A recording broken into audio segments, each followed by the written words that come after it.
Good morning, Sleepy Friday boy.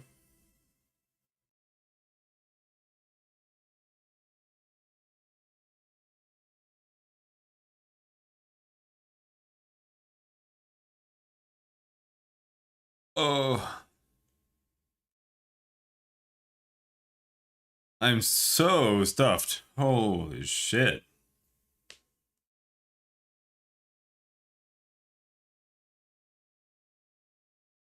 Only slept into 9. What time is it where you are right now? I don't know exactly. I always feel like you're super far behind. 11? So 8 hours behind, yeah.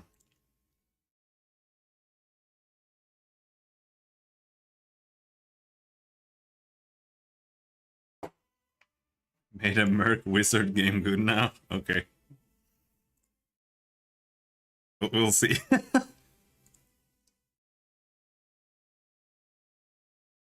Also, just so you are aware, you are on a timer on chapter 1. So the game doesn't just get rug pulled under you and you rage quit. Yeah.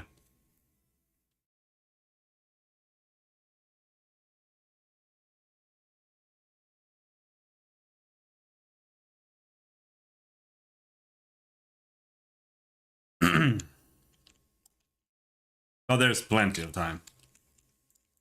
But it does use up a lot of time to like rest and stuff.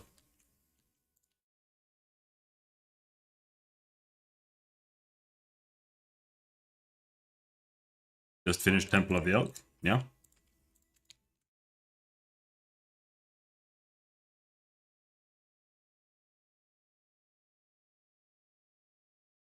Stealing everybody's offerings to the gods.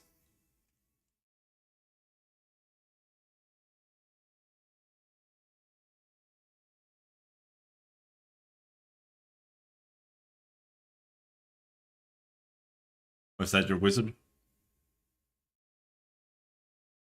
What is he? I hate that it doesn't just say. No, it does say there. Yeah, wizard. No. Hello, Spades. I don't know. I ate way too much tacos. Sure. I don't want to talk to you. Now we did get the little gnome here. Yeah, it's hard for me to find it. I'm always confused when I try to find what class people are. Oh, loot. Leather barding.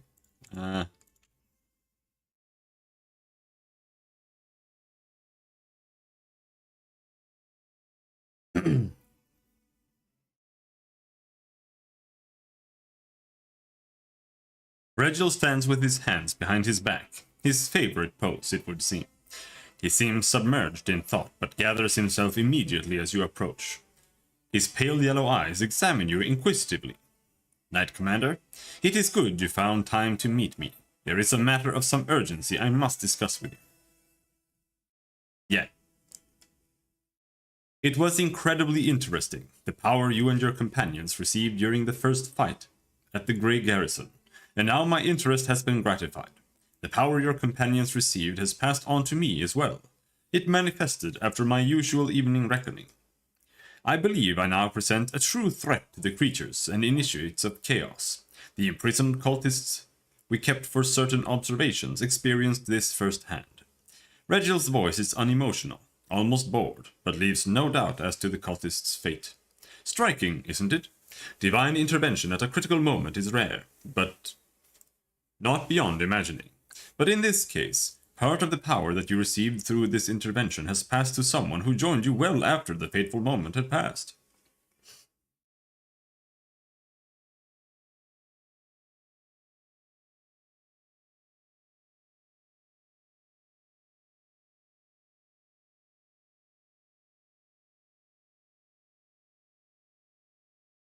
Hmm.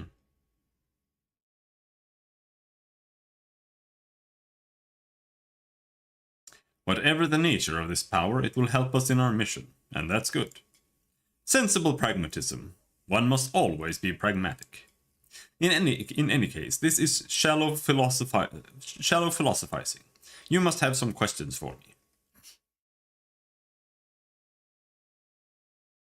Do you have a plan or a strategy for the war against the demons? A spark flashes in Regel's eyes. I have a clear idea of the forces I shall require to wage effective war against the Worldwound. Currently, I do not possess them, but I know what steps I must take. We must amass and fortify, gather scouting information, resolve certain problems of an organizational nature. Once the problem of Dresden is solved, I shall direct some of my knights to prepare an outpost for the party. We have already scouted a suitable location, the ruins of an old shrine which still holds the remnants of an ancient power, and is thus a lure for demons, an excellent foothold for honing our skills and studying the enemy. That is my next goal. Can you tell me about the Hell Knights? I could tell you a great deal. However, the Order's recruiters would be a better source of information on such matters. Who do Hell Knights answer to? Only to the heads of their orders. In my case, it's Lictor Rezarch Ungdor, head of the Order of the Godclaw. As a rule, the Hell Knights do not submit to the jurisdiction of any state. The same is true of local laws. We are happy to help local governments bring order, if we consider their request lawful, and if those who ask are worthy. But we do not serve them, and have every right to refuse their demands.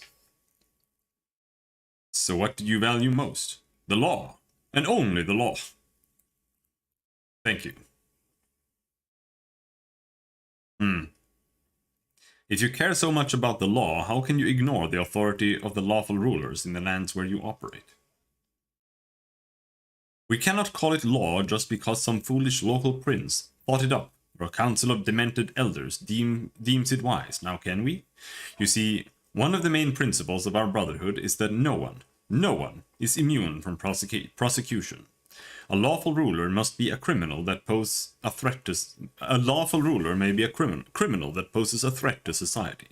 We must be able to punish them as well. This is why Hell Knights only honor the measure and the chain, the doctrine shared by all our orders, and why Hell Knights serve only their officers, and the aim of transforming this chaos-torn world and leading it to a brilliant and ordered future. We are the main bastion of order in Golarion, no matter how much some naysayers try to refute it. Thank you. I have learned everything I wanted to know. Goodbye. Oh, my eyes. I'm crying. This story about the Hell Knights was so emotional.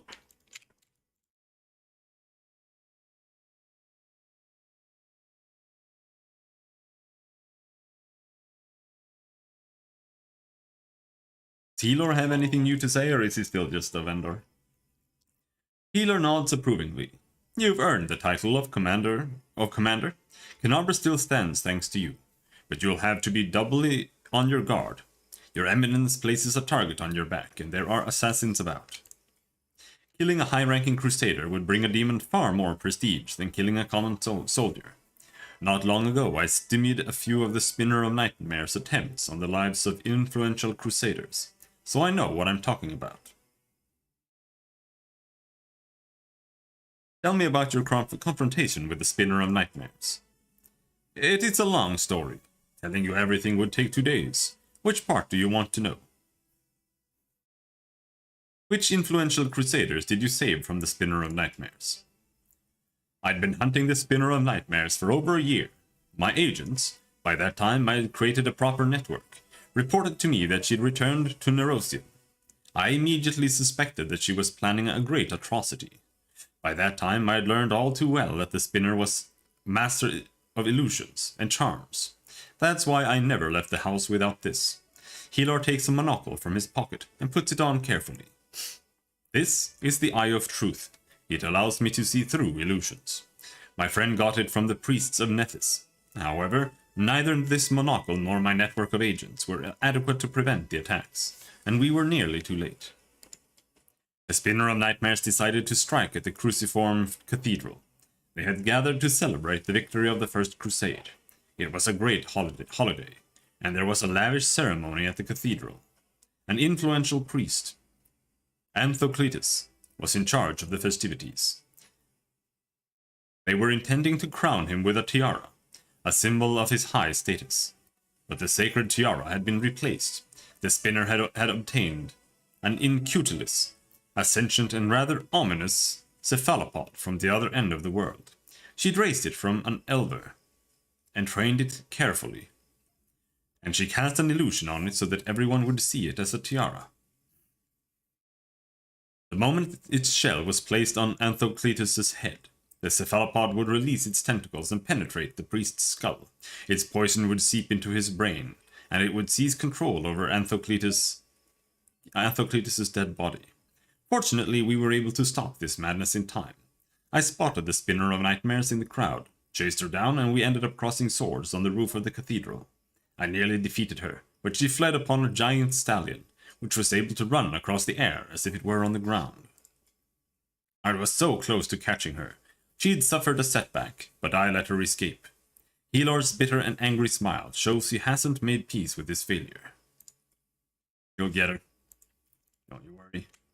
Now, where is the storyteller?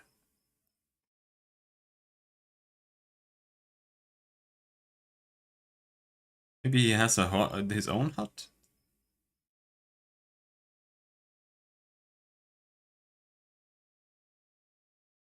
He's not here?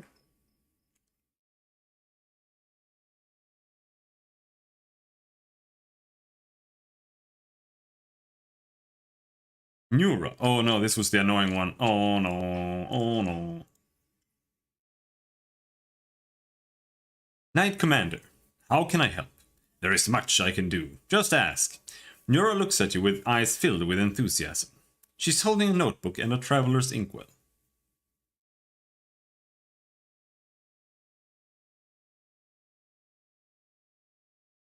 You've probably heard about the wound I have, the one that sometimes opens on my chest.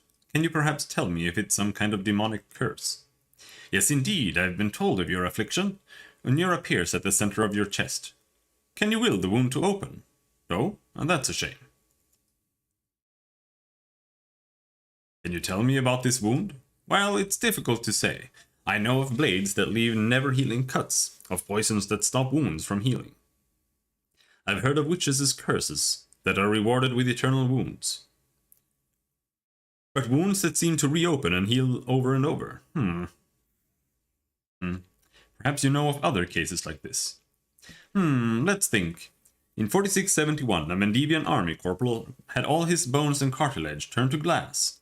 In 4700, a scribe in Canabras had all her skin simply come away like she'd been boiled. And in 4638, oh, you don't happen to have insects crawling over you? Locusts? No? Rats, perhaps? Too bad. Nura looks at you with genuine regret. Thank you for your answers. You don't have anything to tell me. You are useless. Bye-bye.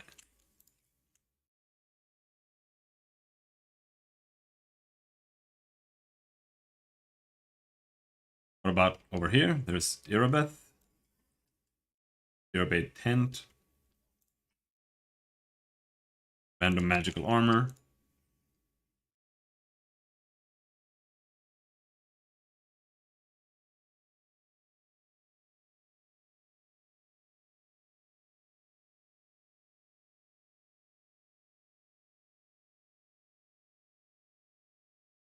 I'm just gonna grab all of this crap. So it goes away.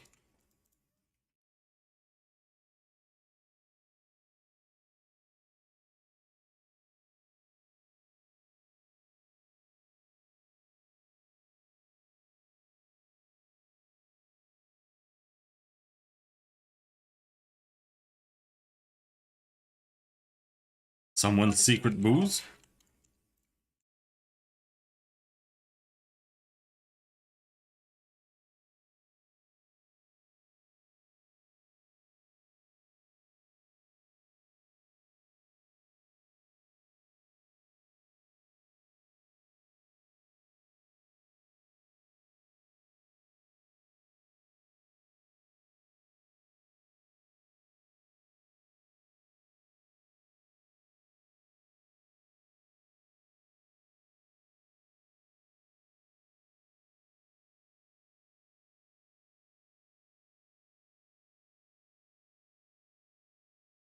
Field Medic.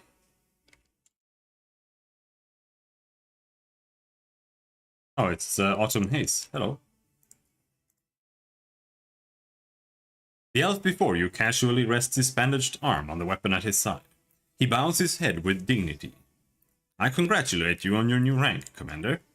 Even though the miscreant I came to Mendev to find is dead, I've decided to stay here a while longer. There is enough evil roaming these lands, and not all of it comes openly to the battlefield. Many criminals are hiding in the shadows, and I will be tracking them down, granting them peace as best I can. Have you decided to become a crusader? Thorn responds with a melancholic smile. I respect these short-lived races, but I am not quite prepared to become one of them, and even less prepared to speak their oaths and follow the orders given to me by a human or a dwarf. I am a warrior of Kyonin. Let it remain so. I met other elves that looked just like Kaelessa. A gloomy shadow crosses his face. He remains silent for a while, then says reluctantly, A few years ago, a sect of demon worshippers was uncovered in Kyonin. They were followers of the Skari who had been brought together by his priestess, Anemora. Naturally, as soon as the truth was revealed, a hunt for these evil zealots was called. They were all marked with the same brand of darkness as their leader, the wicked Kaelessa. The sect was soon destroyed, but some of the cultists managed to escape. I pursued them in order to eradicate their evil root and branch. Sighing heavily, his lips curled in an expression of bitterness. It is a great shame that the children of a noble nation have besmirched themselves with this taint, and I would be grateful if this confession were kept between us. I believe you can understand, my kin, why I was so hesitant to divulge this shameful truth. The very fact that an entire cult of demon worshippers was operating in our forests, in the sacred heart of Kyonin, is mortifying. If word gets out, our people will have to bear the weight of their sins, and it is our duty to preserve the honor of our race. Isn't that right? That is true. Good fortune to you. Visali Rathamus, a stout old man with a fuzzy grey beard, greets you with a deep bow. Well met, Commander. You have caused quite the stir. Everyone thought Canambras was done for, but the gods had other plans. That was quite a blaze over the Grey Garrison. All the vermin running out with their tails between their legs. Oh, this is the scroll salesman. It's got a lot of scrolls. You got anything else here?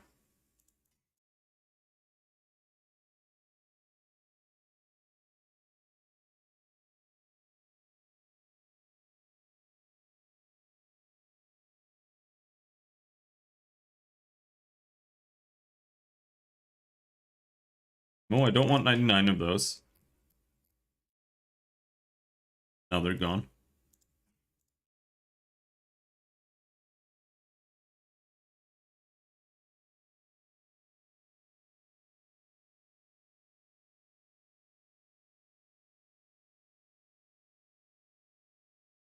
Diamond dust. How many can we buy? 50. 50 each, so 10 would be 500. Wow, we can't buy many at all.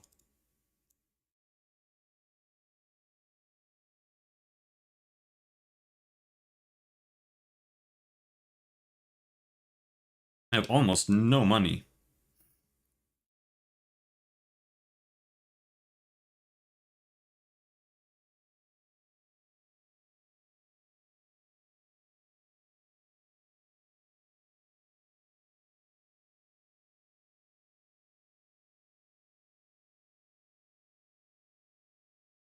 Half plate +2. +2 enhancement bonus to constitution. Half plate is the worst armor, more or less, but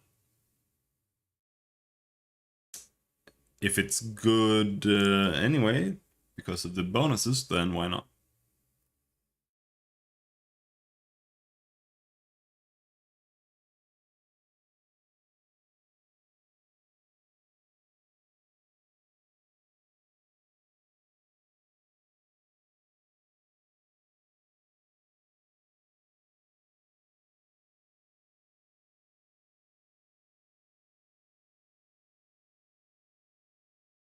I have quite a lot of quivers. Conman's Ring. +5 competence bonus to perception and trickery.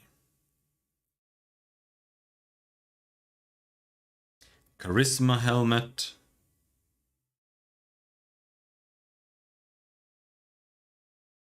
Here you can get Fireball, Controlled Fireball, Fire Snake, Hellfire Ray, Firestorm, and Fiery Body. It only says spontaneous ability to cast spells. It doesn't say that it has to be arcane or divine. So does this mean I can get Fireball easily on a caster? Just by getting that.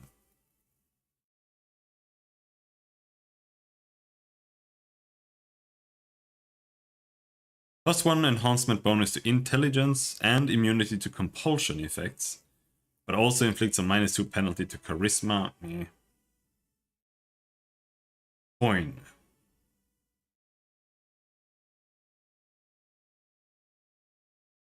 +1 caster level from potions and scrolls. Wow. 26,000 for that. Oh, wow. Maybe with the scroll savant. Maybe, I guess.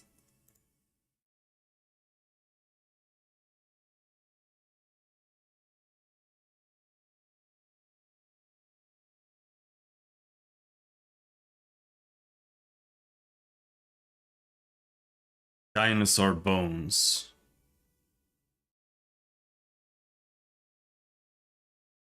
Another icy protector.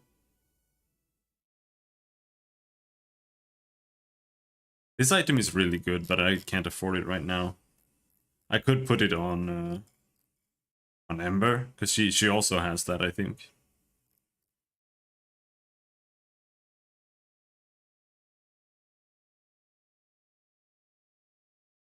Got everything.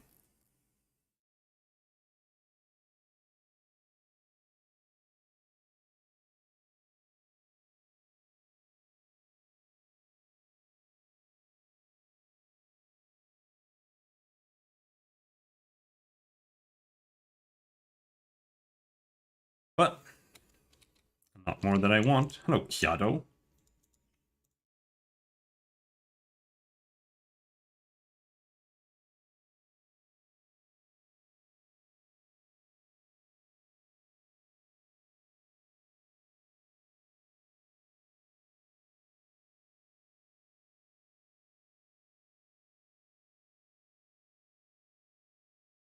Now, I've been everywhere.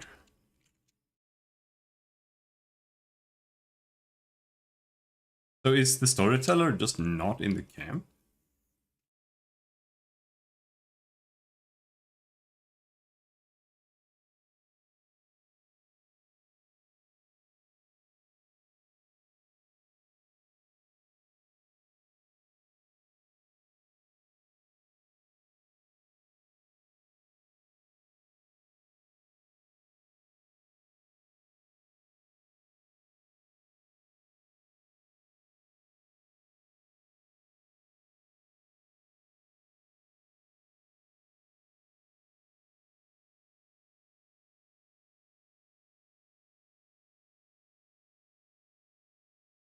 Because I've got like these things that I want to talk to him about, but I guess he's just not here.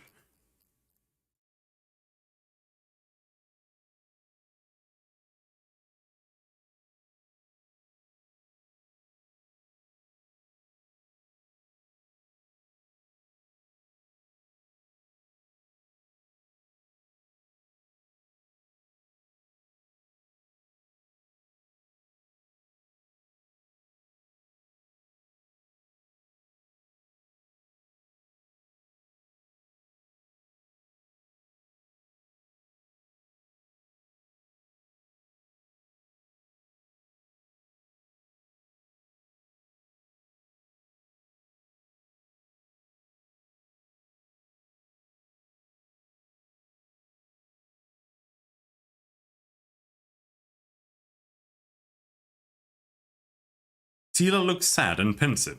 It's good to see you. Get this. Janna, the one who ran away when we were attacked by demons, never went back to her unit. She was seen running towards New Meria. Looks like she deserted. Anyway, that's not what I wanted to talk about. Or not the only thing. Since our raid on the Houndheart's camp, I've had this sinking feeling that I made a mistake. Dragging you into this, I mean. I should have known that a raid along the edge of the world wound wouldn't be so easy. But mostly I was wrong about a lot of people. About Jana, who lost her nerve and abandoned her friends. About Curl. I knew he was a thief, but I really thought he'd turned over a new leaf and deserved a little compassion and trust. And Elan. I thought we were kindred spirits, friends through thick and thin. But it looks like I was wrong about him too. Sela looks at you closely, waiting for an answer.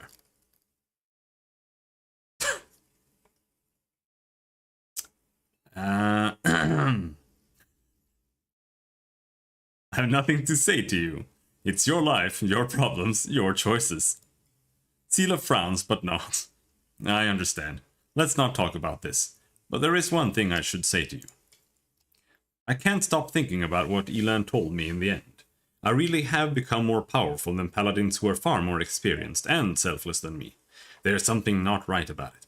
A servant of Iomedae should gain their powers through dedicated personal effort. It's the only way to make sure they'll use the power for good. Our journey so far, it's all wrong. And it means I need to be 3 times as hard on myself now. True.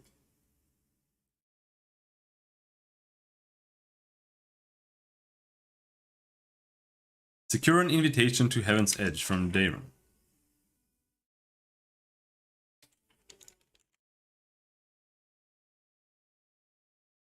I will do this because I want to know if Daron is an evil murderer before I bring him with me. People say you are deliberately trying Queen Galfrey's patience. Is that true? So how do you like your new role, advisor? Daron winces. You also enjoy poking me with that stick, don't you? Imagine it. Me, a crusader. If my dearest cousin hoped to teach me a lesson, she managed it perfectly. An assignment I couldn't avoid without losing face. This idiotic journey leading straight into the demon's maws. I could have been on a pleasure boat right now with the loveliest songstress in Pitax on my arms, and a bottle of the finest Kionin wine to keep us company. We know what Pitax is already.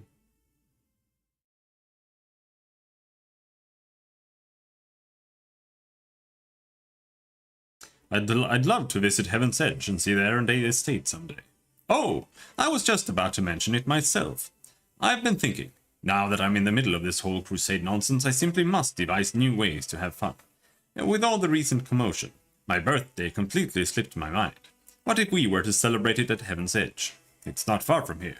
You'll get to enjoy a banquet in a bona fide haunted house. Daron seems to have trouble getting the words out, which clearly indicates how rarely he has to ask for anything. Since you're my superior and I'm your advisor, I'm obliged to ask your permission to leave for the festivities. And I want to invite you too. I'm sure the commander can free up an afternoon while the soldiers are on leave.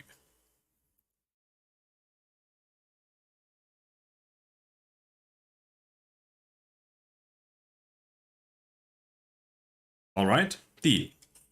Perfect. You'll have a ball. I'll make sure of it. Something strange flickers in Daron's smile.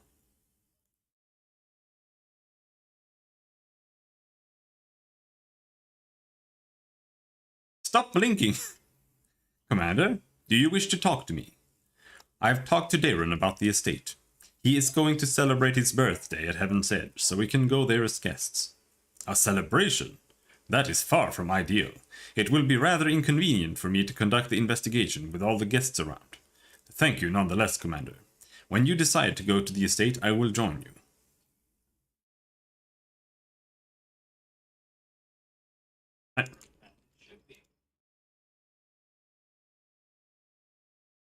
Well, I can't find the storyteller anywhere, so off we go, I guess. Unless Lan has something to say. Nah.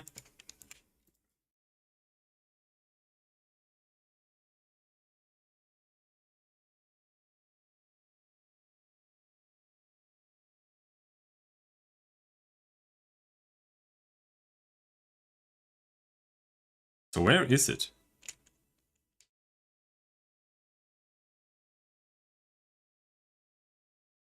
All the way over there.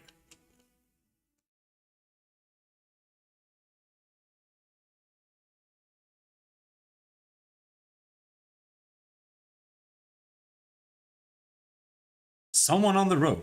Get ready.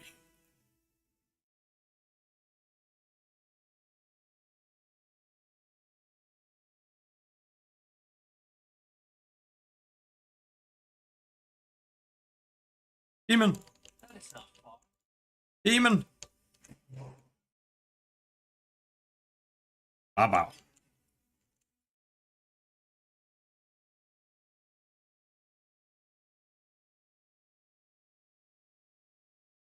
It's a beam?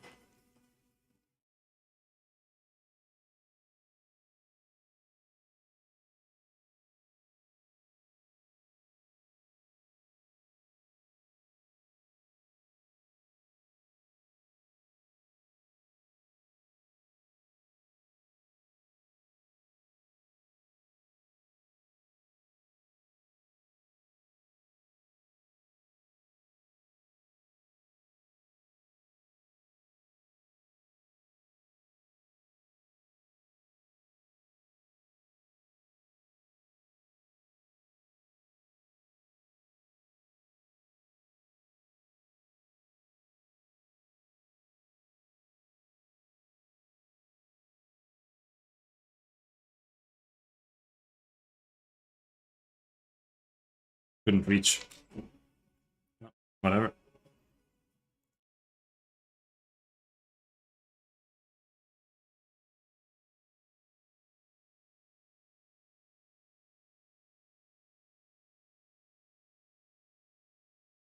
Level 1 spells are so useless.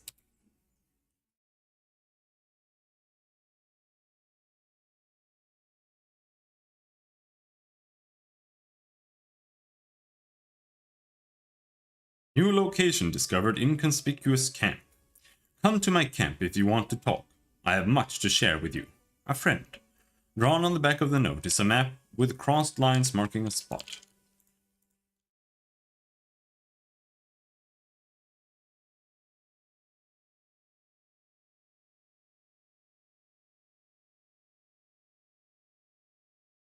Okay.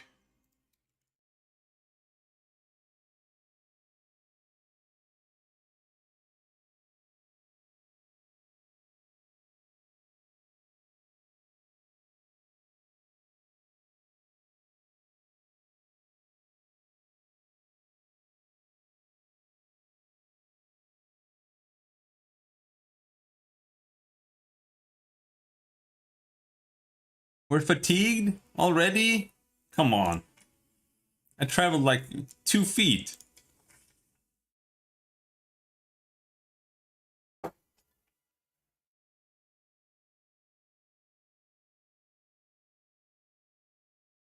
Danger and distress rest heavy upon danger and distress rest heavy upon the scales, their measures soaring on the perilous march to Dresden. The army moves steadily along the bank of the West Selen, scarred with canyons and ravines. Suddenly, a group of scouts returns. Anivia, the leader of the group, makes 2 urgent signs to the soldiers. Wait and quiet. She dashes through the ranks to the commander who awaits a report. We're in trouble, she whispers. The road ahead is split by a canyon. To get to Dresden, we'll have to go down and then up the other side. But the canyon is swarming with foul creatures. Vescavors, a real pain in the neck. They won't shy away from our soldiers' weapons, and they've already managed to gobble someone up. Looked like a caravan a caravan of refugees from Canabras that lost its way. No one has ever reported Vescavor so far from the center of the world wound. Where did they come from? Anivia bites her lip. They still haven't noticed us. But that won't hold true for long. Maybe if we retreat quickly. The commander makes a sign for her to stop.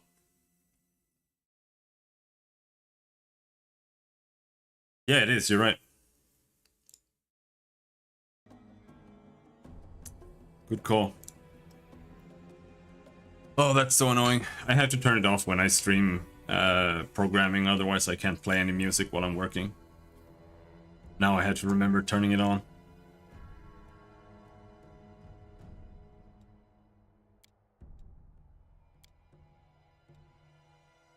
But we didn't do much, we were just in the camp.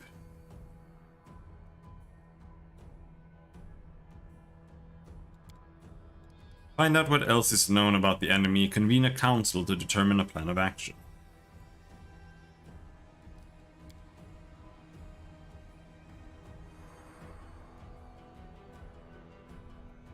Find out what else is known about the enemy.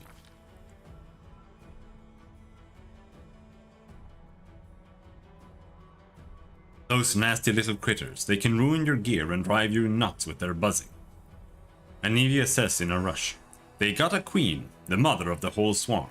She's a right horror, but if we kill her, the bulk of the swarm will scatter, and we'll take care of the rest of them somehow. After hearing his scouts' reports, the commander prepares to convene a council to determine a plan of action. Apparently, the commander and his companions convene a field council. The army cannot march around the obstacle, for there is no other road. Retreat is far too risky. Should the swarm notice the army and catch it out in the open, no one would survive. None utters the word trap, but fear hangs in the air. A small swarm of omnivorous beasts just happens to be in the army's path. Someone has arranged this for their own nefarious ends. Rustling, grating, squeaking, humming. Everyone hears the voice of the swarm, though the sky before the army remains clear. For now. How long until it is darkened by the flying spawn of the abyss? An idea, a decision, straight and sharp like a soldier's sword, appears in their minds. The Crusader Council grows grim. One unit must act as live bait to lure the swarm out of the canyon and clear the path to the Vescavor Queen. The commander will rush the monster, killing her quickly before the swarm decimates the army. They will get but one chance. A dark question looms. Who will lead the fateful squad and be consumed as bait? In moments of extreme stress, one often says one thing while meaning quite another. These hidden words often reveal many a curious thing. And what do we see here? Erebeth nobly states, I am an officer best suited for the mission. But in truth, she means, I cannot burden another with my responsibility. River, send me! Nura, the historian, emerges with an unexpected suggestion from behind the commander's back. This is just the sort of situation where ingenuity and knowledge of the enemy will be more useful than sword and armor. While she speaks, she thinks, I need to prove myself. The commander thinks that he should...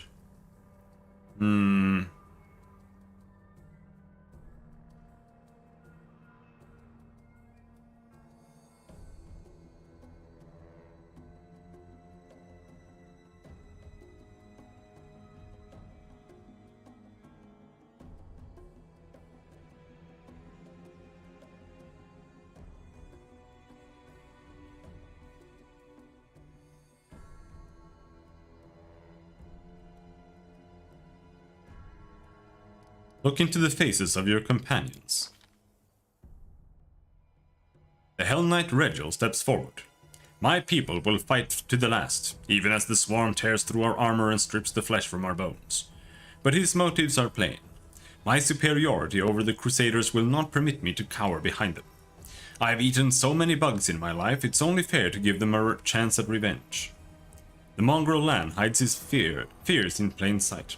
I'm a dead man walking already. A life such as mine is worthless, and silently he begs for more. Sacrifice me, or give me a chance to prove myself. The ones who distract the swarm will need a healer, so Social is the only one who speaks plainly. A healer might bring a few through the Vescavors alive. The rest of the council remains silent, and this silence is filled by a chorus of, there are others better suited and the commander needs me alive. Does the commander hear these unspoken words? What will they lead him to decide? The fateful troop will be led by...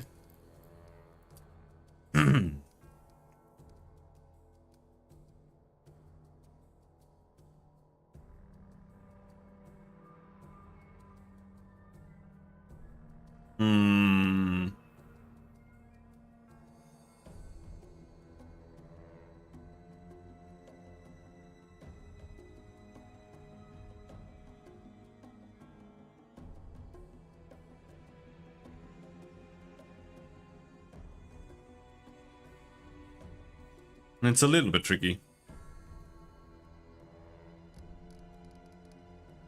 Outside of the concept of sending them to their death because I hate them, it's like Regil is probably the best suited. Nura, she's probably right. She probably knows a lot more than everybody else. That might be useful. But she's also just some random ass.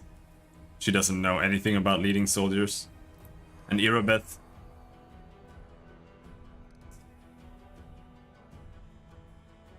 might be too ignorant and too stubborn about the threats.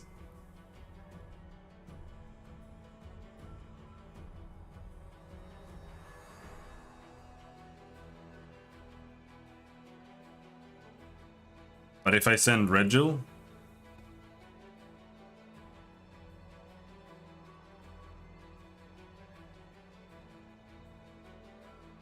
I worry that the Hell Knights will think that they deserve more. I'm gonna send Irabeth. The commander and his party disappear among the rocks, preparing to slip down into the canyon, while the swarm is distracted by their bait. A tight-lipped Denevia shows the way. Behind them, the final preparations are being made. Irabeth looks over the volunteers who will follow her on this most dangerous of missions. Focused yet calm, she lays out their offensive, grateful for the chance to face true danger instead of boring office work. But is this driven by bravery or blind conceit? The soldiers tread fearfully down the road towards the dark edge of the canyon ahead. The rift that yawns open before them whispers, rasps, rattles in thousands upon thousands of voices. Vescavors gather below, but the sky is open above them, and the flying creatures might rise up and attack at any moment. The soldiers soon find the first body, the mangled corpse of a refugee from Conabras. A few straggling Vescavors wriggle inside the dead man's gaping chest. Tiny larvae, in greenish shells, all shuffling legs and hinging jaws. They don't seem menacing at all. But then the rasping noise stops for a moment, and a high vibrating note pierces the air with new force. A blur of a blackish green cloud rises above the canyon. The swarm has taken the bait. The time to act has come. The leader of this fateful squad shouts that they shall fight to the bitter end. Scatter. I mean, the entire point is to be bait, right? So scatter. Irabeth shivers, hesitating as the dark cloud blocks the sun. Her people, does she have the right to send them to their deaths? They trained to fight demons, but what could they do against a swarm of loathsome insects from another plane? Even as she ponders, she orders her people to scatter, to confuse the cloud and perhaps to save their lives. Having lost comrades in the first attack, the soldiers retreat, terrified and discouraged. The rasping, mumbling, and buzzing of the swarm paralyze the soldiers' will. Poisonous mandibles cut through armor and bone. The swarm could scour an entire city from the face of Golarion. These modest forces present no obstacle. No matter what strategy the mortals choose, it is impossible to resist the eternal hunger of the abyss. Vescavors are its embodiment, no malevolent mind or terrible monster, but a million of half-sentient creatures who know no goal but destruction. An effective weapon for those prepared to trade fertile soil for wasteland. A chance yet remains for the commander to save his people, at least some portion. What will the leader decide? Did they happen to make it possible to flee/escape encounters in Wrath? I don't know. I've never fled an encounter.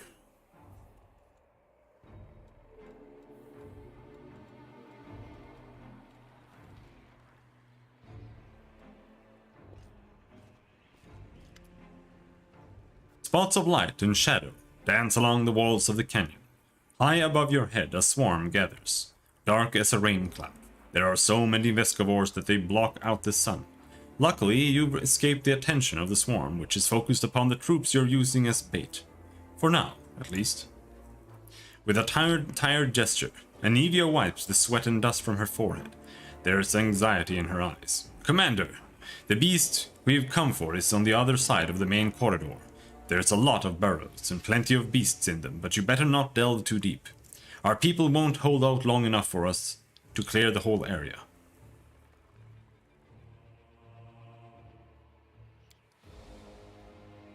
Have you tried turning off... Like, I don't know, so... Have you tried turning off turn-based mode and just running to the exit? I think those buttons are disabled, though, in combat. On the other hand, I saw the bodies of some poor caravanners down on the side hovels. They have some valuable stuff on them. The bugs will eat anything we don't grab. They can't tell the difference between flesh and steel. Just consider quick load the escape button, it's... I guess.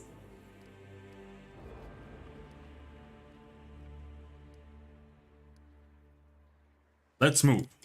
Good luck. I'm right behind you, covering your back. I'll catch up when it's time to deal with the Queen.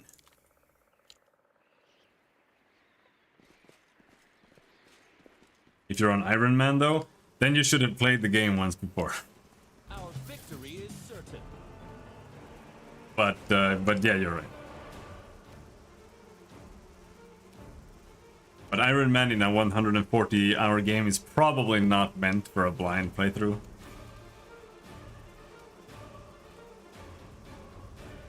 All right, so what are these cancer swarms?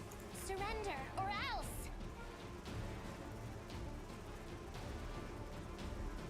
Immunities, poison, critical hits, precision damage, spells with a target, halves physical damage from slashing and piercing weapons. Immune to combat maneuvers, effects and conditions prone. Energy resistance, fire.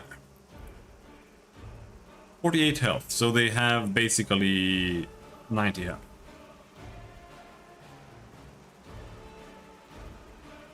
And you need to use like cold AoE or acid AoE.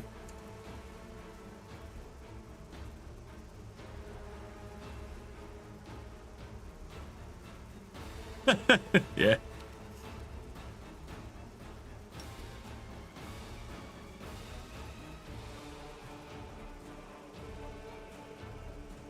You think touch works on it?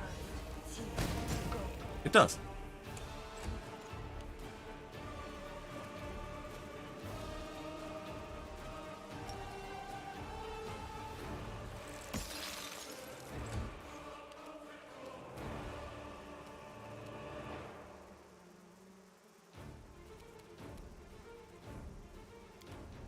Detect invisibility, is that a level 1 spell? Or are you talking about see invisibility? See invisible? Yeah.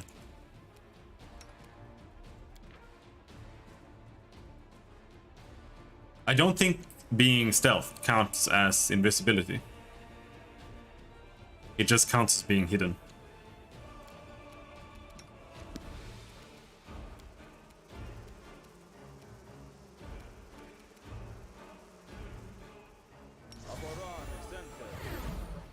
I mean, it makes sense from like old game logic, but the two things are distinct things here, I think.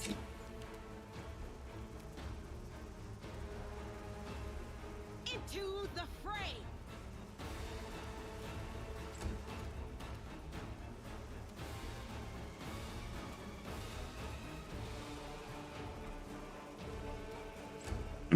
All right, how much damage do you do? Well, you're not as bad as the other thing that we fought. You won't survive me.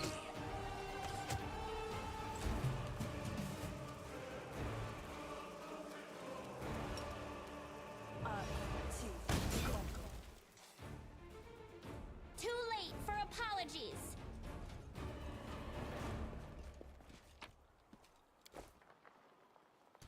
Well, speaking of stuff, adamantine full plate though, that's pretty good. Is the half plate better? One more vigor and +2 con. I think that is probably better.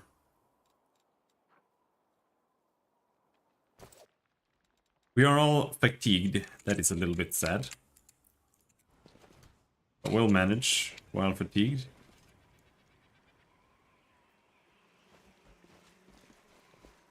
Vescavor Royal Guard. That looks... we're on the right path.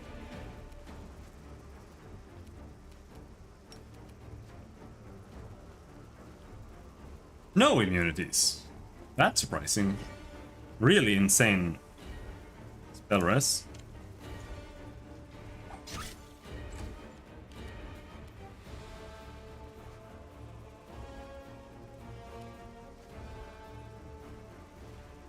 I will see to your demise.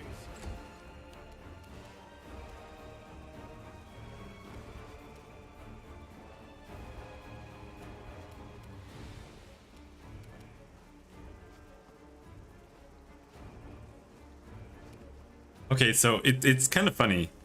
In Baldur's Gate, when you use restoration, you get fatigued. But here, I think if you like stack a bunch of restoration, I think you can get rid of your fatigue whenever you become tired.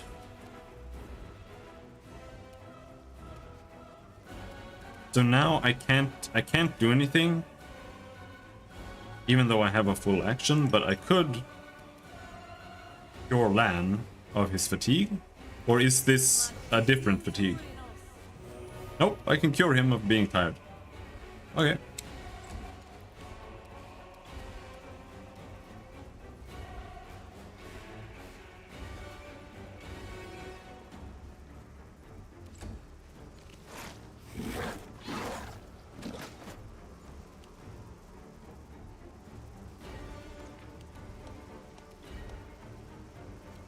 Here now we can do key strike, deadly aim, and then just smack the Vescavor swarm.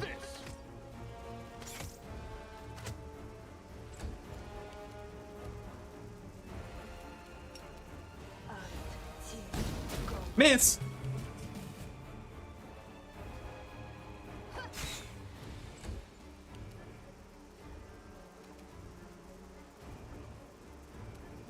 Precision and grace. He also has restoration, so if I want to, we can cure the entire party's fatigue before we continue.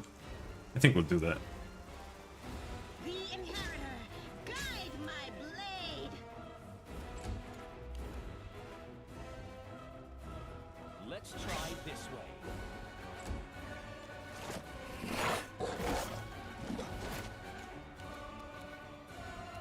It's good, don't hit me, keep it up. Make every strike count.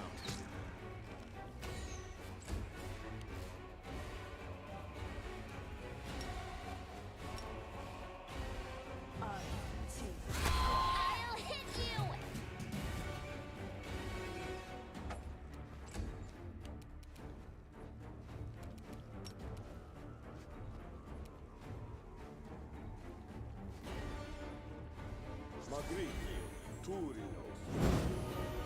Oh, you can use ranged restoration? Nice. Oh, you can charge. This will hurt.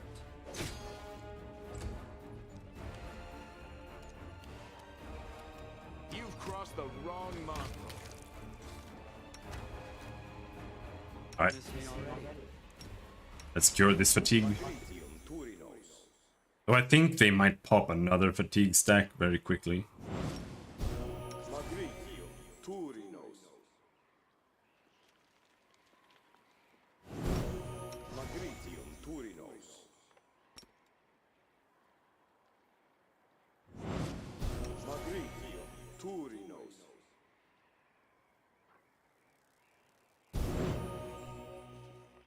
Right.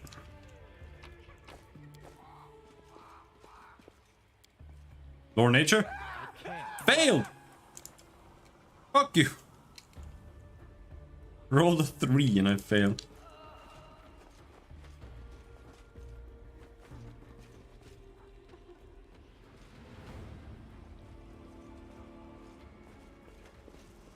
They will break against our resolve. People are just dropping left and right. Can you blast it with ice? It's...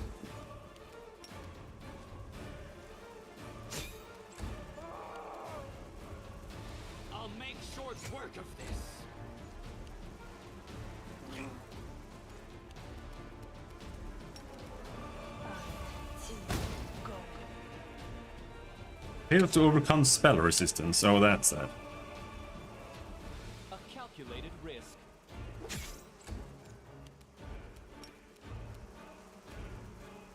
You won't survive me.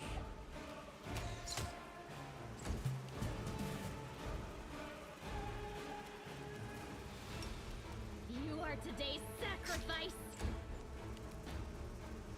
Hey!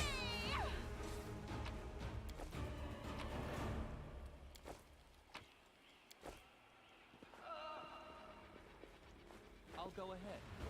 Each minute the commander spends looking for loot is for casualties. The bottom of the canyon is split by a narrow crevice, about one stride across at its widest. It's easy enough to jump over or in places even step across. The obstacle doesn't seem a problem, or even particularly notable. But as you draw closer you hear a terrible droning sound coming from the crevice. It seems to be howling as if it's alive. Perception. Look into the crevice. You stare into the darkness of the void, trying to make out where the strange sound is coming from. Not all at once, but your eyes pick out the contours of a body in the darkness.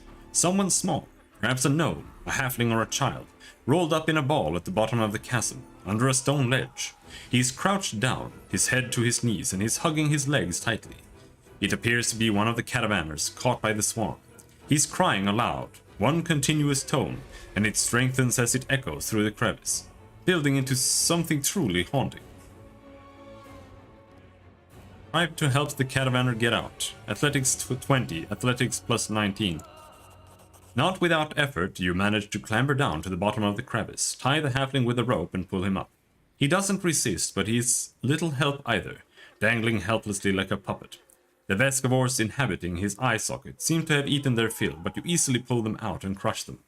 Their victim sits on the ground and continues to cry, and the sound begins attracting unwanted attention. You hear the humming of disturbed Vescavors above. A mass of them separates from the main swarm and flies towards you. Oh no! Fun. Bugs! Go for their hearts. This is kind of nice. It's like you have to prioritize whether you want to do everything on the map or if you want to make sure Irabeth and her soldiers don't die.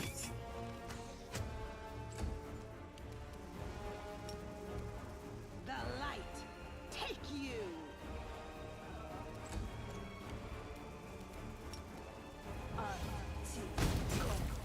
Nice. The halfling you pulled from the crevice didn't move at all as you fought the onslaught of Vescavors. He is still lying on the floor crying. Heal the poor lad. I'll heal you and come back for you later. Magic can heal the caravaner's wounds, but not his mind. For now there's nothing more you can do for him. He seems scarcely aware of your help and his crying and shrieking continues. A moment later you hear another scream from overhead. Leaning precariously over the ledge of the crevice above, one of your men falls to the bottom and dies upon the rocks. The other soldiers, now serving as bait, are up there desperately fighting for their lives. And yours. And I'm wasting it on a dying gnome. Save the last one for me. Vescavor Queen, there we go.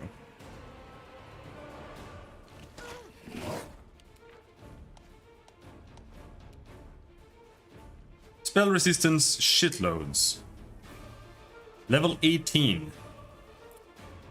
Luckily Lan is super duper broken and OP, so let's just pop that and then just shoot her. Every strike count. She's almost dead already. Hey, run! You're all the way back there.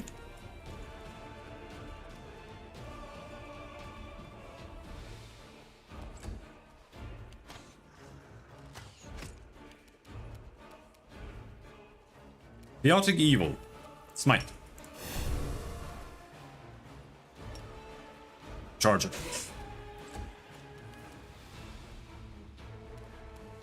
Blaster with Heavenly Power.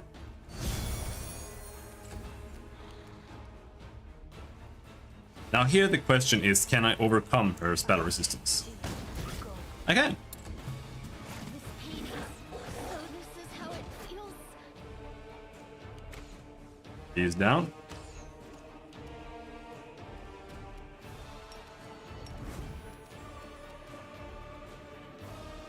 You've crossed the wrong mongrel.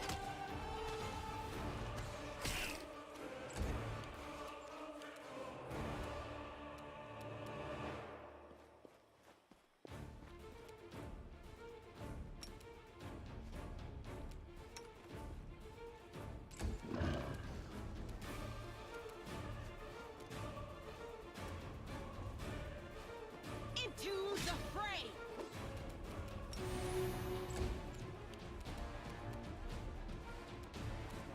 Gonna blast him with holy power again. Almost dead. But now I don't think we can do anything. I've got remove curse, that's it. Make him fall asleep. He almost failed! He rolled a 2 out of 2. Come on, Sela.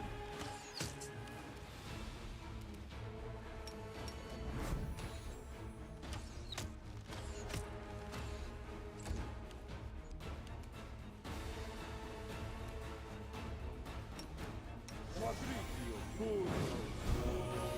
13 health. Nice.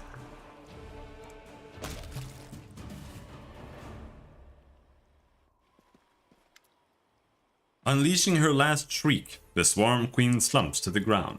Immediately, as if by magic, the distant sounds of battle begin to subside. Several small beasts sit on their mother's body, sinking their mandibles into it. The canyon drowns in the waves of scent. A sweet soporific with a hint of bite, like the crackle in the air before a storm. Ugh, ugh, I can't breathe. I need some fresh air. Get me out of this disgusting hole.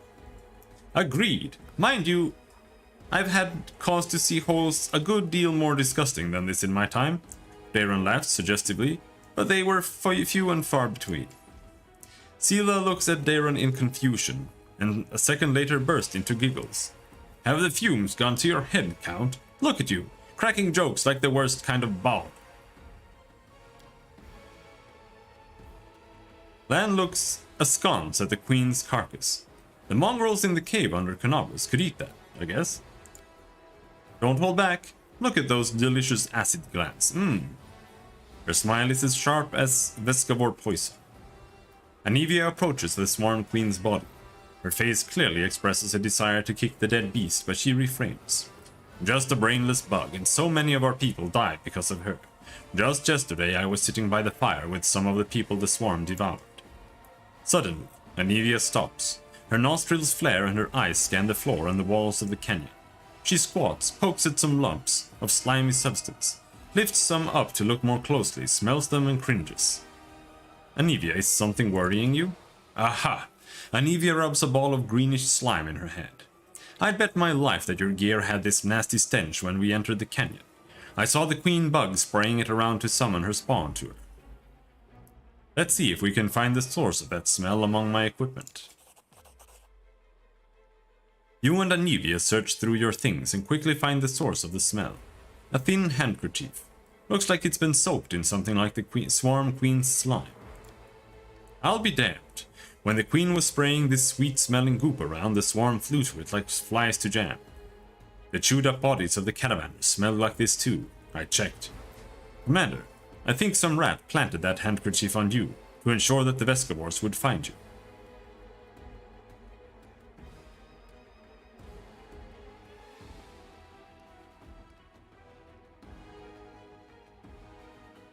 The demons did this. They placed this swarm in our way and made sure I couldn't avoid the ambush. I agree. They never expected a defeat in Canobus, nor our quick march to Dresden. Now they're throwing everything they can at us to stop our advance, including their oversized pet bugs. Anivia cringes. Anyway, we need to keep our eyes open. That handkerchief could have been planted here by magic, but take it from a professional paranoiac. I think we've got a rat in our camp. In Canobus, we squashed the cultists time and time again, but they were like maggots in a dead hall. Some could have infiltrated our force too. We have to keep our eyes open and our guard up.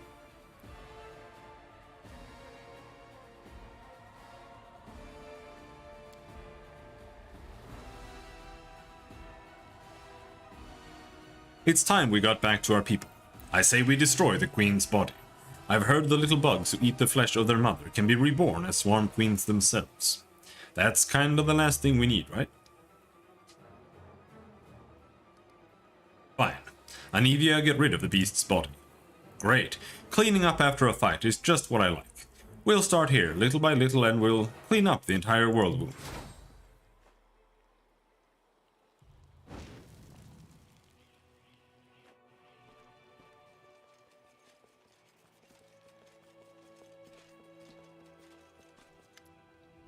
Anivia, Commander, what a relief you're alive. I saw the swarm begin to thin and ran to you immediately. She pauses to catch her breath.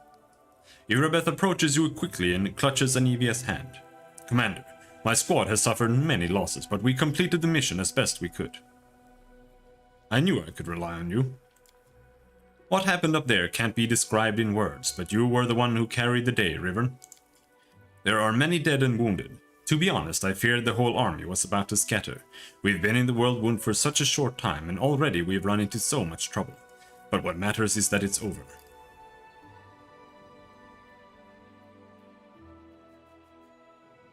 You're not here to discuss my actions. I almost want to do that, but...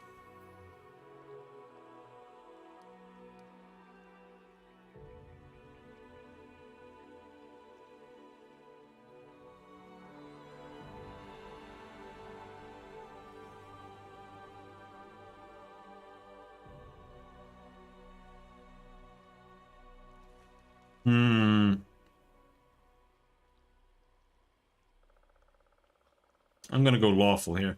In war, losses are inevitable. You need to be prepared. You need to be prepared for that. Oh dear, Nero shivers. What are we going to do now? Since you're here, please take a look around.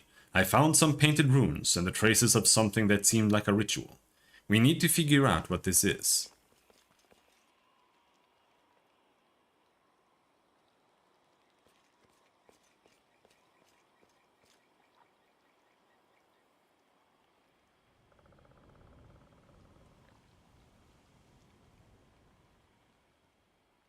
Ah, easily done. Nero leans over the magic symbols painted on the stone. I'm no mage, unfortunately, but I am in the habit of thoroughly documenting all descriptions of rituals and symbols from magic books, especially demonic ones. Someone very recently opened a portal to the abyss here, and summoned someone. It's not difficult to figure out who they summoned. She's lying dead right here. I can guess who carried out the ritual. Handwriting is unique, even when it comes to runes. I examined the Grey Garrison after your success, documenting everything I found for Queen Galfrey, and I'm sure that the hand that drew the rune circles was the same in both instances. It's the work of the same spellcaster.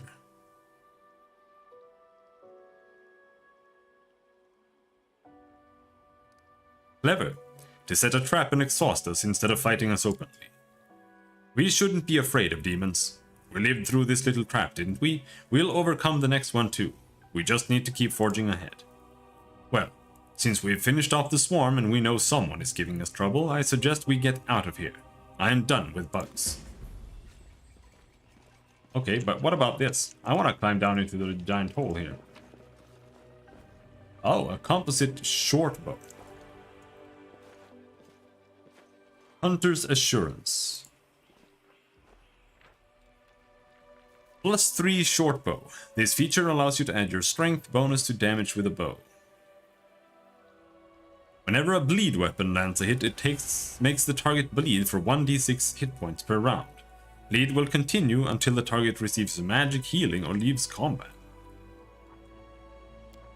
Sounds pretty decent, except it probably only does damage like once. Now, there's really nobody who wants to use that here. I mean, I could use it, but since it's +3, but this is a longbow, so it just does more damage anyway. 2 to 9. What would the short bow do? 3 to 8. Yeah, so it's the same damage really. Just lower minimum. Or higher minimum. I do have...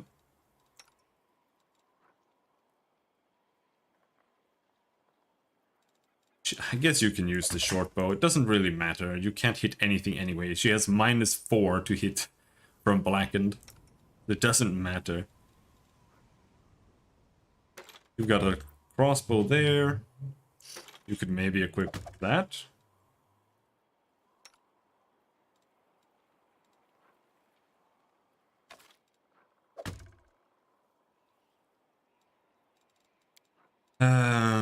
And we found an armor here, naturalist armor.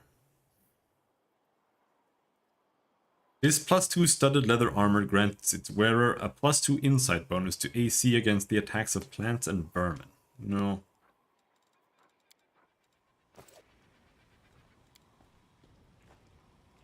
A huge runic circle has been drawn on the rock, probably with blood. Let's go check on the gnome. He probably died. There are spots of blood where you left the wounded halfling, but there is no trace of him or his footprints. It's like he just vanished. He probably got eaten, or they picked him up. I would have been surprised if they didn't pick him up. What about down here? I know the way.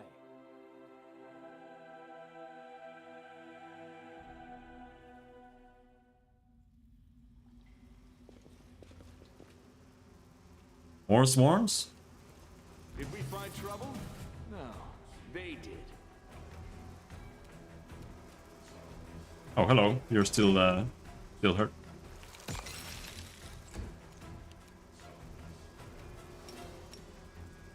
No!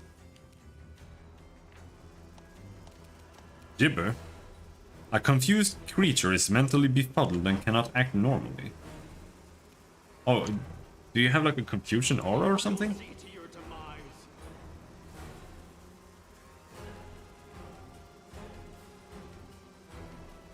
Vescavor jammers the endless chorus of the abyss. Any creature within 15 feet of a Vescavor swarm or inside it must succeed at a DC 15 will save, or be confused for 1 round. Okay. Okay.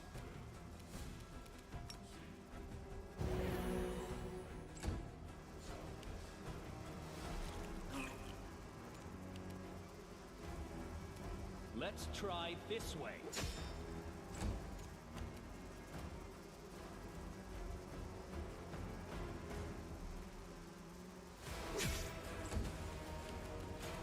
These swarms weren't that bad though. I was expecting a lot worse.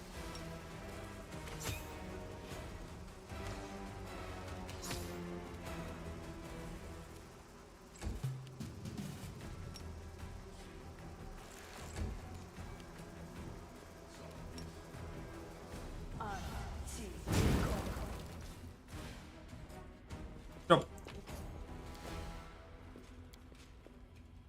A boulder covering a secret tunnel. Okay.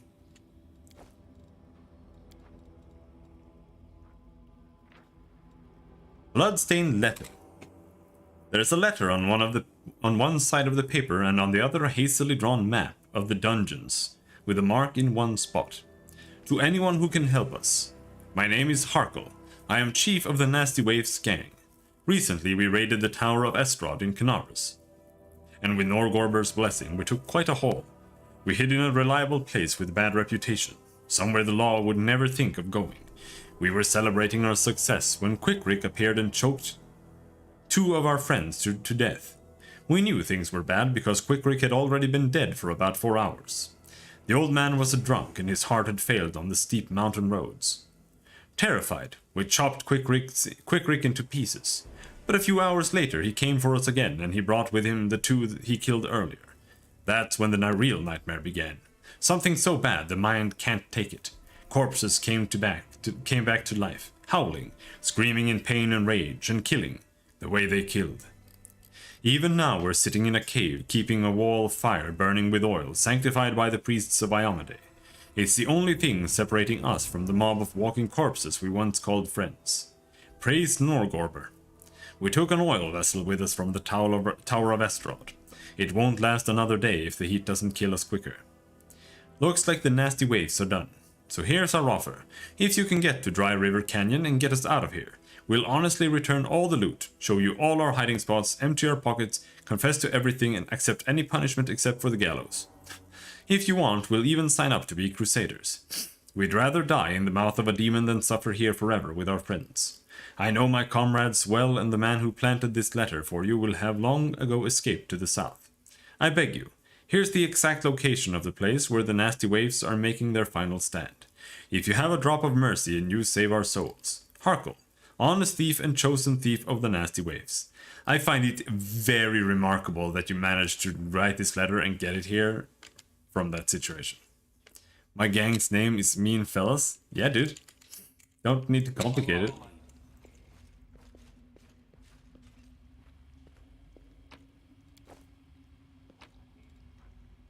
Longsword, +2. More swarms. Hello. Victorious. Come on to eat me. Oh, you missed. This will hurt.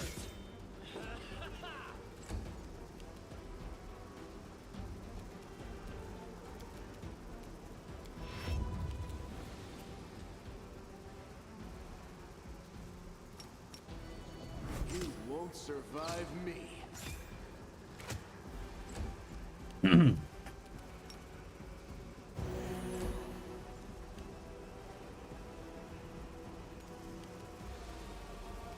All right. Can I blast him? I cannot blast him.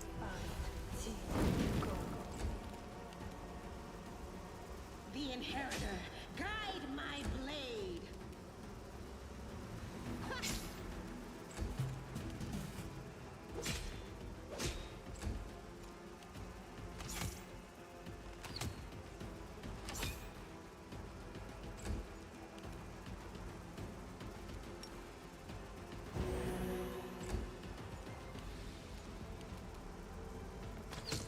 Somehow it fails to damage me, The light, which is good, because I don't like being damaged. Level up!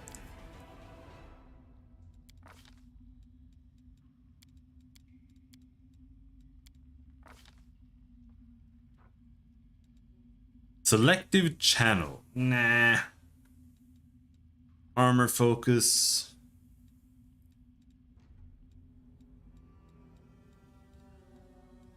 Extra lay on hands, extra mercy.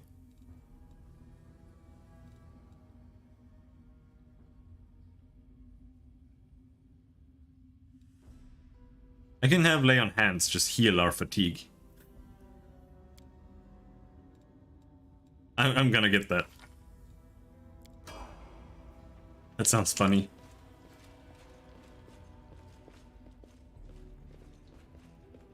Can't hide from me. As it should be. Huh. Death is life's final surprise. This war must end. People. Can I even get past that? Not expect I can't really tell. I don't think so. Maybe we can walk around.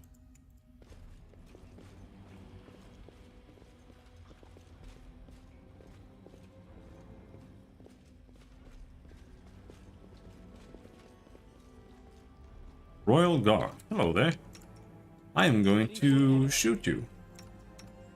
Endure this! Did we step on their toes as well? A calculated risk. Make every strike count.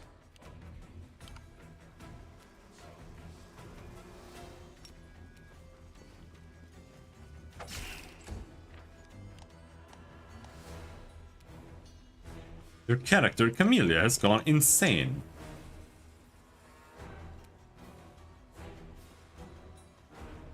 Insanity is a negative condition similar to confusion that has an infinite duration.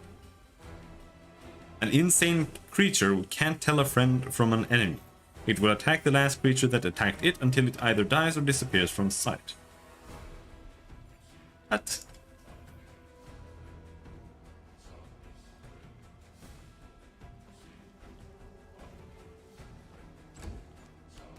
What are we supposed to do about that?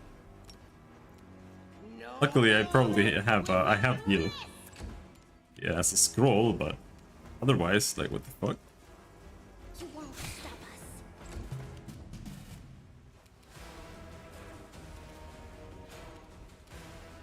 Now it just says confused here though, so it doesn't actually say anything about insanity. Game is just being a memer.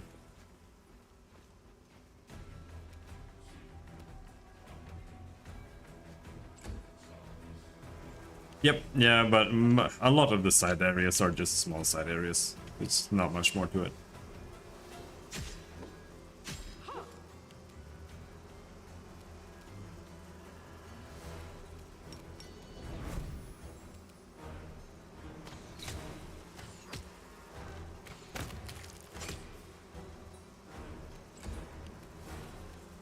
Okay, so you're immune to fire and electricity, but you're not immune to any energy source, so... Frost.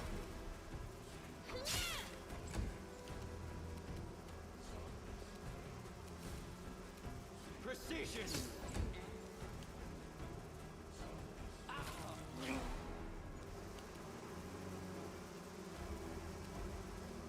The inheritor, guide my blade.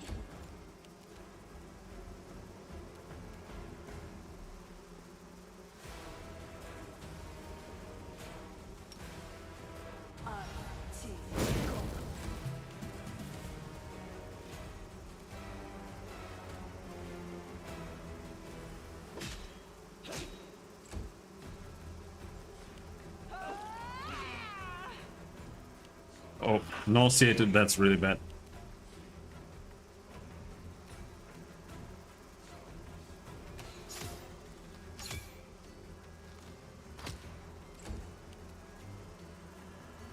That means you can't do anything. It's pretty damn bad.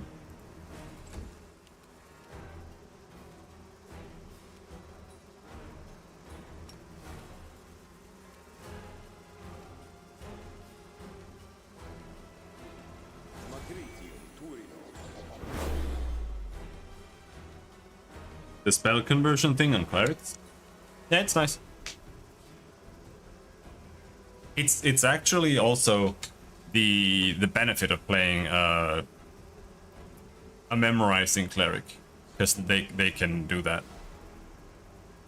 Even though it's not really, well, I don't know. Like if you play a spontaneous cleric, like an oracle, you would still have all those casts available as heals anyway, so. But it does make the memorize system a lot better.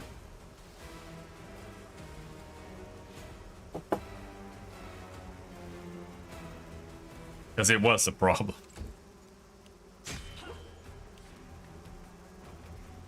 Into the fray.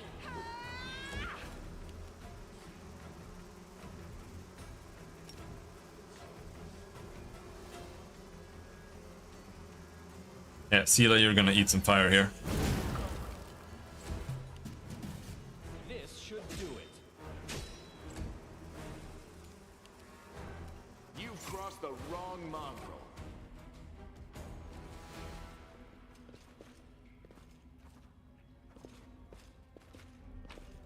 Wizards, however, are not quite solved here.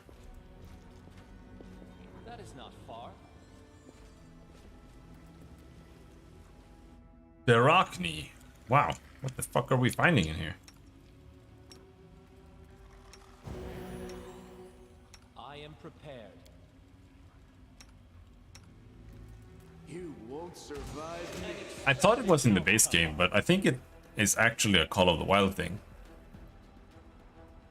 But they give wizards access to something where they can like shoot some minor like energy balls, something like that, based on their school or whatnot, something like that. At least I seem to remember that, but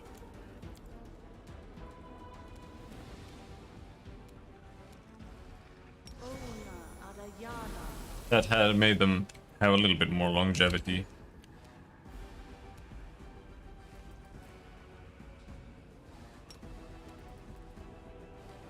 You know what? Let's just delay.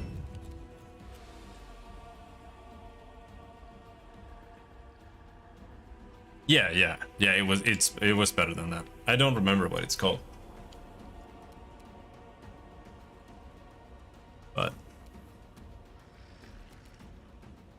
I think Call of the Wild makes wizards a little bit more viable, but the Arcanist is really, if you want to play a wizard, the Arcanist is a much better class in general.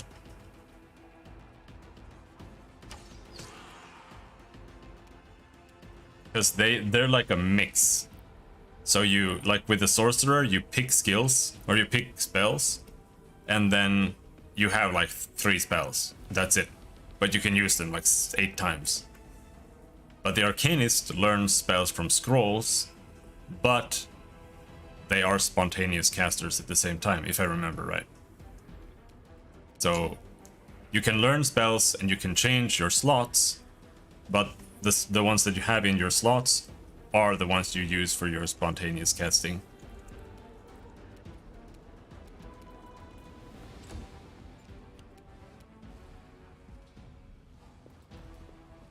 I found something.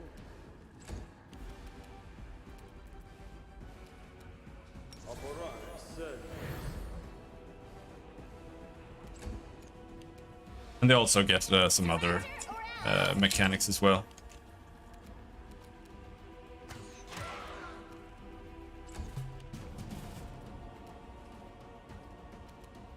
Divine Zap!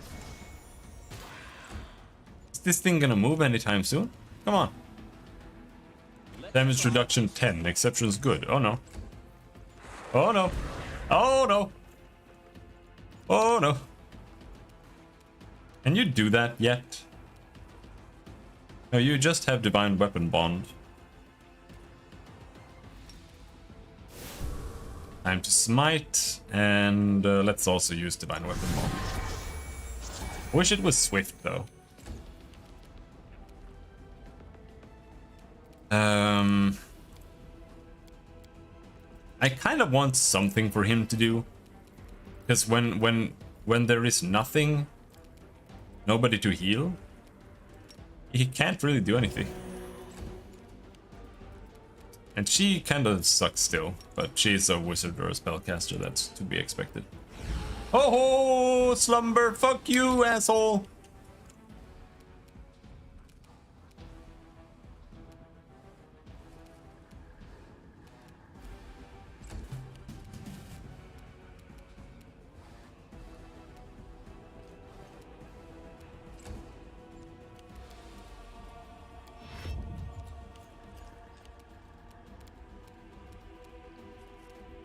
This will hurt.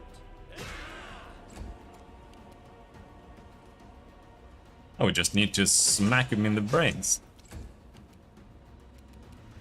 I'll make short work of this.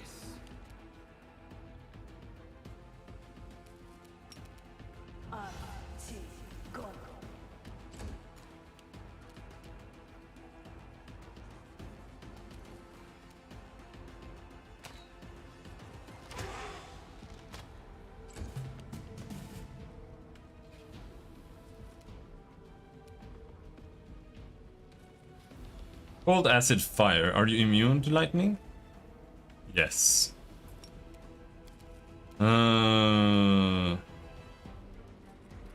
Alright, they just go with the enchantment bonus. I'll cut you wide open. Bam! He took 17 damage. That's not much. Now, yeah, I just smack him.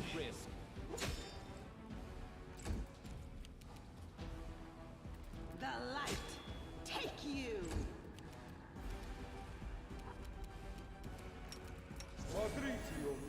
Smack him up.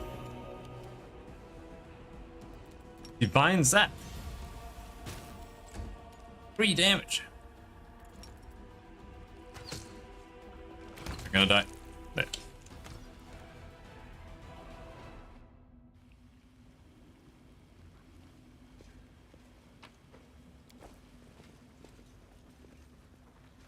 There's the trap.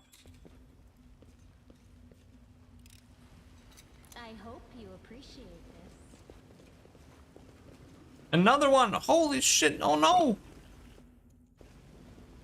What is happening? I know what to do. Focus on the goal. Always Now, be ready. we were just really lucky with the last one. This guy is really nasty.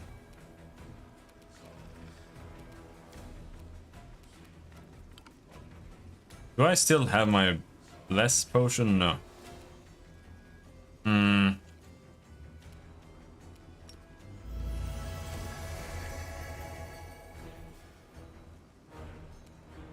Make every strike count.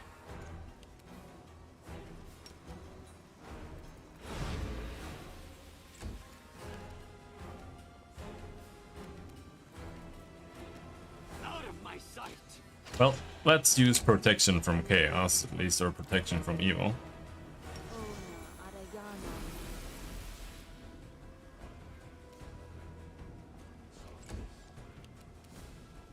And then Sela can move in.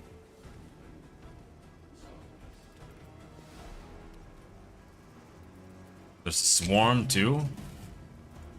That sucks.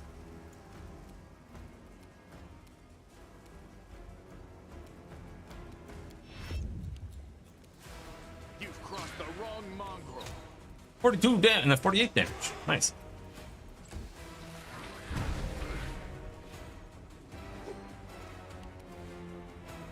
He just ran past everyone. He's just coming for me, I think. So we're gonna defensive fighting on him.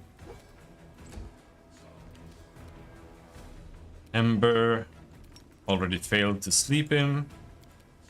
Now you have fucking nothing to do. Kind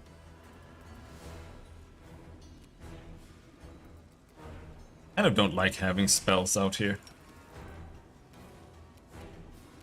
That's their like very specific ones.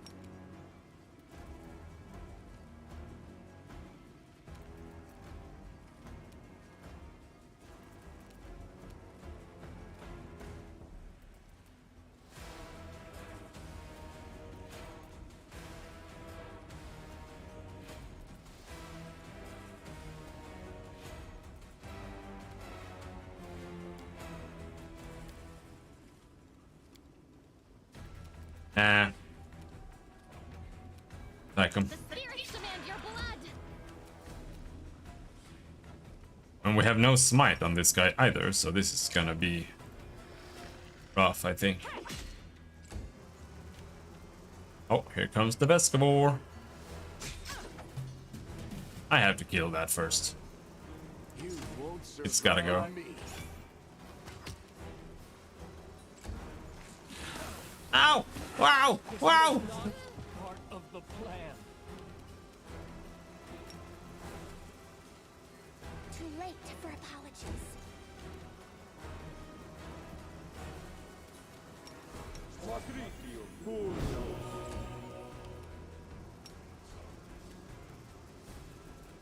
You are today's sacrifice. The inheritor, guide my blade. I died. Endure this. Very cool. Am I at my limit? So does Oh, don't die!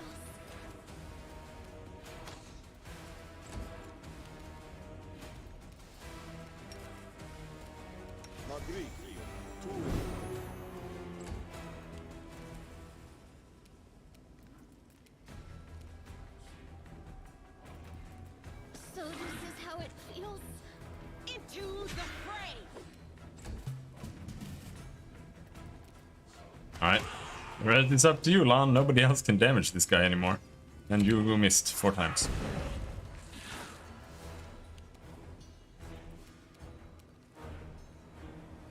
I'll hit you.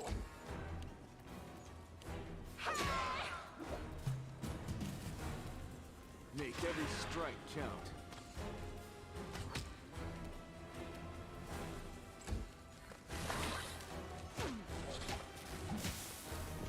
And she's down.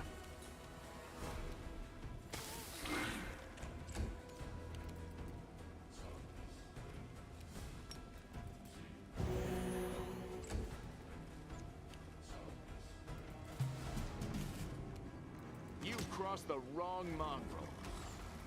Come on, land. Come on, land. Land your hits. Continue fighting, everyone.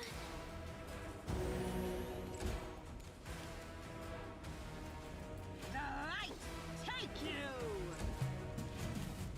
You won't survive me. He only has 15 health left. Oh no, he failed drone. Oh, you can heal yourself, right? Do that. The inheritor, guide my blade! And it's doing nothing. That's great. Ooh!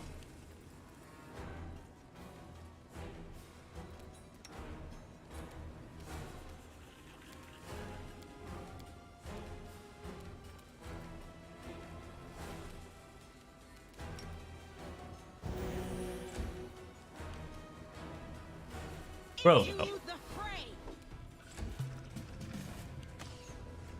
come on, lad. Come on, lad. Oh, come on. Should have used defensive fighting. I don't know why I'm not defensive fighting there. There.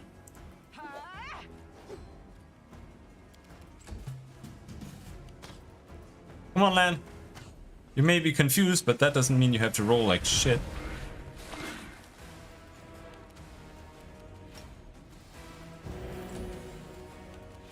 The light take you!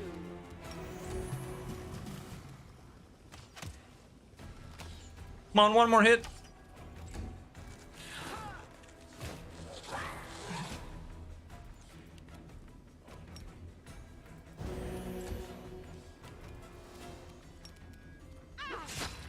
Oh. Oh, the waiting's never fun. Magritium Turinos. We will win this war.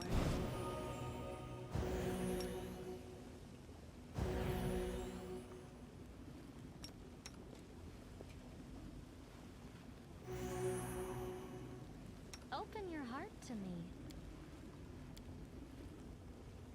The Magus half orc seems bad. No, he's really strong.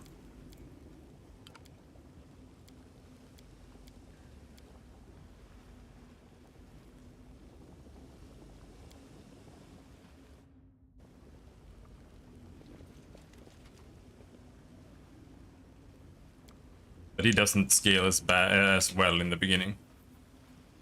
Yeah. The thing is, like, he's a caster. So he can use mage armor, he can use mirror image, he can use stone skin, he can use... He's basically mortal. As long as you've got spells. Is that a trap? It might be a trap.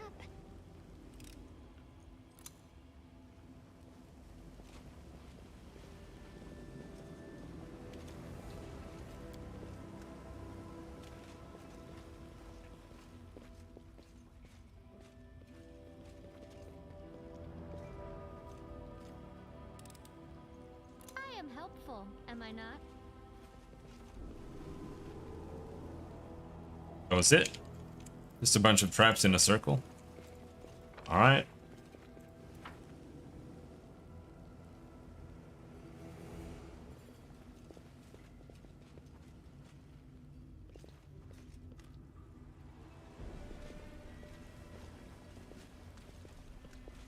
I will see to your demise.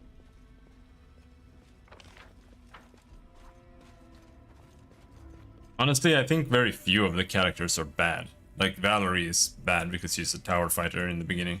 Or in the base game.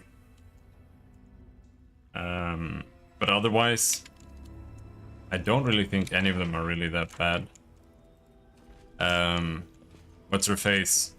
Amiri, she's the worst barbarian archetype, I think. But she's still good.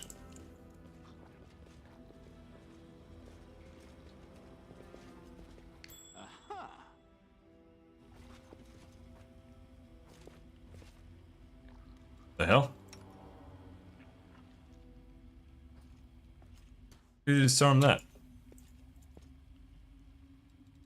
They will not expect my strike. Why can I not disarm this trap?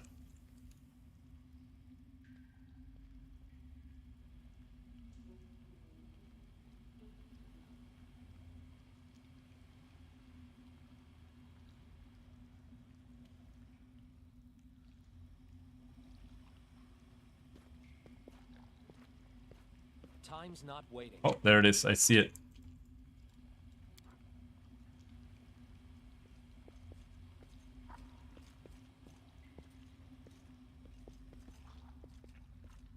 Even Lindsay is OP. The spirit Cards are guide strong. me. Behind this somehow?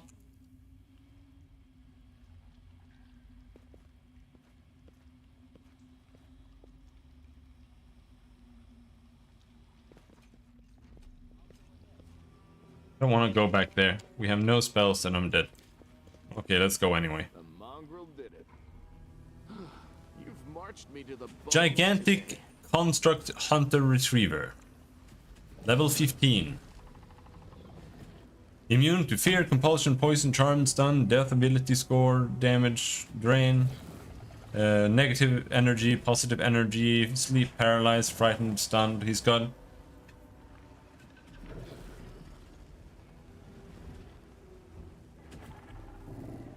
got one bite, so he's got 15 attacks at plus 17. And he can shoot eye rays, petrification, cold, fire, electricity. Got power attack.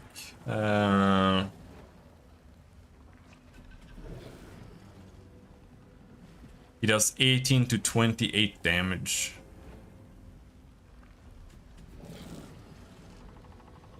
Five fast healing. Does power attack. That's pretty nasty, dude.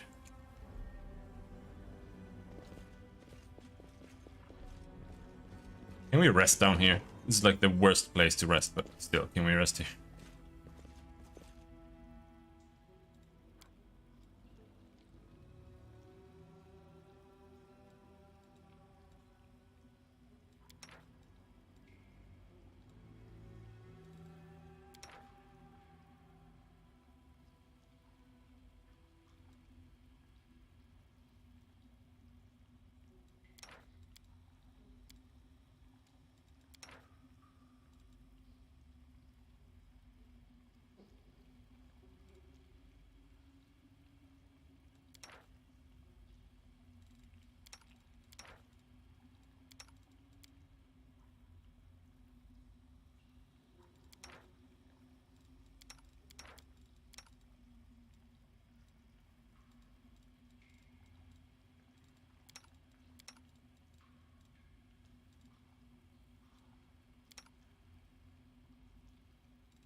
Why is she assigned there when she has a -4?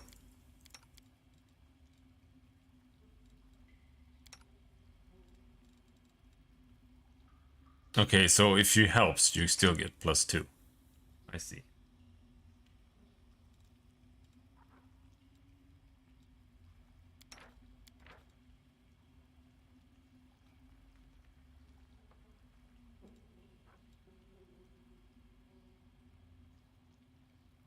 Can we rest for only one period?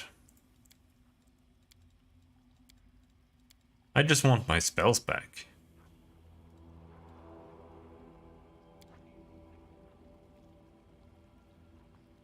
An Albracing Flames, a surge of power in the Grey Garrison, a visit from the Queen, and now a new crusade.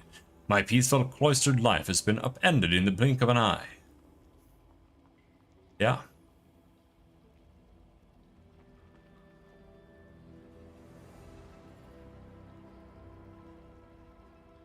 When I was very little, I had a peaceful life too, but that was so long ago I can barely remember it now.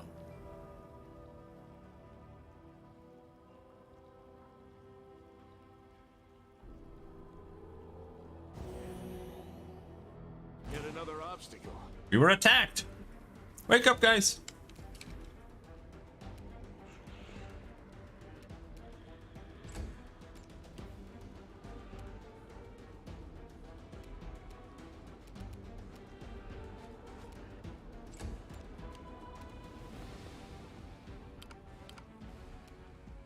I am helpful, am I not?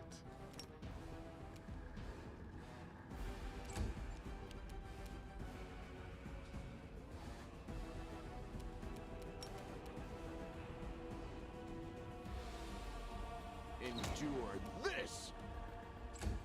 A trivial matter.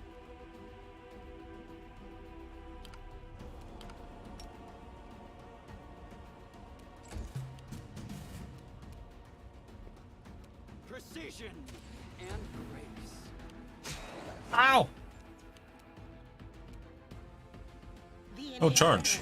Guide my blade.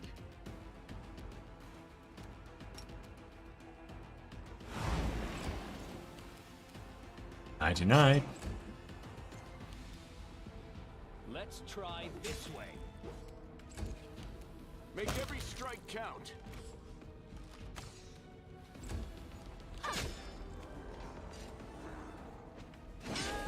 Holy shit, ouch!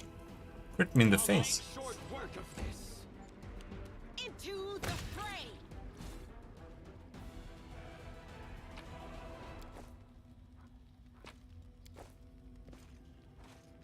Now we continue resting.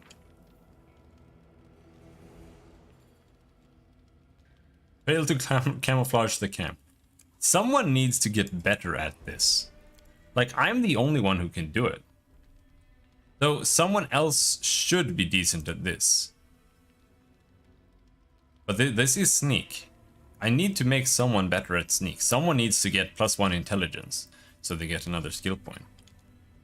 That's basically what has to happen. We'll I make will things help where I right. can.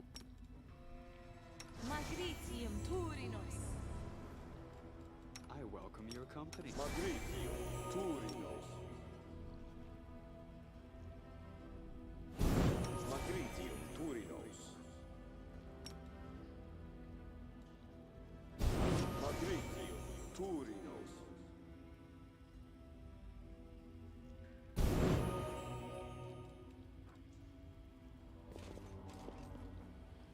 Alright, Know the way.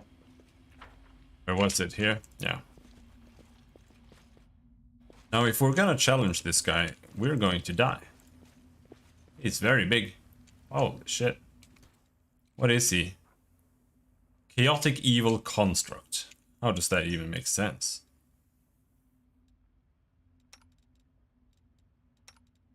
Rules are made Buffs. to be broken.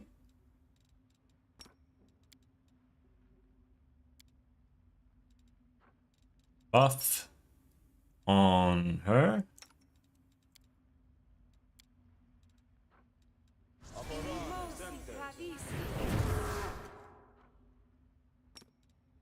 Stone Skin. We'll cast Stone Skin after we engage. I have to see who he attacks first, unless he insta-kills that person. Together, we stand. You can cast Veil of Heaven, gives you +2 AC. Oh, skip the pleasantries.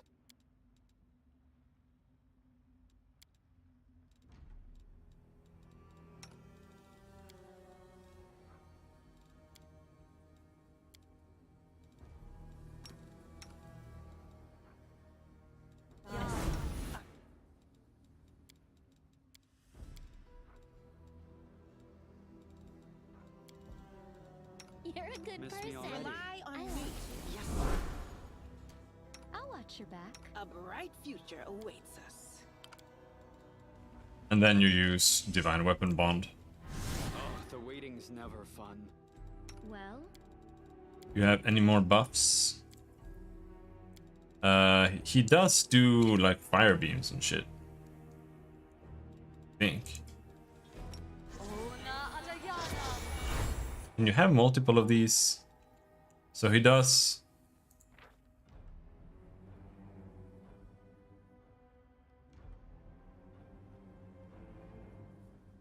Eyes of fire, cold, or lightning.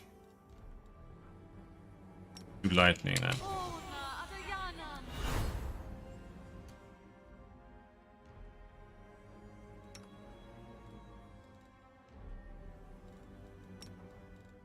Ready for anything? Are we in trouble yet? And then we initiate combat. Wrong mongrel. The heartbeat quickens.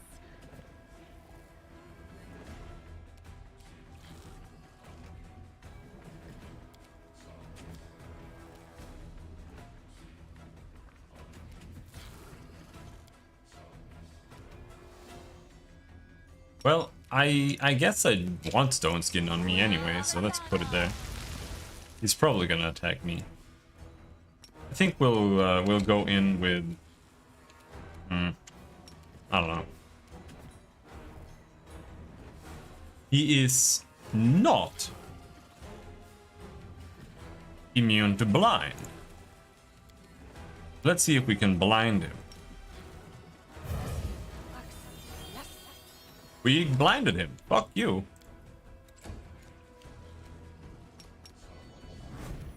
Now, he does not have damage reduction whatsoever, so I don't want to use that. You won't survive me.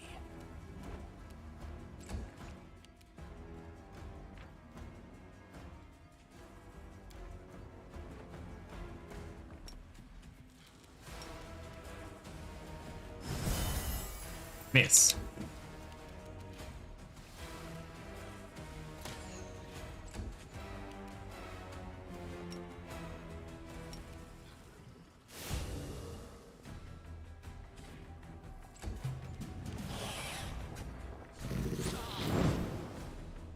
Came straight for me, I knew it.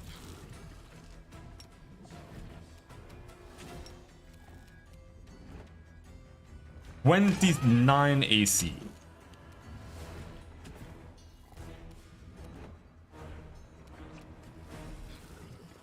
This is going to...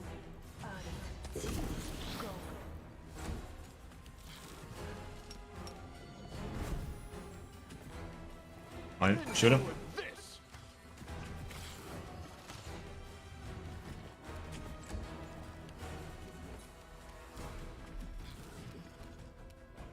This will hurt.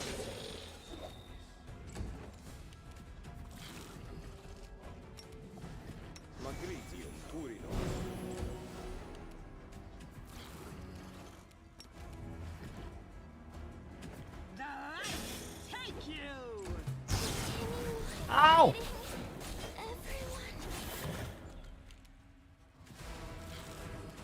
Fuck!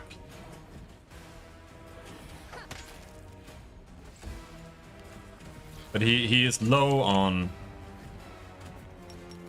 health already, so we just gotta land some hits on him. Did you see that? We need to land one more hit.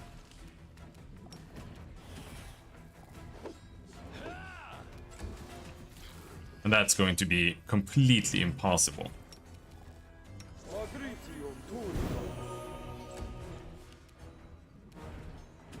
The inheritor, guide my blade! Yep.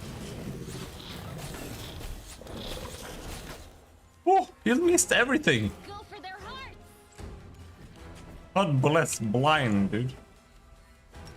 Make every strike count.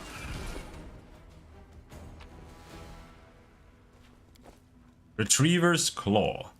Enhancement +2. Cold Iron Finesse Wielding has an increased critical multiplier of ×3. Okay.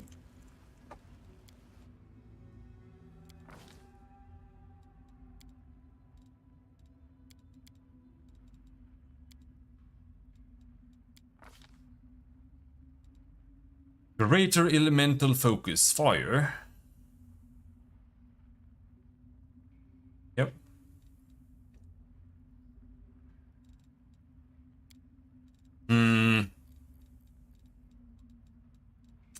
No, let's go with this already. Where is it? Spell pen.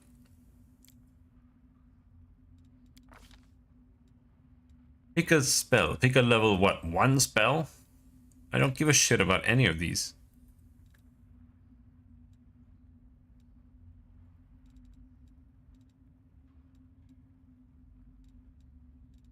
Unbreakable Heart. Level 2 spells. We already have all the damage spells we need here.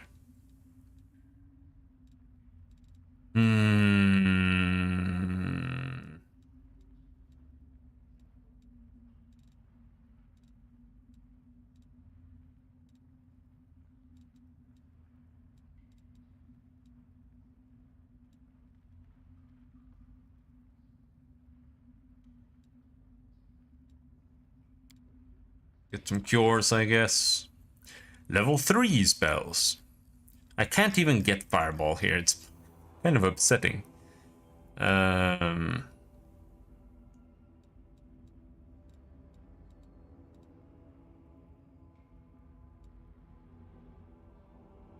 Remove blindness.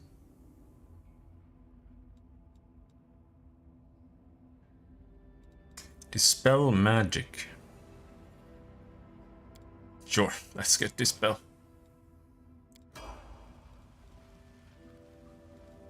Smile, the world's not ending just yet.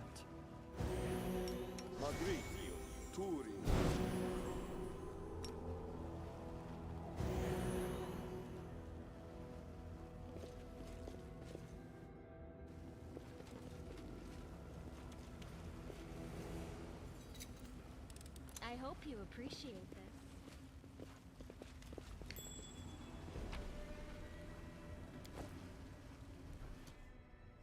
That's one natural armor. This amulet of natural armor +1 additionally grants the wearer +4 morale bonus against poison. Okay. Sure.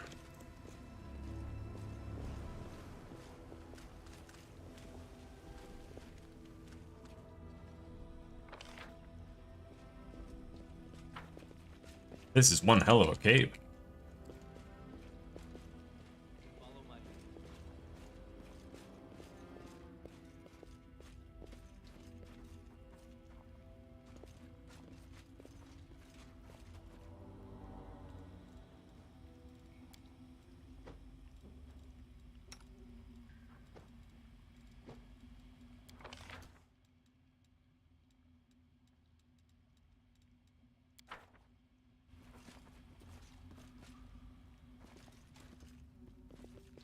Let me draw the first blood.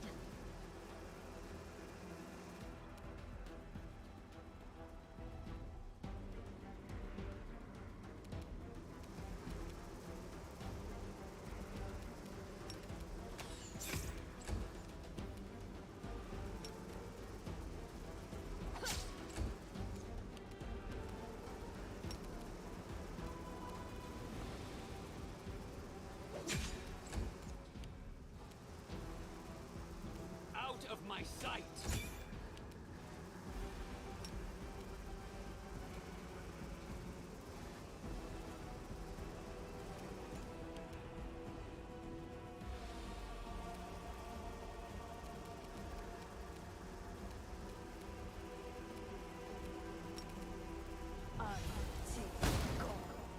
Oh.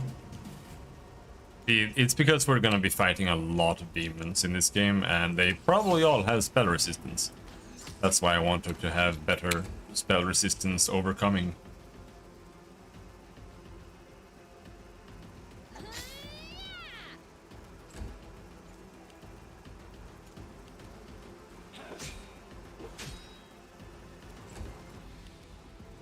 I will see to your demise.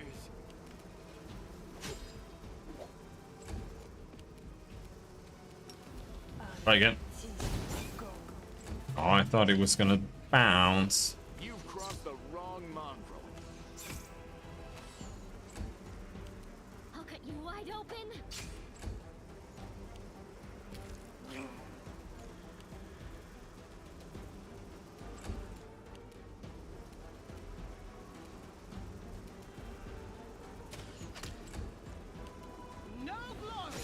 without risk. A calculated risk. Precision and grace.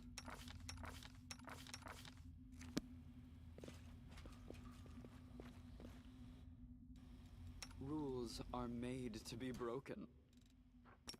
Magritium Turinos. As it should be.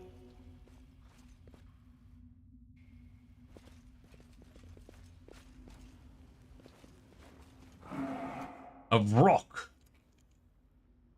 Damage resistance, exceptions good.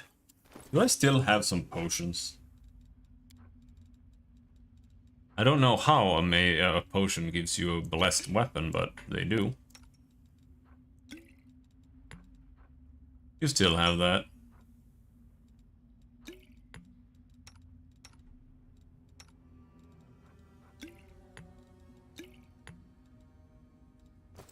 Doubt is the heart's greatest challenge. Focus on the goal. No reason to pause. What's on your mind? I wonder. I know what to do. Oh, skip the pleasantries. Time's not waiting. This should do it. Save the last one for me. What?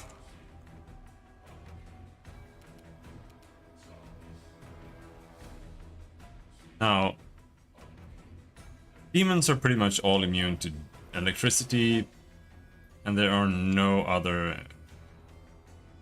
effects really. Like Sonic works against them, but we don't have that. He's not on her. Charge! Oh no, there too!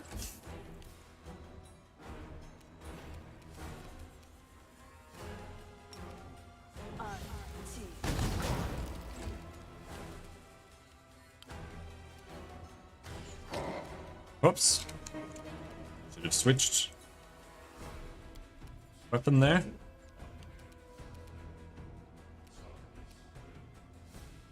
Still blessed. I'll make short work of this.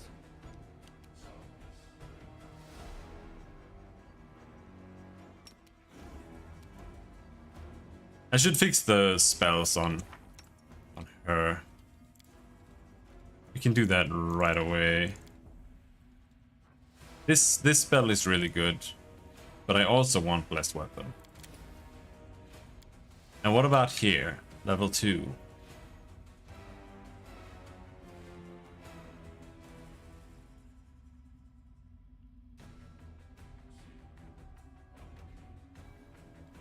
Aura of greater courage. All allies are immune to fear.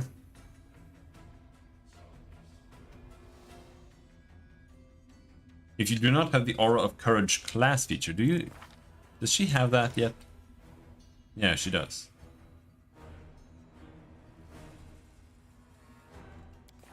Okay, so that's not a bad spell then.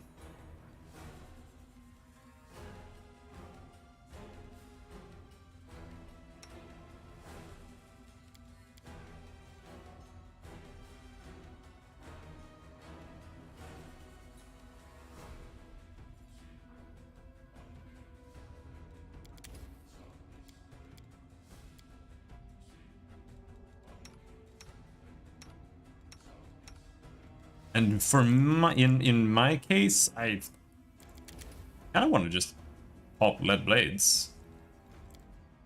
And what about level 2? Sense vitals. Gives you sneak attack. For 1 round per level.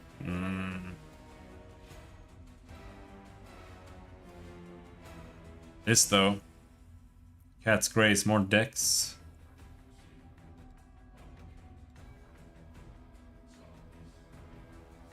More natural armor.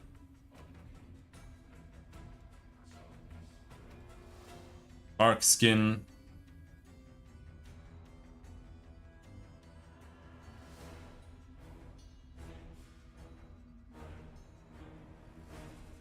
This won't stack with the amulet though.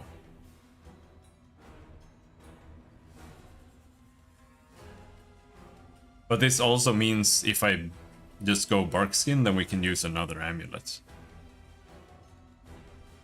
But I don't have another amulet, so I think for now We're just gonna go with Cat's Grace here.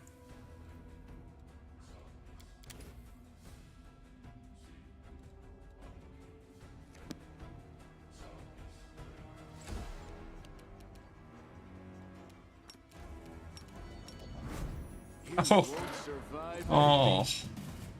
Oh. The spirits demand your blood.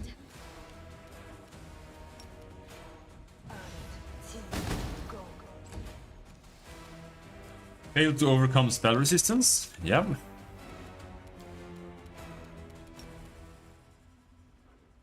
That happens.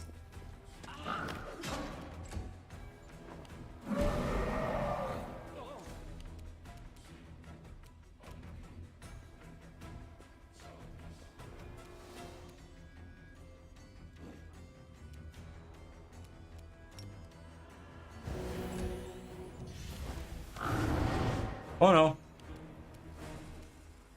Into the fray.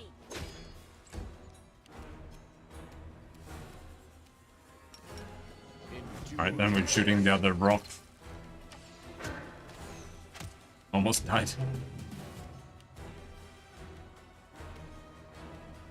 We're gonna dispel that guy? Oh yeah, hell yeah, dispel. Let's try this way.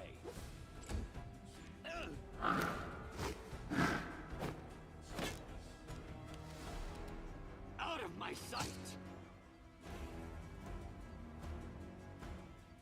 Yep. Do you see this spell here? It's called Dismiss Spell. You don't have it. That was a mod for Kingmaker.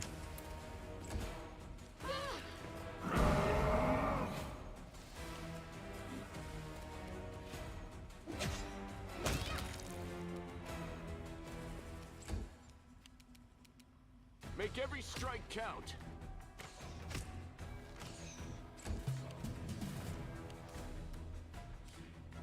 You won't stop us. This will hurt.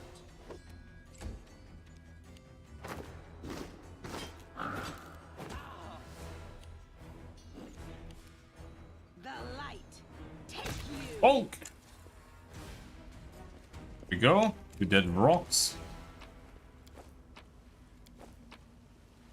Magical kukri. That is not far.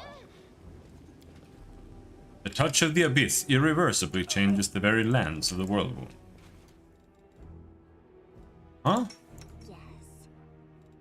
Someone's taking damage. No mistakes. Where the hell do you even see what's going on? Where are my debuffs? I don't remember how to see that shit. There. Spores. Remove disease. We will win this war. Remove sickness. Remove paralysis. The voice of the spirits. Remove sickness. Open your heart. I do not have remove disease, but I think I gave this remove disease. And then on Camellia.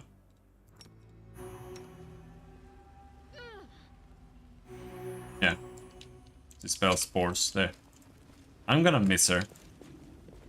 I'll go She's such a nice addition to the party, but she has to go.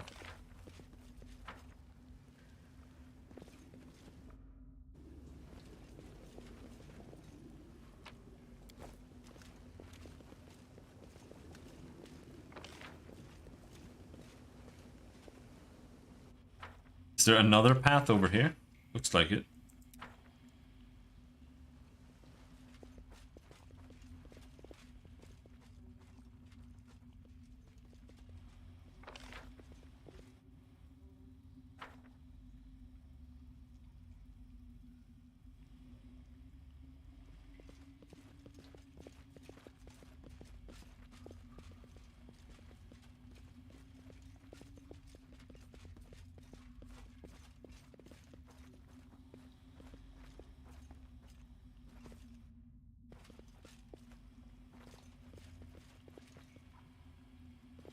Dating isn't that boring after all.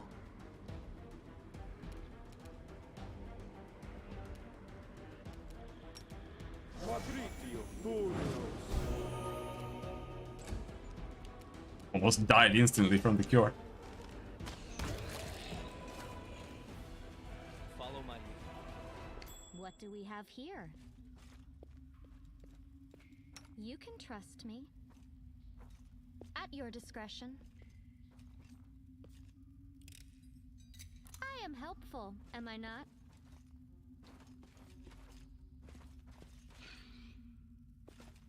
Do not fear.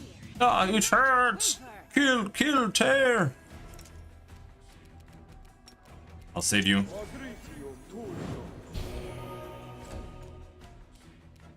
Surrender or else. And he's dead. There's someone else here too.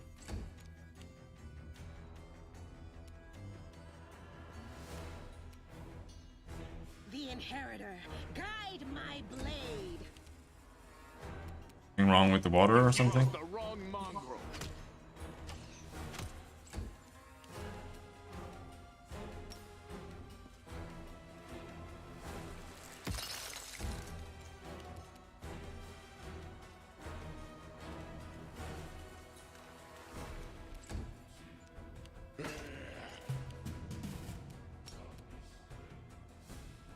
Ah, no reason to waste spells there.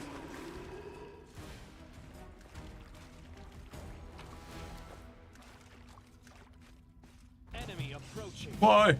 Why is this happening to me? Question, fella. Precision and grace.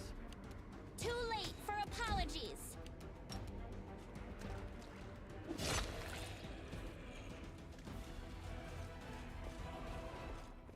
And right. Victory is certain. My soul is rotting, it's riddled with worms and bugs.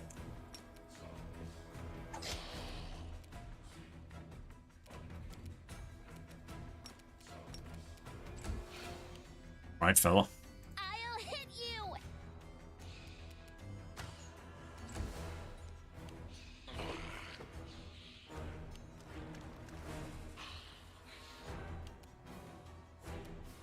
A calculated risk.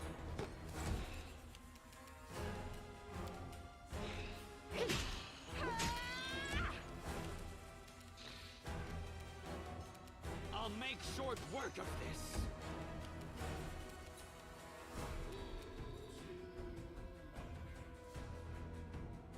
You won't survive me.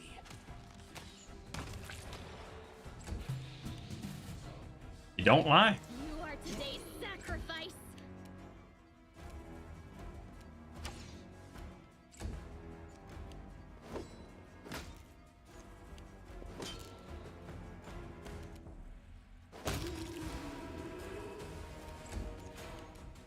Into the fray. Out of my sight. Endure this. Oh, and by the way, for wizards, you need to get point blank and whatever the other one is called, point blank shot. Most likely, depending on what you want to do with them, point blank and precise shot. You can go without, but if you go without, you can't use any touch spells. Pretty much, like ranged touch abilities Should be. need those two, otherwise they're not viable. Because they just count as ranged attacks, right? It's... I know. I only started understanding that in Kingmaker. But you still have plenty of time to pick him.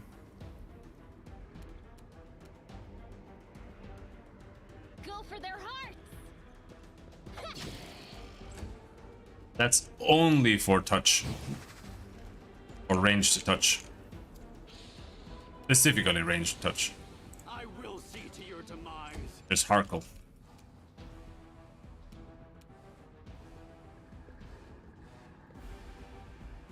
Because of the penalty for shooting into combat.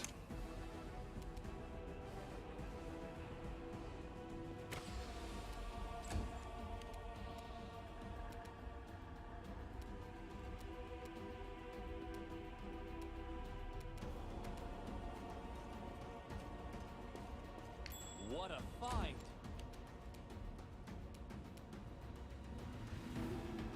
Are you OP, Harkle?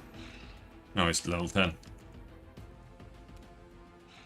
That's not very OP. No damage resistance, no nothing. Make every strike count. High AC though.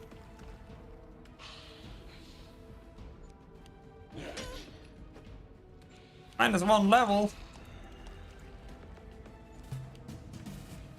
Now we've got negative levels. I think I can just turn that tutorial thing off.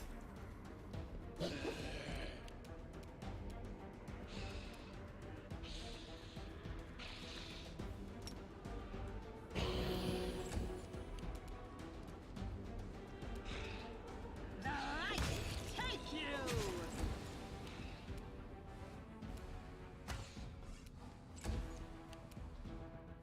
This should do it.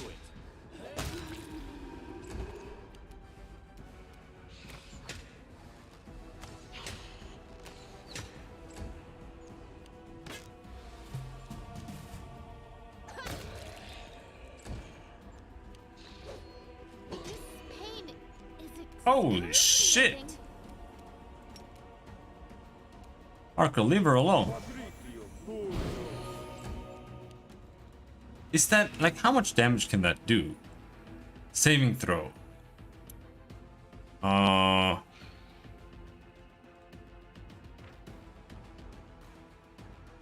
The will save DC 19. What is a heal? Like, what does a heal count as? Conjuration.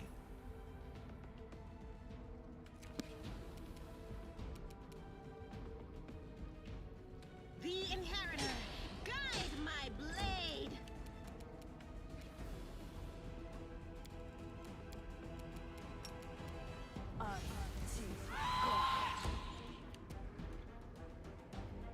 Let's try this way.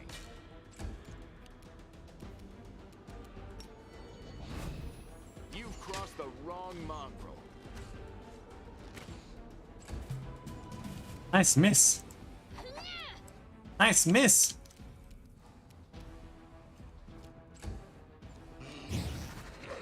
Whoa, whoa, whoa, whoa, whoa. Holy shit, dude. Into the fray!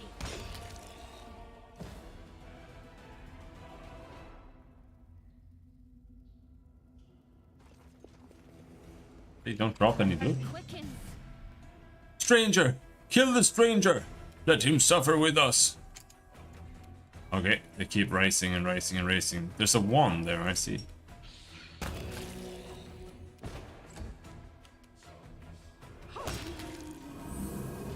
me draw the first Oh. blood.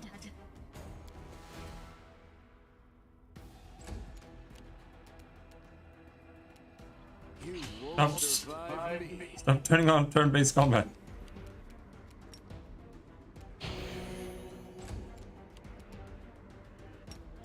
This spell doesn't work like that. This time they got all the life back. That's bullshit.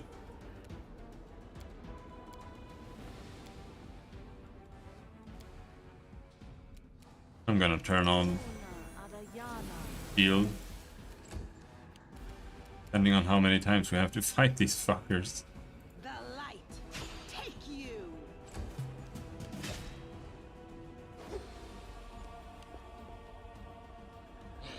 Yeah.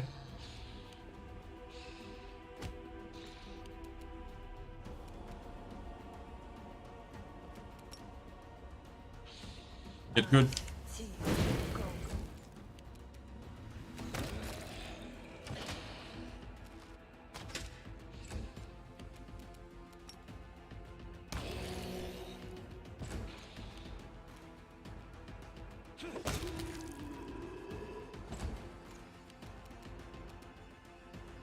I'll cut you wide open.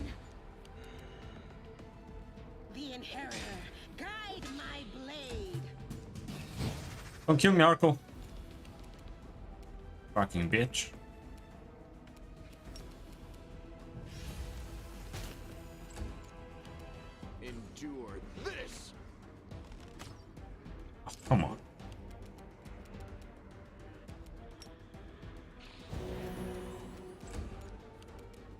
This will hurt.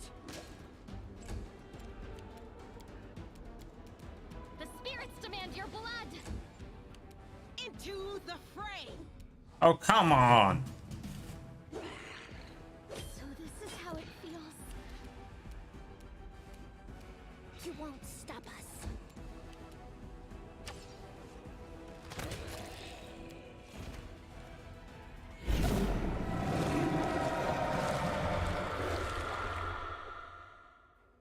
As soon as your fingers touch the wand, a surge of energy courses through your body. A howling choir of restless souls deafens your very thoughts. Green light pours from your eyes. It can rend soul from body if you so much as will it. The wand vibrates in your hand like it's alive. But no, it is certainly not, as you realize with amazing clarity. But there's definitely something inside, and it's studying you closely. Break the ominous item. A biting pain runs through your fingers. The wand clatters to the stone floor, breaking in two. The sound seems grim and menacing, like the tolling of a funeral bell. Whatever was hiding in the wand, it did not appreciate such disrespectful thoughts. The green light fades as quickly as it arose. The choir of the dead quiet their howls. The power slips away, even as every part of your body protests against it. You vividly realize how fragile and fickle mortal flesh is.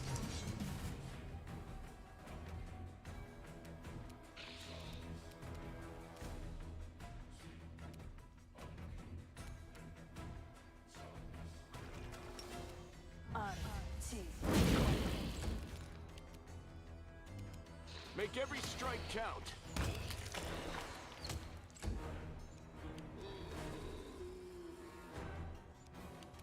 You are today's sacrifice! Now they're all dead. Thank God. Ooh! Elven Curveblade magic! Vermin Bane Elven Curveblade +2. Unfortunately, it's not cold iron, but...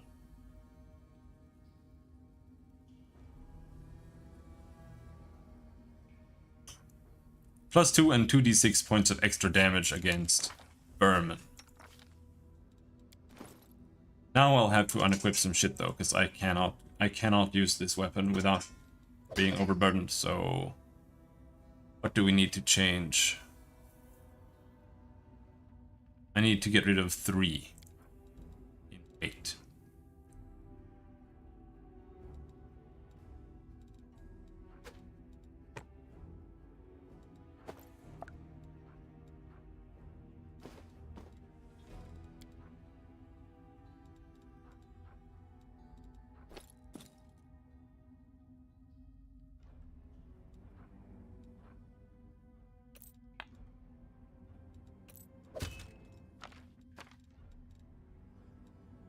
There.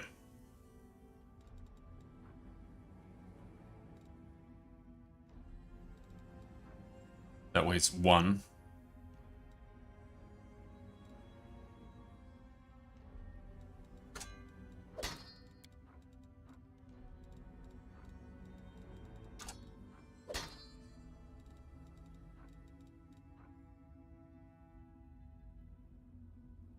Why does my attack only go up 1 step? This is +2, and that's +1. But I only go up to +13.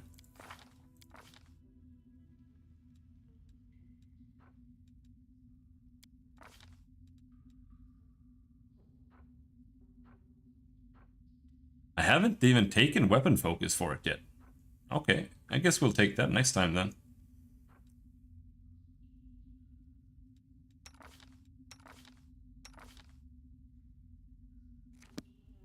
And now we finally have an elven sword. Helm of Scrotia. Soot is restless. Well, I wonder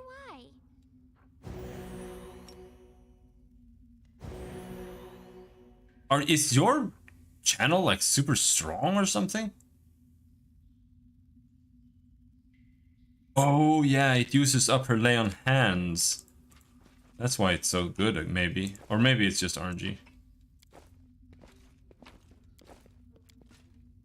The loot taken by the thieves from the Tower of Estrad. Cha.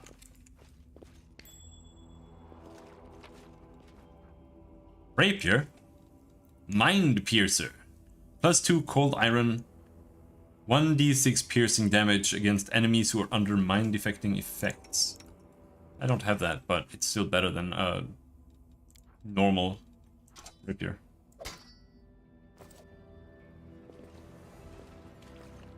What about charisma? I'll go ahead.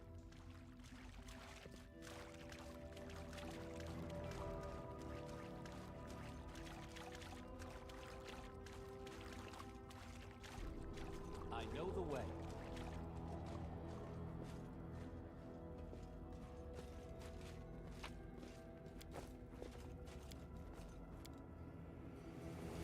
A massive claw. Judging by its size and color, it once belonged to a silver dragon.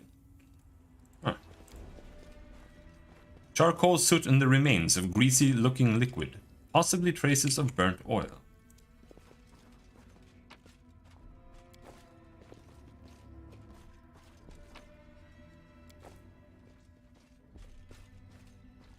Alright, well, I think we're done here. Smash the evil wand. It's used for channeling.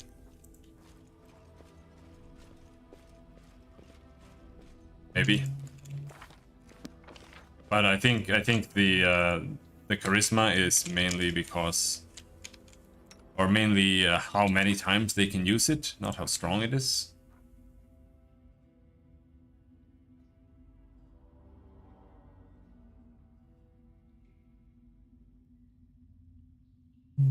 (1d6 plus 1d6 point of every 2 paladin levels beyond first). So she's level 7.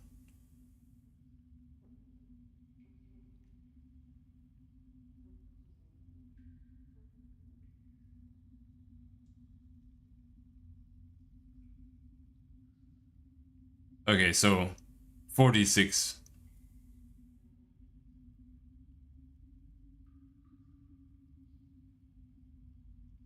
And the save for a channel to do damage, that is based on charisma. But no, otherwise looks exactly the same. Though here you can't even see what here. It doesn't even say here what it does.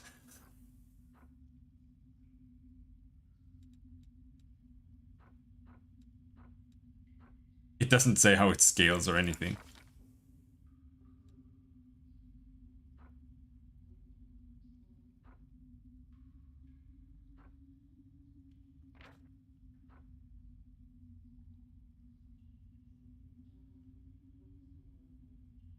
You can channel positive energy like a cleric. So then they want you to go and look at the cleric.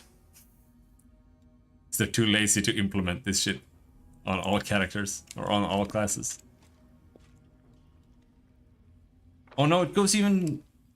No, this is out. Okay, good.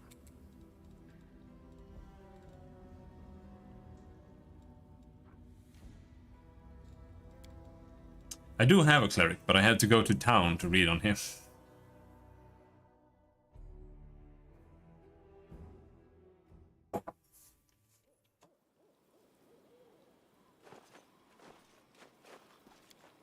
Follow my lead. Are those negative levels? Holy shit. Rely on me.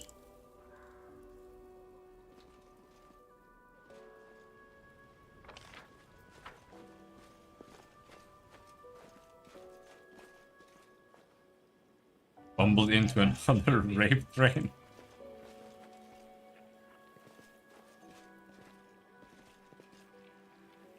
He's found the boggards. That is not far.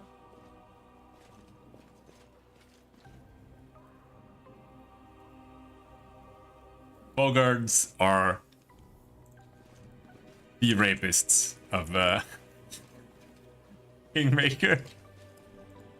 No, what is that? Acid has ruined the Catamanier's gear. Okay, so we could have gotten it if we were here earlier. That's what they mean.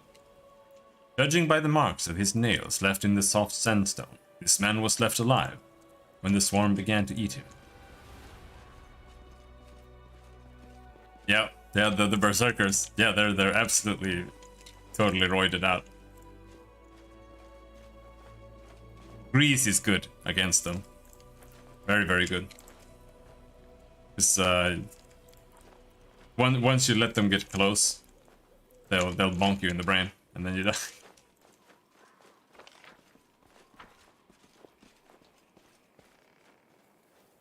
I'll go ahead. Acid has ruined the Catamaner's gear.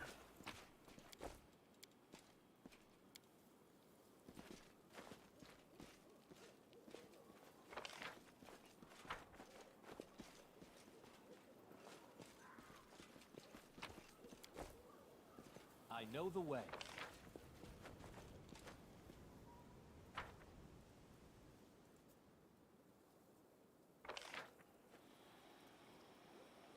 Where's the exit?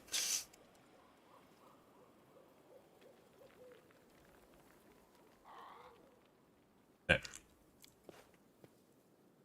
Oh, that was spooky.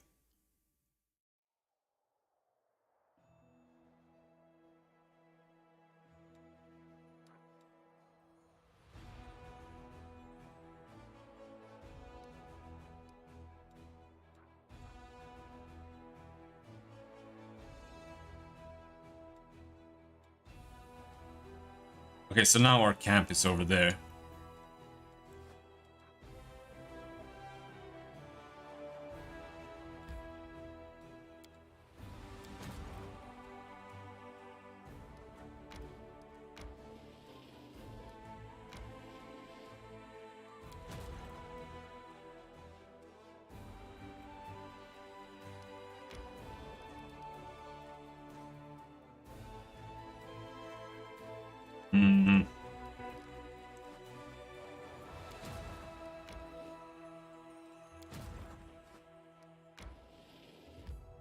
Yes. Enter camp.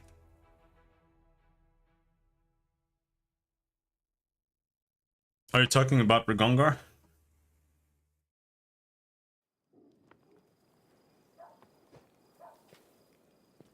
Yeah.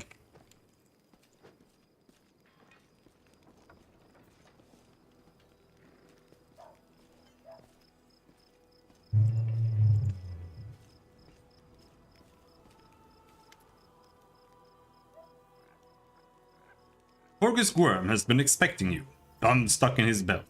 There you are. I've been waiting. As you see, I too have joined the crusade.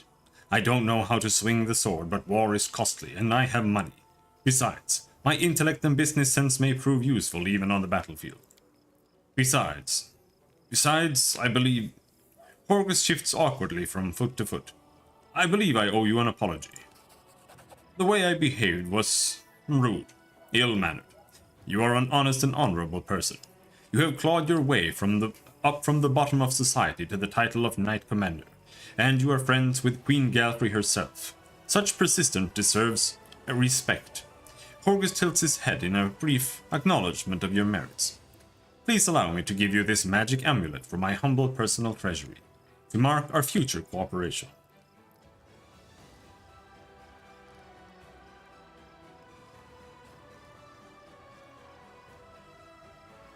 What can you tell me about Count Daron Arende? The nobles of Canarbus should be acquainted to each other, shouldn't they? He is a brilliant young man with a brilliant pedigree, and that story of his, the nobility is the glue that keeps our society together. I suppose that is why demons so often choose their estates as primary targets. Who would notice the demons' bloody massacres if they only slaughtered poor countryfolk? The Arende family shared the tragic plight of the Gwyrms. Along with many other members of the nobility, they fell victim to a treacherous attack during a major celebration taking place at their family estate. I hadn't received an invitation and was slightly insulted by the snub, but it turned out to be a blessing in disguise. The gods saved me from a terrible fate. All the guests died that day from a magical demonic disease. I sympathize with the Count deeply. He has endured so much, and it's no wonder he keeps himself aloof from me. I think this is due to the fact that Horgus Worm's fate so resembles his own, and we both have to relive those horrible memories whenever we see each other.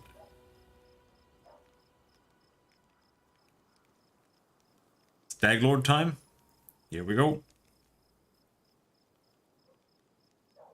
Yeah, I've been trying to pay attention a little bit, but I just can't while I'm doing this.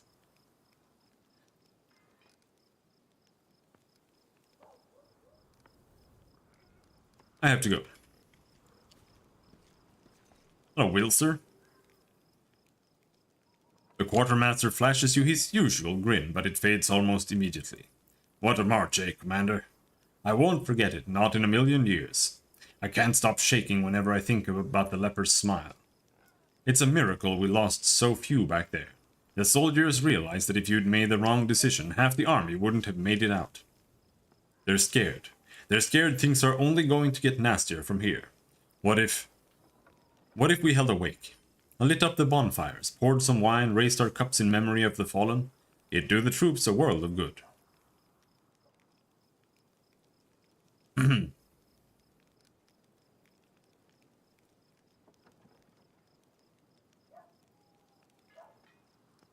We will mourn the fallen not with wine, but with words of prayer. Wise words, Commander.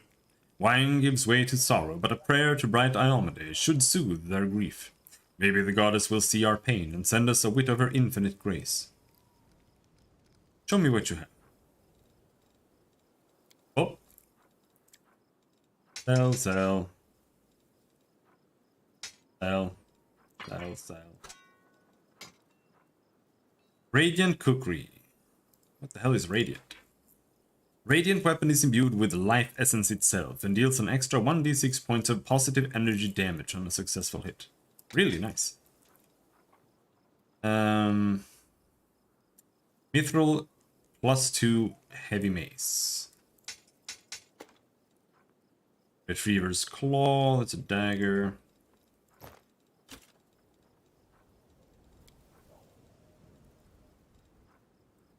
Amulet of Blackened Mirror. Whenever the wearer of this amulet uses a hex, the DC of the saving throw against it increases by 1. Plus 5% hit chance on sleep.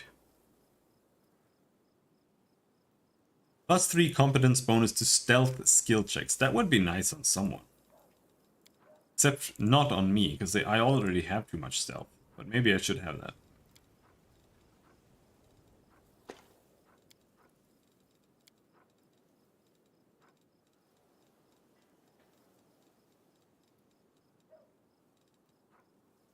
I was expecting more money than this, to be honest.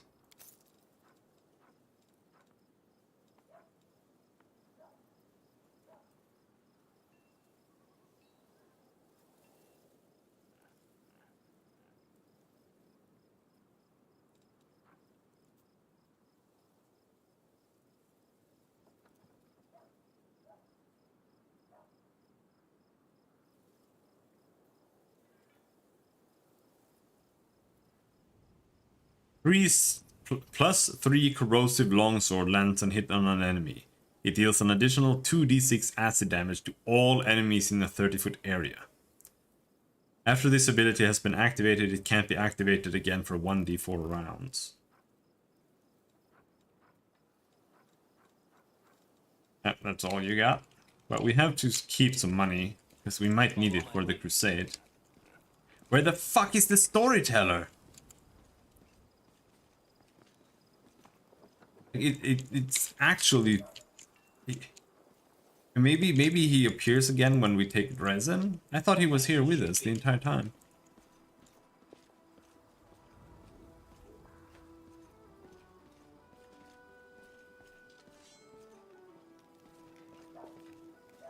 That is not far.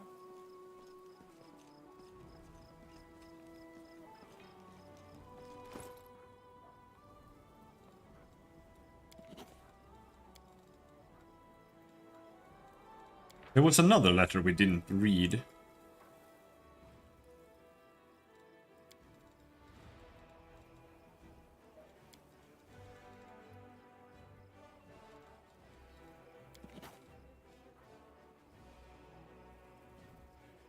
Still haven't figured out Swift Tactician.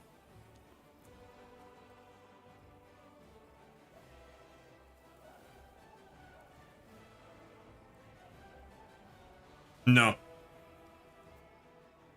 It only grants you the bonus ones. So you have to take the best ones as bonus feats. The ones that you most want the people to have. Or rather, the ones that you don't want other characters to have to take.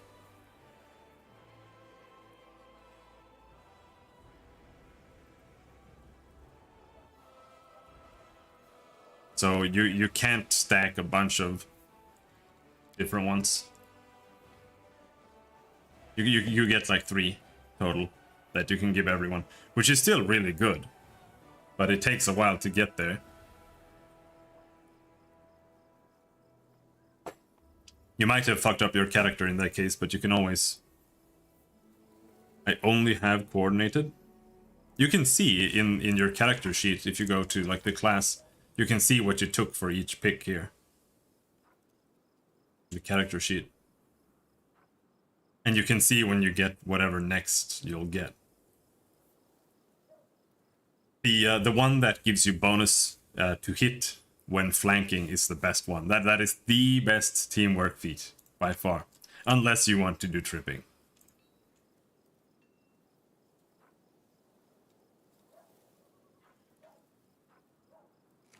But it's pretty much that, and the one that gives you like bonus AC or something like that.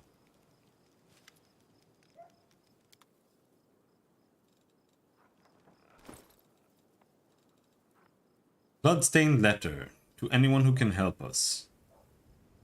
Come to my camp. Glowing croissant. Comprehensive guide to cooking a tasty dish.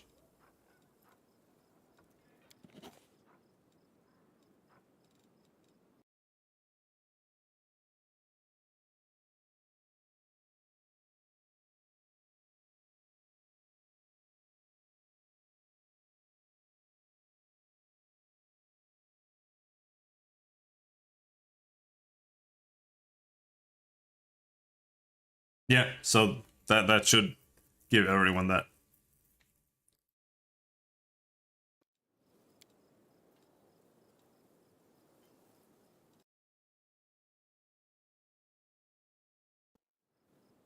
When you use the skill. It might not show up as them having it, but as long as they have the buff, they should get the benefits.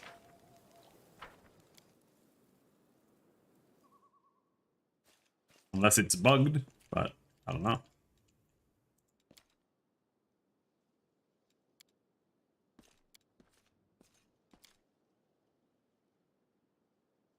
I don't know what coordinated defense does.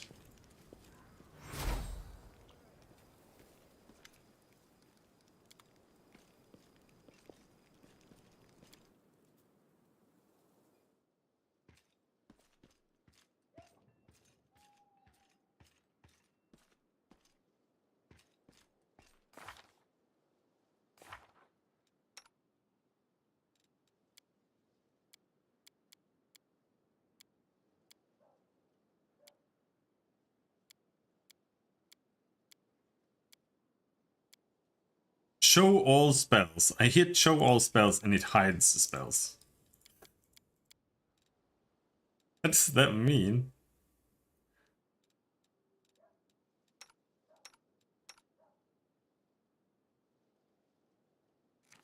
+2 bonus against trips. Ooh. Sounds rough to use.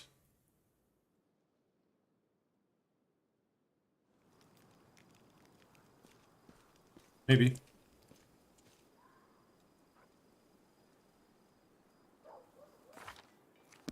Is there no way to cast spells on myself in here? Or do I literally have to leave somewhere?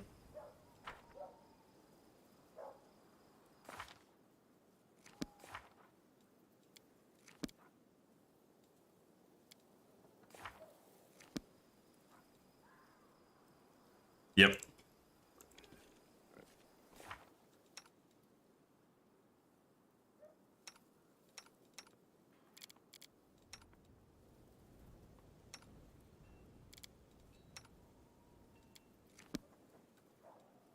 Fighter Armiger, Hell Knight.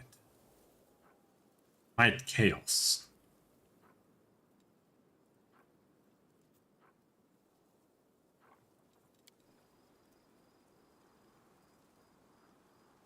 Alright, let's see here. Wrath of the Righteous.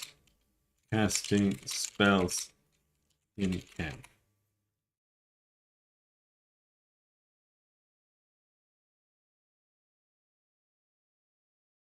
No.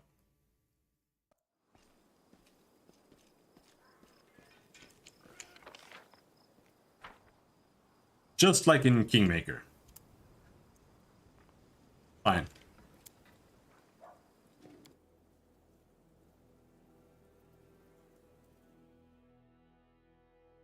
So I don't think I have restoration strong enough to deal with this anyway. Let's go back here.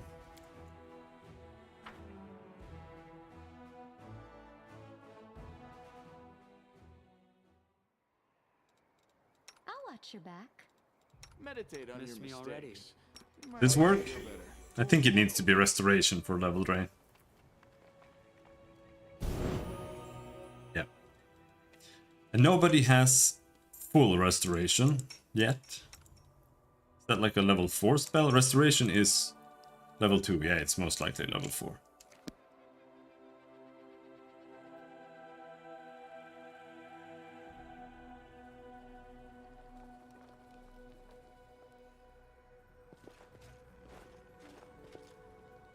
I mean, if you pick the good teamwork feats on everybody else, then that's fine.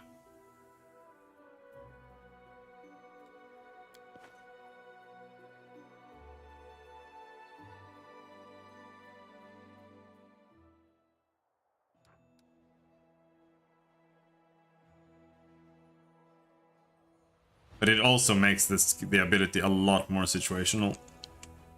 But it would also be useless if you pick the same skills, so, or the same feats.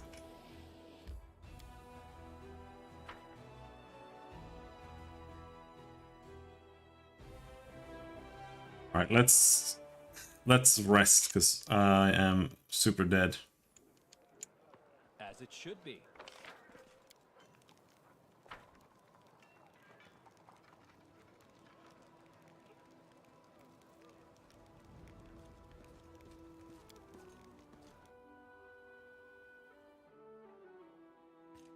That is not far.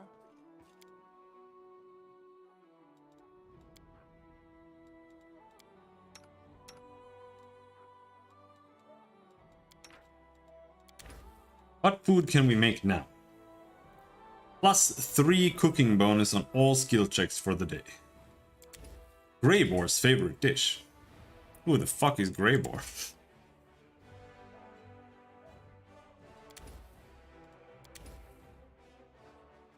We need butter, mix of spices, and edible moss. Okay.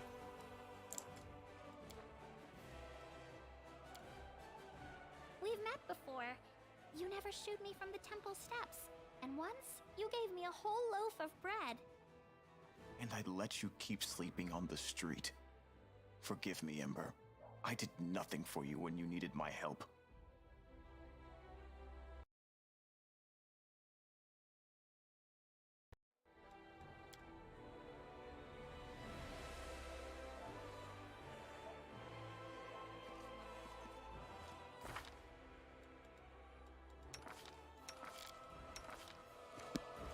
Still have level drain. I still think that's a bug. I'll go ahead. Because it's temporary level drain.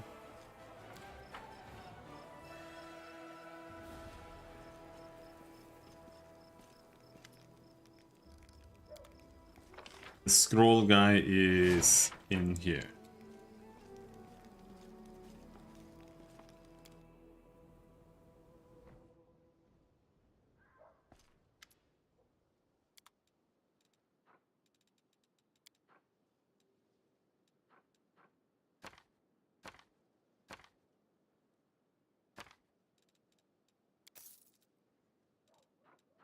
You have butter? Oh.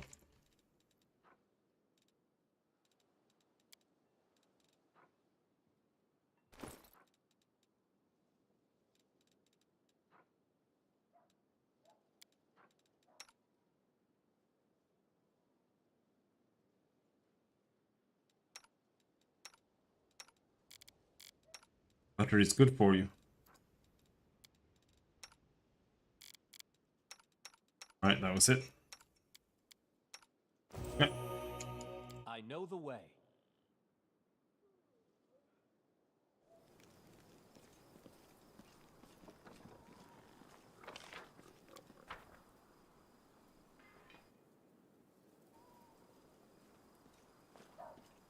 Follow my lead.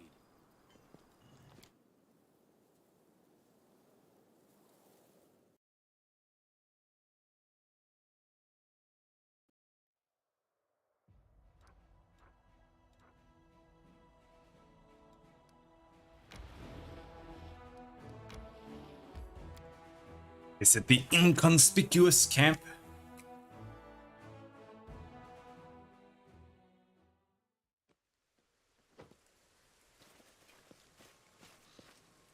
Hello, Krinunk. The aged kobold sitting by the small campfire greets you with an amicable gesture. He doesn't reach for his weapon, or hiss threateningly.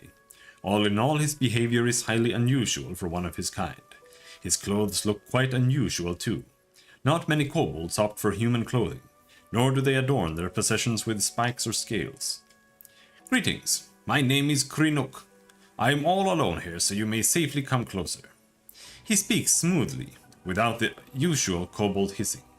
Moving slightly aside, the kobold points to the carcass of a small animal on a stick roasting over the fire. Dinner will be ready soon. Whoa, I've never met a talking lizard before. Well, back in the river city we had a real dragon. Are you a dragon too? Can you turn big? You flatter me, young lady. Many of my fellows would give up everything to become dragons. Some even entertain themselves with fantasies of already being such. But I am proud to be what I am. A kobold, nothing more, nothing less. Kobolds are rather a courteous lot, it would seem. I never expected to receive an invitation to dinner from one of your kind. As a guest, rather than a dish, that is. I didn't exactly invite you, Count. My invitation was addressed to the commander. But sit down, help yourself. Beyond the walls of your fancy mansions, you'll find surprises far more unusual than my humble self.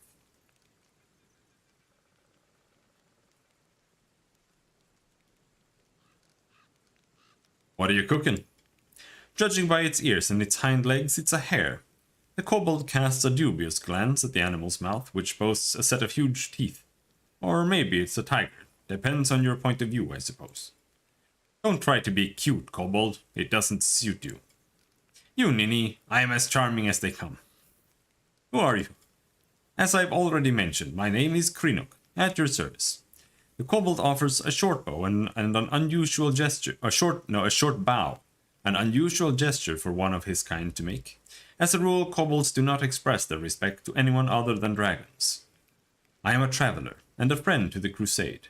I can be your friend too if you are tolerant towards kobolds.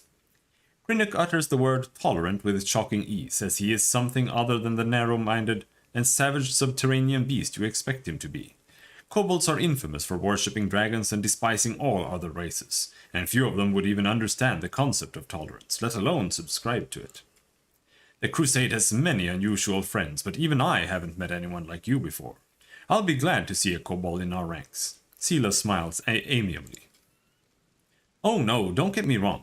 I have no intention of marching within the crusader ranks. Still, I hope that my humble assistance will be of help to you. What do you want from me? I want nothing from you. I am asking for nothing. I am simply offering help. I sympathize with your cause, so I would like to provide whatever support I can, from time to time. Does that work for you? The kobold stops and looks at you expectantly. How exactly can you help me? With advice, mostly. Throughout my life I've seen a lot, and a piece of timely advice can be extremely valuable, don't you agree? Of course, if your advisor is a kobold, the merits are not so obvious, but you're in luck. This kobold right here has extensive knowledge of a variety of matters that you may find useful someday. After some thought, he nods towards the campfire. One more thing I have to offer is this hair, after its coat. Thank you. We would appreciate any help. Krennic nods agreeably. Then we have a deal. You won't regret your decision. Just drop by my camp every now and then, and we can have a word. Perhaps I'll be able to give you some useful tips. Pulling out a small knife, the traveler carefully cuts off 2 strips of meat from the roasted hare. He throws one into his toothy maw, while graciously offering the other to you. A strange animal, to be sure, but it seems edible. The energies of the world wound mask everything in illusion. Harmless-looking animals try to eat you for dinner. Dangerous paths appear to be straight roads, and your enemies. Sometimes your enemies can look like your friends. Krennic squints and looks deeply into your eyes. Have you ever been in a situation like this? First you think a person is your friend and ally, but then the scales fall from your eyes and you realize they are actually your sworn enemy. So you catch this person, you tie them up, and then you start thinking, how should you treat them now? Like your enemy? Like your former friend? It's hard to decide. What would you do if one of your friends turned out to be a traitor?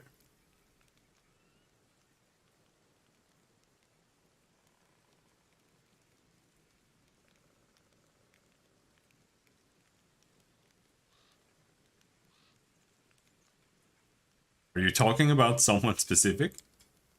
Wow, your question reeks of paranoia. No, I am not talking about anyone specific, and I'm not implicating anyone.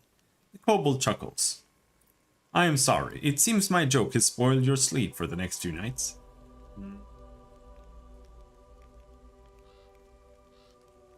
There are a lot of choices here, but it is very hard to remain neutral without just going pure good or pure evil. Every traitor must be executed, there's no other way. The kobold grins wryly. That sounded smooth, as if you were reading it from an inquisitor's scroll. What if you think with your own head instead of repeating slogans? Fine, let's assume you execute the traitor. Then what? The overall score is still in the demon's favor. Something in Krennic's voice sounds merciless, like cold steel. If you catch a traitor, grab them and shake them till they spill everything they know. Some need to be tortured, others will crack if you threaten their family or bribe them with promises of mercy and gold. Wring the traitor dry, like a rag mop, and think about war, not about ethics. At least, that's what smart people write in books. The fervor fades from the kobold's voice, but subtle glints still flicker in his eyes. You got really worked up there. Who, me? Not at all. You say that like you're an expert on kobolds, as if you can intuit our deepest feelings and emotions. I guess you're right. What matters most is doing what's best for the cause. The kobold shakes his head, pretending not to care. Maybe I am right, maybe I am wrong. I was just sharing my opinion. Then again, if we're discussing traitors, it's fortunate that betrayal is not reserved for mortals alone. Demons stab each other in the back far more frequently. The rumor is that there are at least 2 demon stashes within Resin, filled with arms and supplies that were stolen by Descarites from Baphomite's, and vice versa. One of them is near the entrance to the fortress, while another one lies by the entrance to the citadel. Well, that's valuable information. Of course it is. I wouldn't waste your time. Cracking his knuckles, Krennic gives you an inquisitive look. I hope that when that time comes for you to make real decisions instead of hypothetical ones, your wisdom won't fail you. Just one bad choice can turn a revered leader into a disgraced pariah. I've seen it happen before. I lived through something like that. My tribe suffered a disaster caused by just one bad choice. Can you even imagine? The kobold squints sadly, his shoulders slumping a bit. With a sigh he begins to talk. I don't like telling this story, but it might be useful for you to know it. Perhaps it will serve as a warning. Tell me? Krennic clears his throat and starts talking in a sonorous voice that reveals his experience as a bard. I was born into the mighty and proud tribe of the Night Ruby. Our caves were vast, our mine shafts were rich in quartz and metals, and our underground lakes were brimming with fish. And of course, we had plenty of slaves. The Knight Ruby was a model of kobold success. It was a tight-knit, greedy, and aggressive tribe that intimidated even a few of the nearby human settlements. But there was a flaw underlying our power. Once long ago, a leader of our tribe signed a pact with devils, promising them the soul of every tribe member, in exchange for help and prosperity. Since then, every new All-Watcher had to agree to the pact, and the power of the tribe grew, as did the number of lost souls. It was like that until our leader, Urma, came to power. She was a principled and proud elder who didn't want to bend the knee to hell, so she refused to sign the pact, and all kinds of calamities befell our tribe. The tribe was attacked by its neighbors at the devil's instigation. Epidemics broke out, then our slaves rebelled. They came after their former masters in the dead of night. Our clutches of eggs were ravaged, our altars were desecrated, and our warriors were slain in their burrows. The slaves paid us in full for our cruelty and arrogance. They hunted us, chasing us down through the caves and mine shafts, level by level. When we were finally left alone, we had no idea where we were. All we saw around us was darkness, and lurking in that darkness were bloodthirsty and dangerous predators. After raising his voice dramatically, Krenuk suddenly stops. Then he adds with a teasing smile, "I think this moment is enough of a cliffhanger to stop here."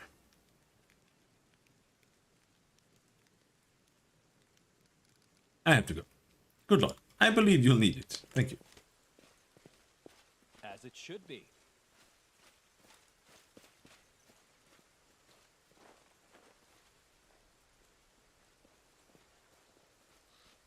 Can't hide from me. Hell yeah, Wand of Dimension. Oh, that can be kind of cool.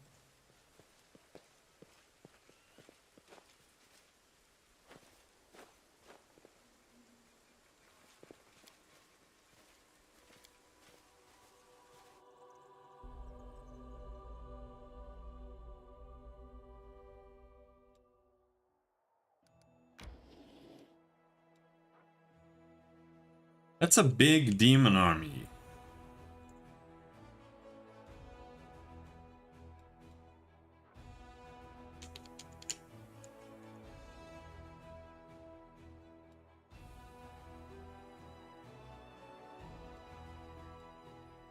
That's a small demon army.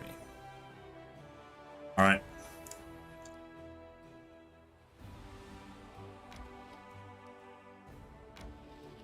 Send her out. Go over there. Clear out the small one. Just so she gets levels and XP.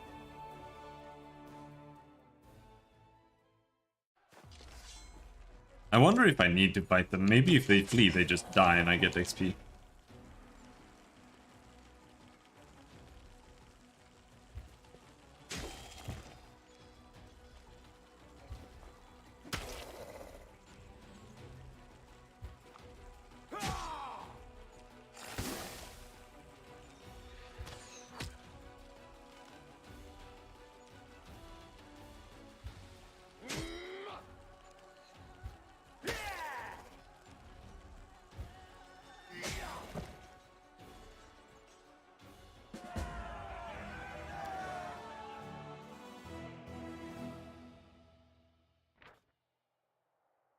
The site of an old battle between the Crusaders and demons is still strewn with thousands of corpses. The stench of death hangs thick in the air while the survivors lurch around the battlefield looting whatever they can.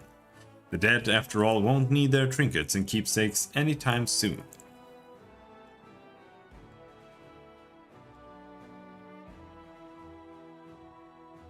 "40 insects. Man, I could probably take this, but how long until the next week? How the hell do you even tell?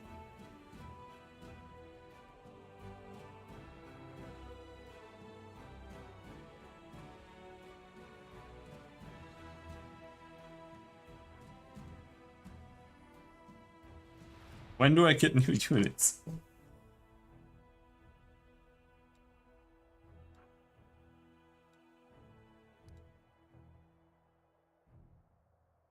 I mean, obviously it's...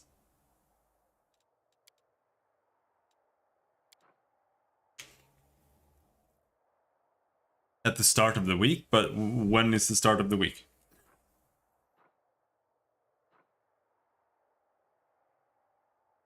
I can't even... like, they don't even show you what day it is. Rova. That's a month. That's not a day.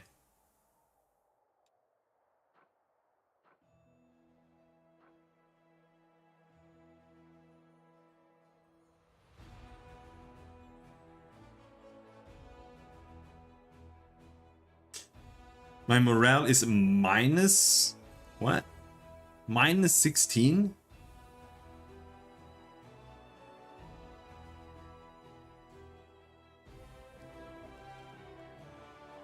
Skip time? Yeah, but I don't want to skip time. I just want to know how long I have to wait.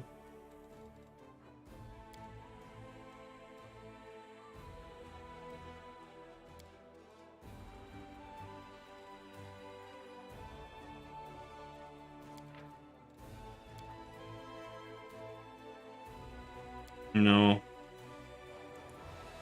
I mean, that's the hour. What I mean is the day. Because it works just like Heroes of Might and Magic, so these, as far as I understand, will refresh every week. But oh yeah, it says 28 per week, but I can't tell when the week is.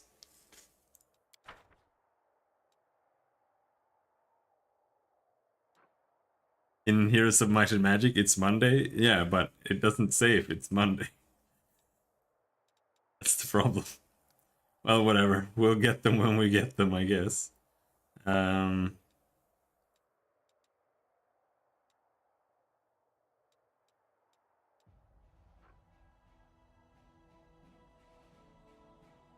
We should be able to defeat this.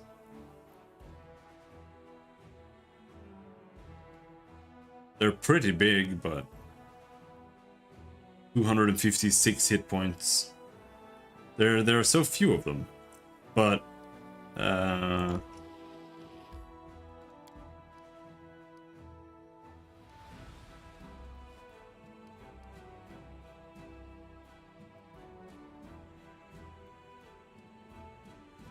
like this is pretty heavy.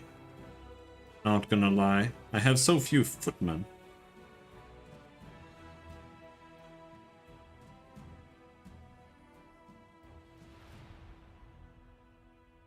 Yeah, I know I'm at the 15th.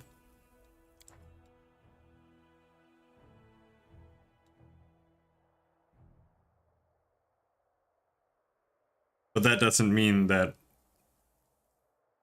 I'm at the week. I mean, I could just divide this by 7, I guess, but is that even accurate?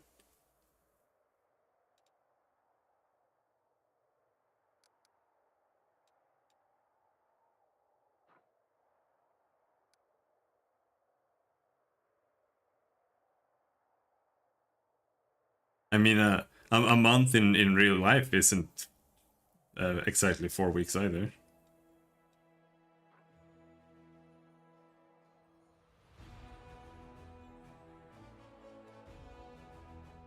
Oh, I'm very afraid of this guy. I think we'll wait till the next time we can recruit something, but the problem with that is we can go fuck up that guy, maybe. Then we can go somewhere.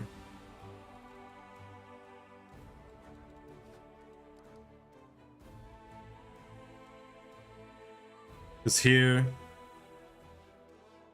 could maybe fight those guys too.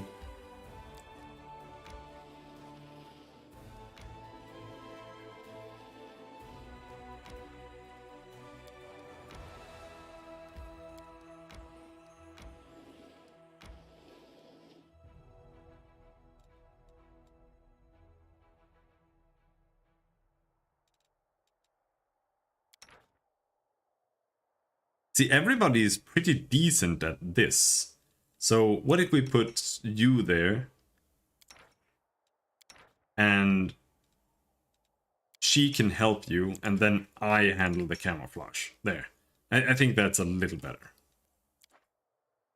I can feel evil lurking in you, but you act like a normal person and a good comrade. How should I know what your goddess considers evil?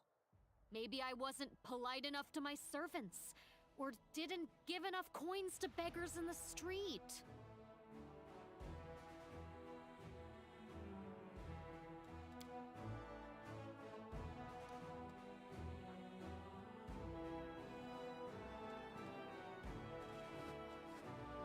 Oh, we can buy more.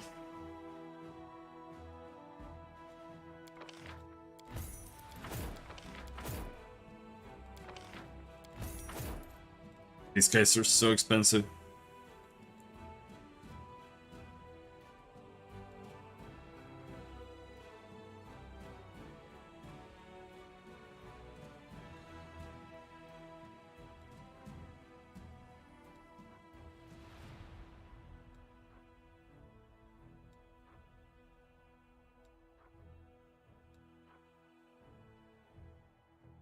I kind of think the clerics are nicer than the Hell Knights, but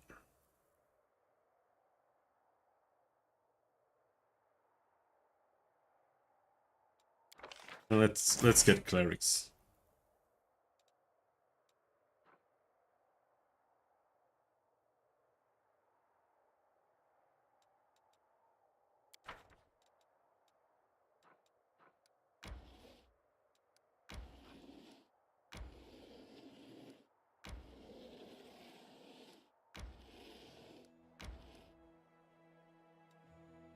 Ah, we should have just cut through there.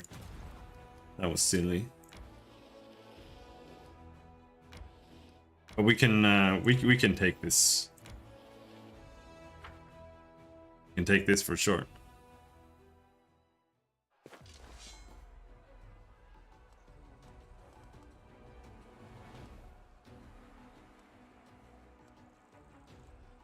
Kill their archers first.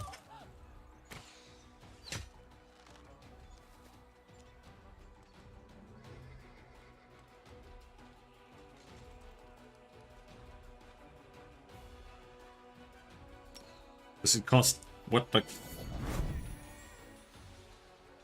That costs no energy?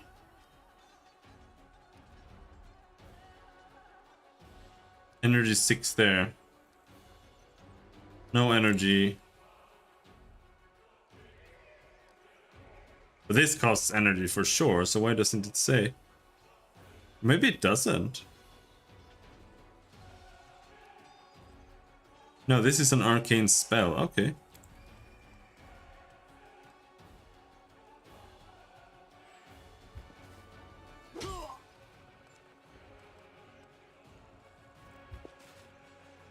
Okay.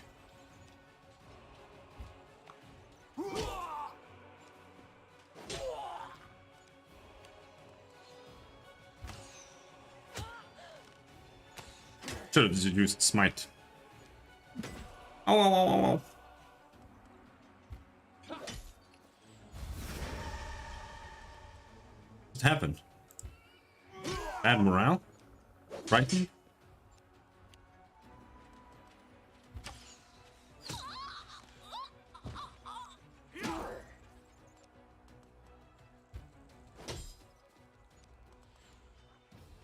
Heal himself.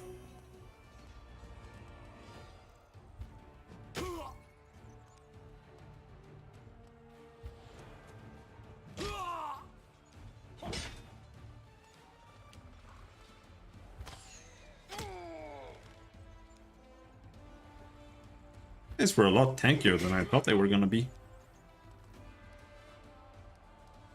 Heal thyself! Smite evil! I assume this guy is evil. I mean, he is just a footman, but... Oh, they have lawful good footmen. Okay. Sure. I guess. That makes total sense.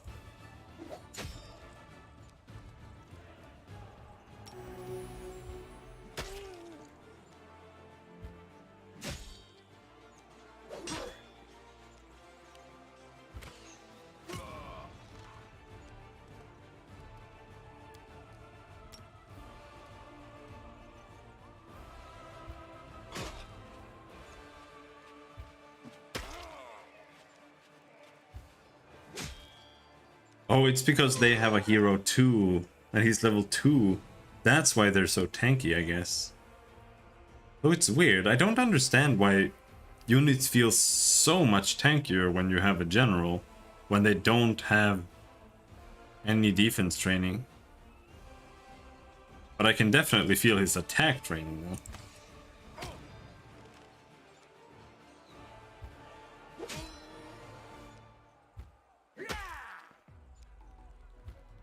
No losses, nice.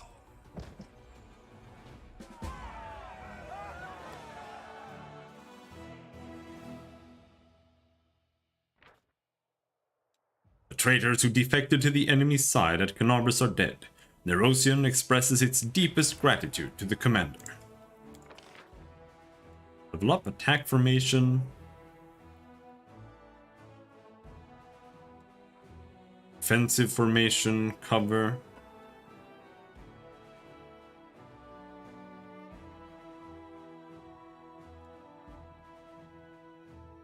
Bonus to AC.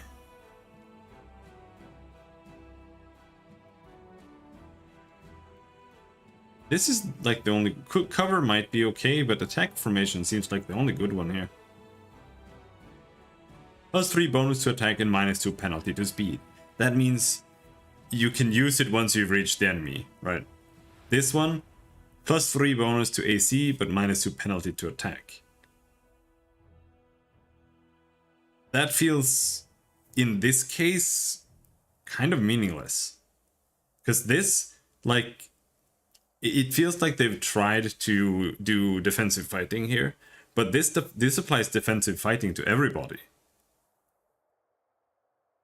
When you're using defensive fighting when we are playing the real game, you use that because someone is being attacked. And then that guy can take hits more, and then everybody else does not use defensive fighting. But here, it's just like... It's probably still better than not having this on, because I think you'll probably take... Or it'll like balance out the more AC versus the penalty to attack. It's a little bit higher. But it seems very, very useless. Just gonna go with that.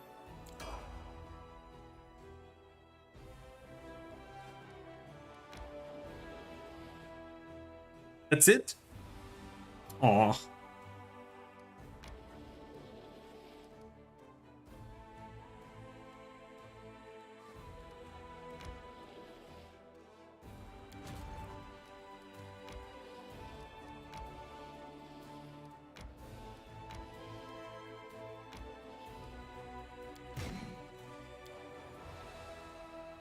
Alright, now we're pretty big. I don't think we can reach... No.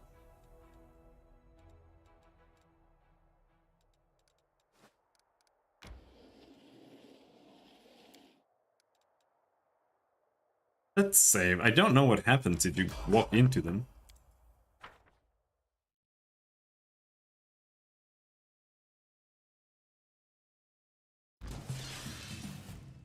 This is not the encounter I walked into.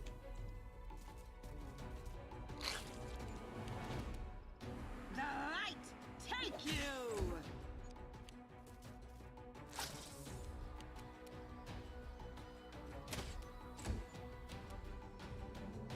You crossed the wrong mongrel. You won't survive me.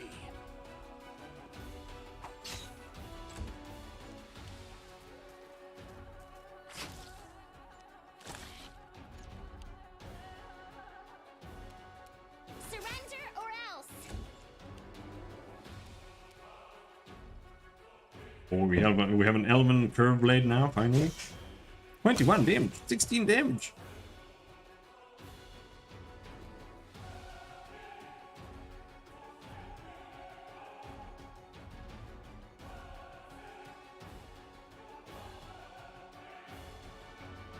What? Oh, they're vermin. That's why they do so much. I did so much damage. We have Vermin Bane. Precision and grace. Endure this. Okay, okay, okay. Alright, now, show me.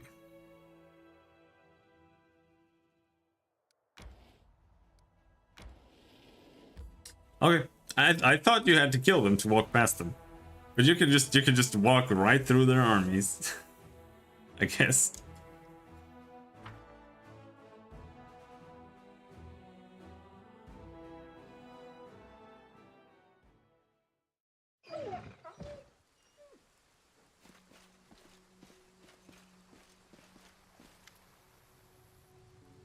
Oh. Journal walks thoughtfully around the grove. He pauses in front of a few trees, lingering there for some time. He seems to be examining something carefully. At the sound of your footsteps, he turns around abruptly. But the anxious expression on his face quickly gives way to an amiable smile. Commander, it's so good to see you. It seems you've found time to visit our quiet backwater after all.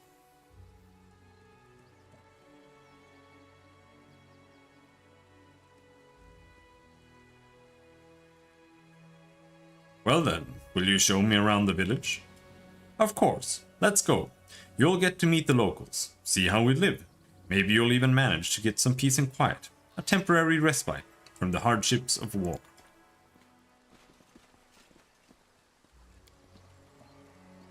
A straw doll, clad in a small, skillfully embroidered light blue dress, is tied to the trunk of the tree.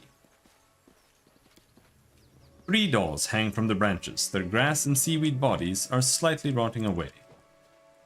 A small doll made of grass is tied to the ribbon with a dark blue ribbon. Tied to the tree with a dark blue ribbon. I heed the voice of the spirits. Hello, elk. No, I don't want to kill the elk. Old faded blue ribbons hang from the branches of the tree.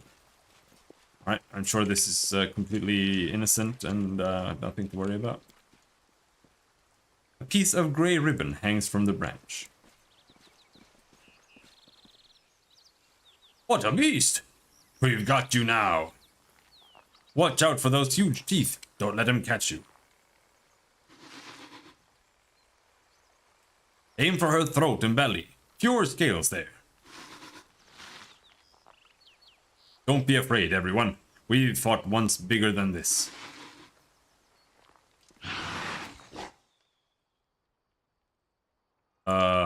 Can I help? Guys? I won't let you hurt my friends. Who died?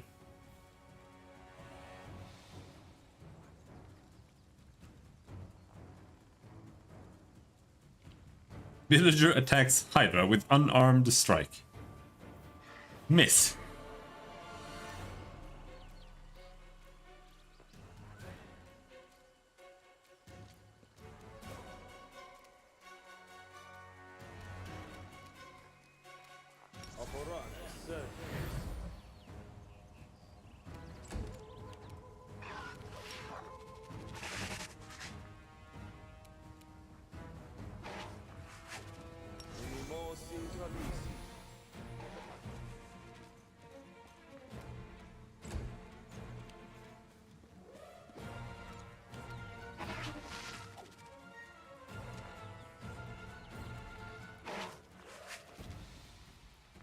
Just level 5. Go for their hearts.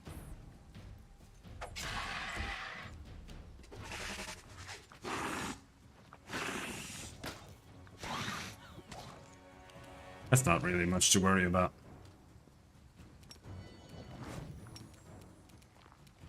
Make every strike count.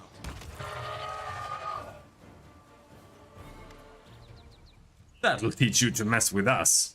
A man with green eyes, the broad shoulders of a swimmer, and the calloused hands of a fisherman, shakes his fist at the beast's motionless carcass. Something's got 'em all worked up. That's the second time they've crawled out this month. You can't?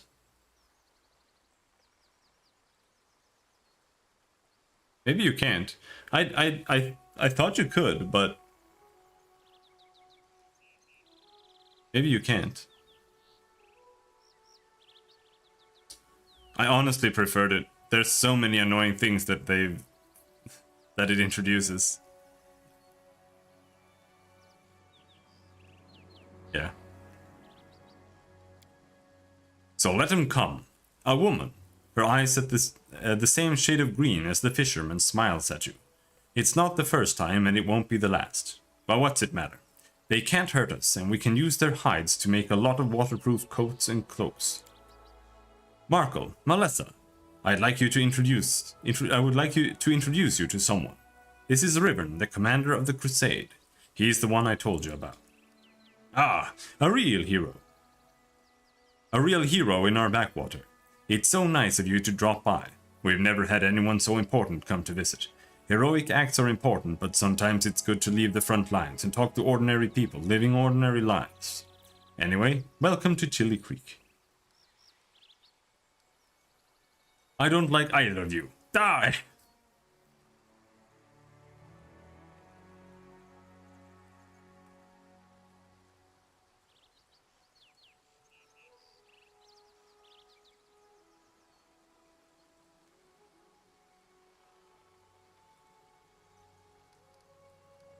I have to go.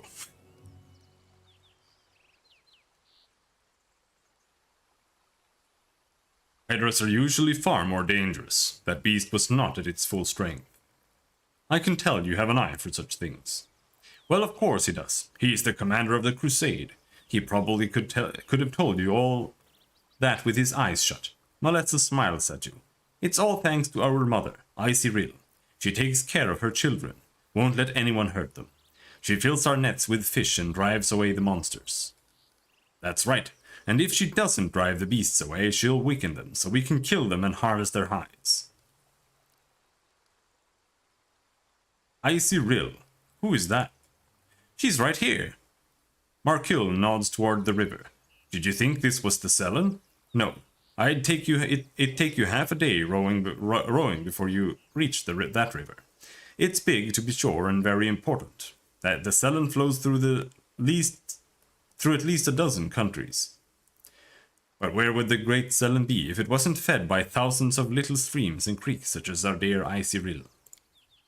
The people of Chili Creek hold the river in great reverence. The priest's observation is matter of fact, but you notice his voice sounds a bit strained. How can we not? Our whole lives are built around the river.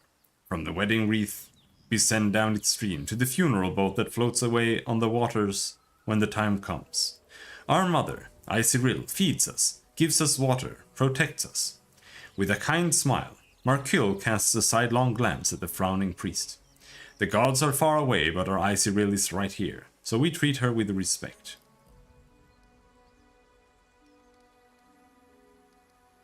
The world wound is not that far away. Have you ever been attacked by demons? No, we've never seen any. Our mother, Cyril, keeps us safe. She would never let abominations get near us. How is life in the village now that you've got a priest? Not much has changed. Markil shrugs and smiles amiably. He's a good lad. He does some healing, never bothers us with sermons. Why, he's even learning to fish in his spare time. He also knows a lot of songs, and when he sings, it makes you want to sit and listen. Melissa smiles archly at the priest and he blushes. I have to go. Back to the front. Melissa shakes her head sadly. I can't even imagine the nightmarish creatures you have to fight there. Have a safe journey, and a swift victory. Okay, that was a lot less eventful than I had imagined it was going to be.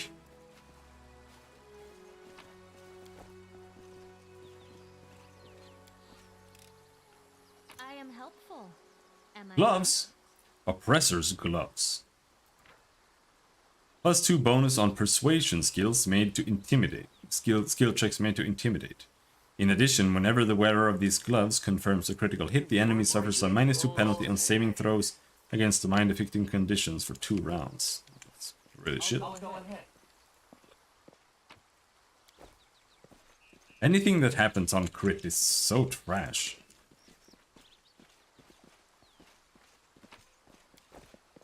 It's like they were playing like Diablo or something and they were like, oh, 5% chance for something to trigger. That's a pretty good mechanic. When they don't realize that in Diablo you hit like 100 times a second, and here you hit like one time a minute.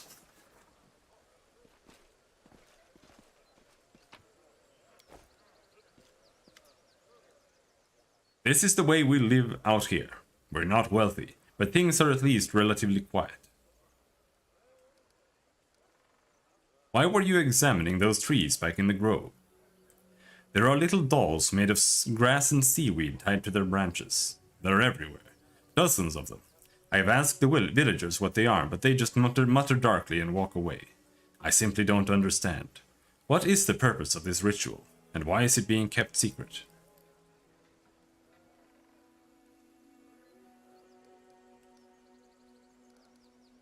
I have to go, or I still help you.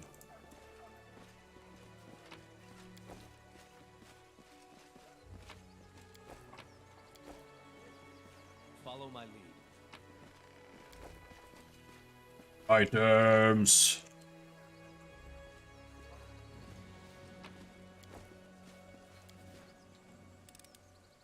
I hope you appreciate this. As it should be.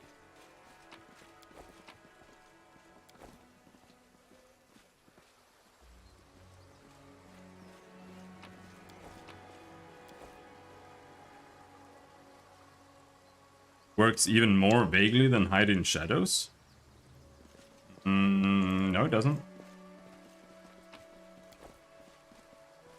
You sneak, and then when you are sneaked, they roll against perception, like every round when you're in their vision. If they succeed, they find you.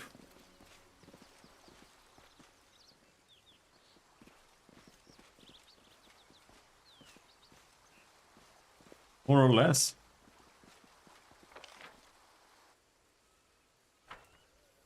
What's that?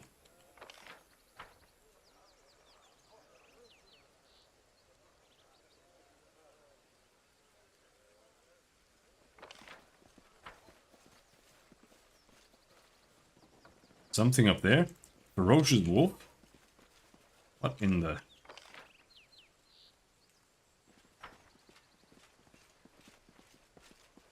See no rolls? Well, no. Those are hidden rolls. Save the last one for me. A wolf?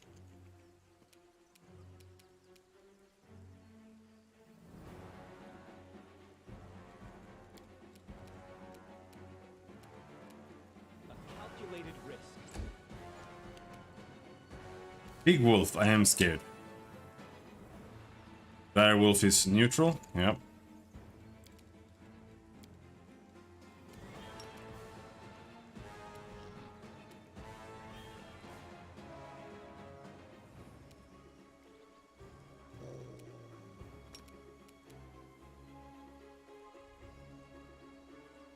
No matter what I do, I'll hit Sila, but I guess that's a sacrifice we'll make. Bonk.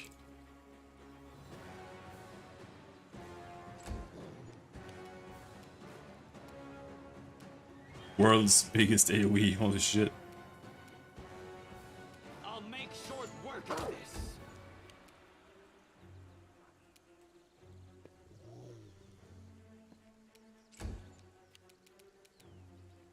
You've crossed the wrong mongrel.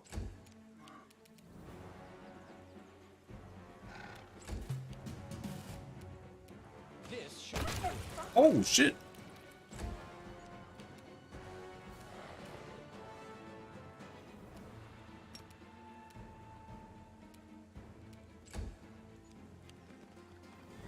Come on, doggy. Oh, you look so silly.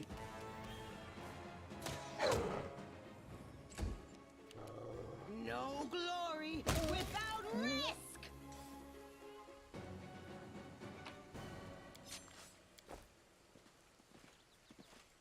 Oh no, I exploded him, so I can't skin him.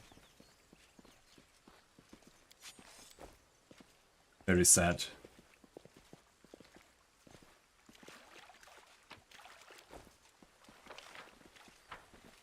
It's over here. That's tons of treasures. Wolves. Tons of dead wolves. Plagued Smiler. Oh, plagued bear. Oh, shit. Oh boy. Oh. Into the fray! Level 14 undead. Oh, you're undead?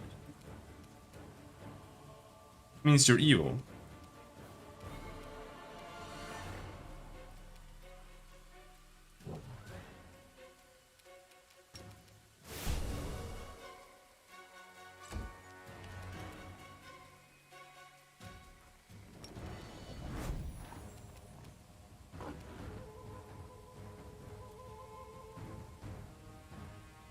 Mando so desperado.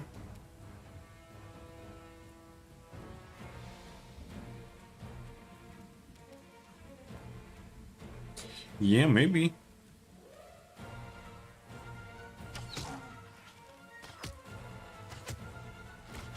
High damage reduction is already a lot.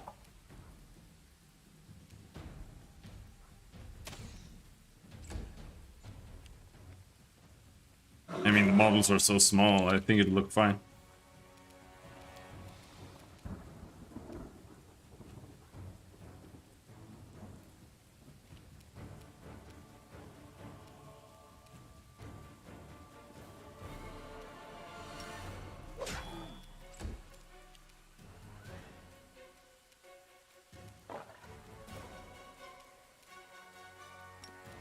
I'll cut you wide open.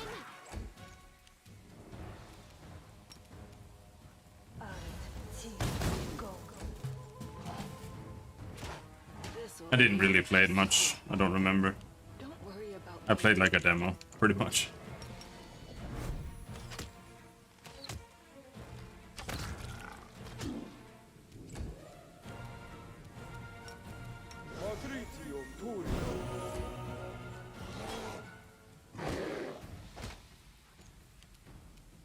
Don't kill my friend. Let's try this way. The spirits demand your blood.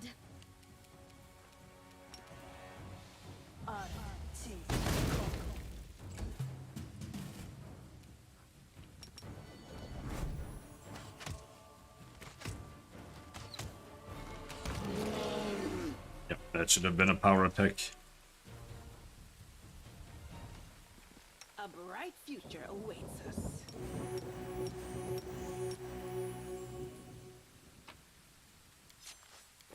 Nice. I Holy would like shit. some time to collect myself. Skinned so many monsters.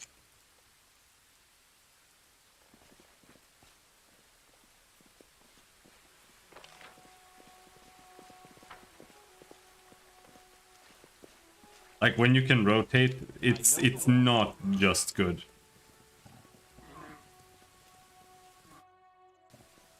You get lost all the time.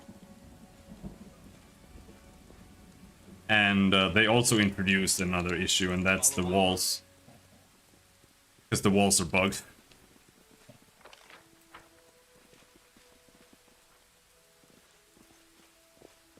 Health bars on the turn list.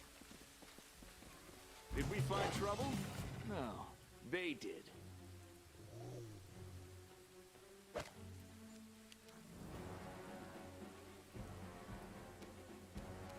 I know it's based on the actual health they have.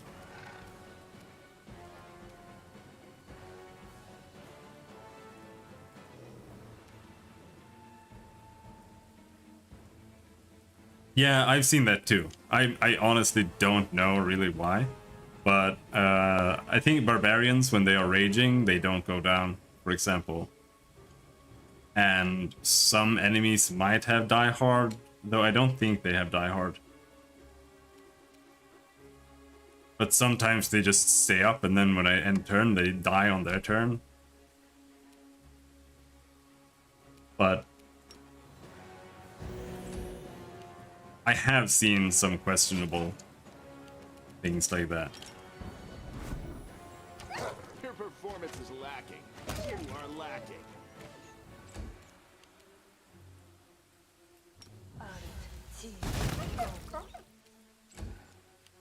Got more doggies right there. Oh, oh.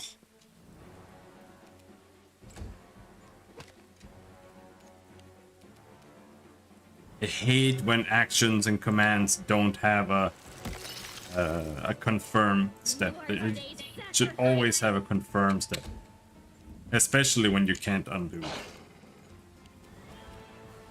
The light take you.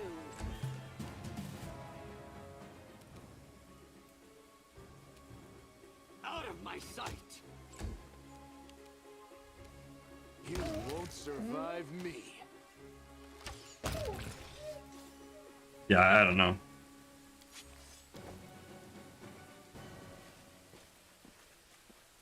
This is Owlcat, so if something doesn't work the way you assume, it is pretty safe to assume that it is bugged, but it might just be that you don't know the rules as well, of course. But the game is very bugged. There are so many bugs.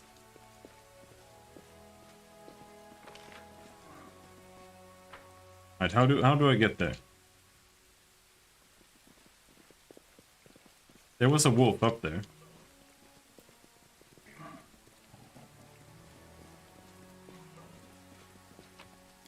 Kill him.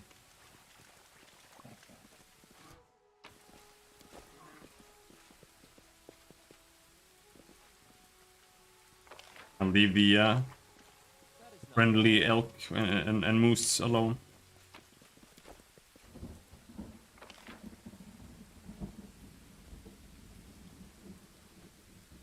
Well, this place seems completely innocuous, but I guess we can interview some more people here.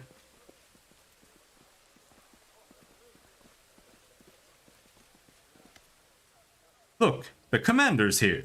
Welcome back. Please stay here for as long as you'd like.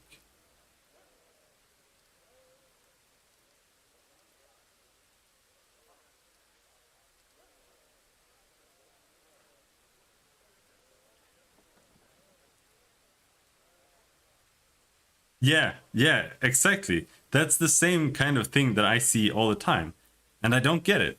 Like they just stay up, and then you hit them again, and they stay up, and then when it becomes their turn, they just die instantly. I don't know what's going on.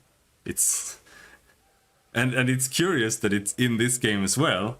So maybe there is something, because it's not.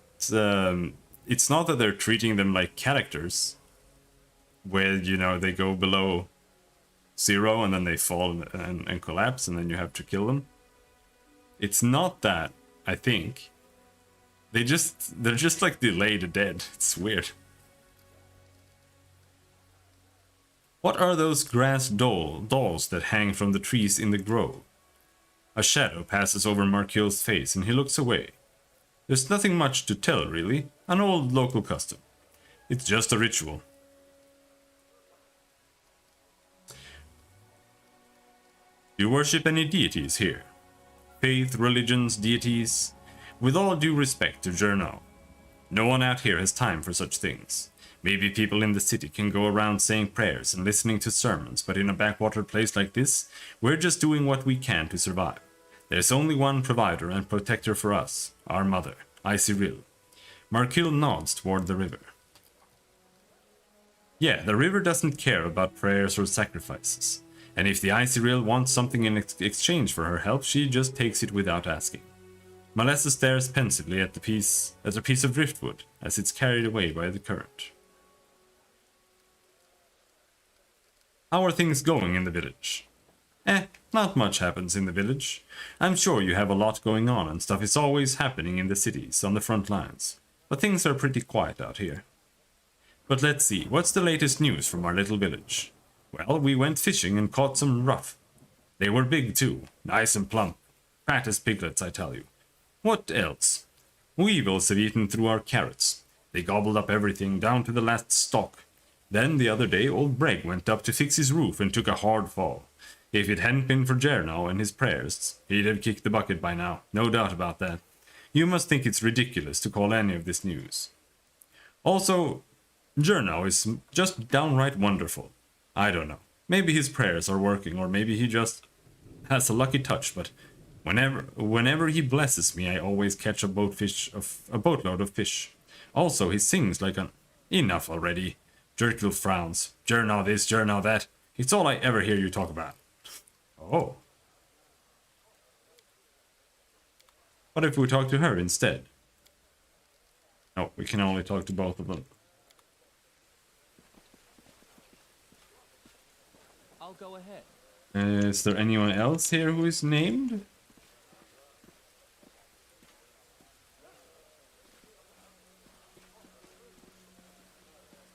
Except for Journal, of course.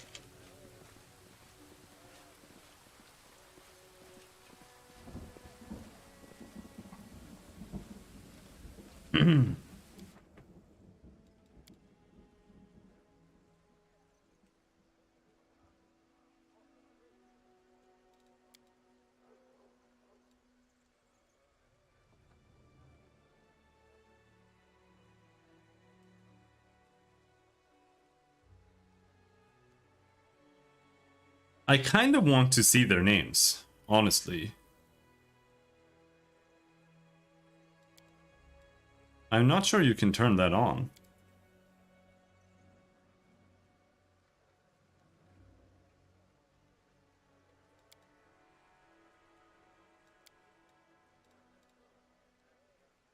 Like you have it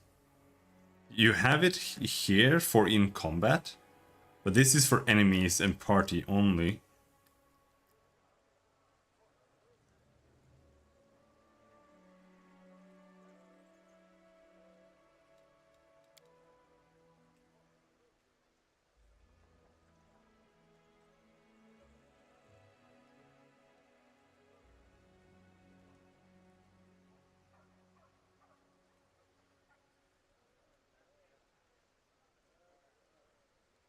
Simplified spell descriptions? Fuck you.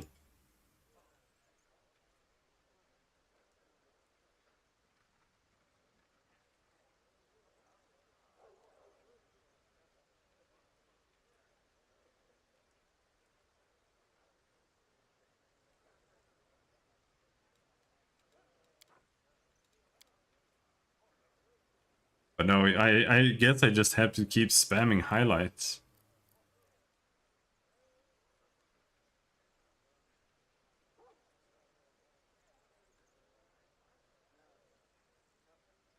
This is also important if you haven't found that yet. Holding shift when you're making a move, you can use your 5-foot move instead of a normal move.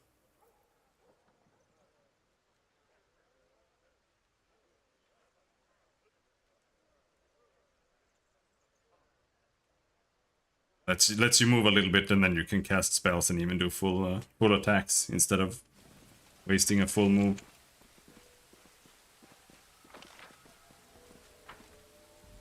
Well, this place seems to have some dirty secret, but it also seems like a total dead end. When Crusaders are near the World Wound, they often experience nightmares when they sleep. Do you have any trouble with nightmares here? No troubles with nightmares here. The village is located on the outskirts of the World Wound, so perhaps that's why.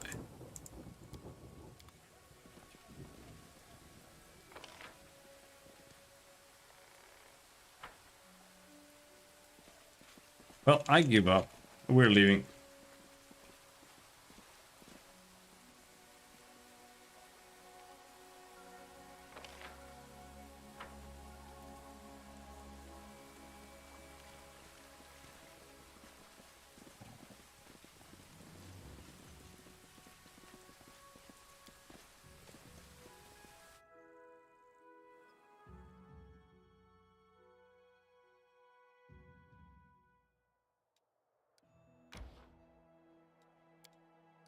All your characters are fatigued. Yeah, whatever.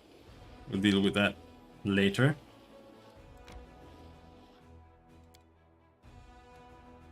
Fine, rest.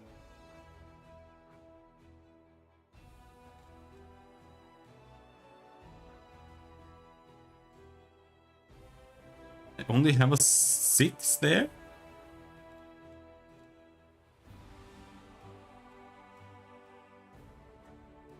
Is that because we're so tired? Yeah. If you're Probably. so good at healing other people, how come you don't heal yourself? Of what? There's nothing wrong with me.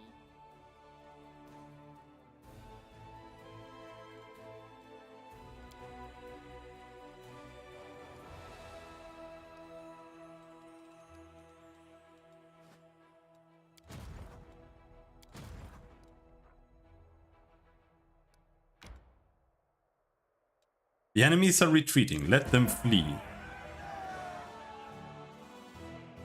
Okay, I guess you still get the XP. After pacifying the elementals, the soldiers found the remains of a cultist sorcerer in the midst of a broken summoning circle. Despite his apparently outstanding magical power, he was unable to control the raging spirits he had brought into existence. His stiff fingers were still clenching the horrendous flail he used as a weapon. Tyranny of Mind, +2 enhancement flail.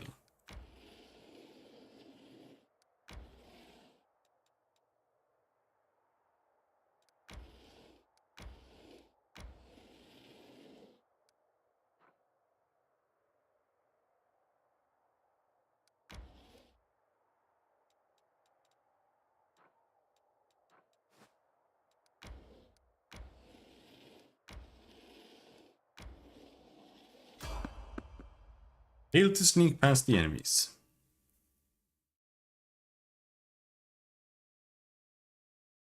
Did we step on their toes as well?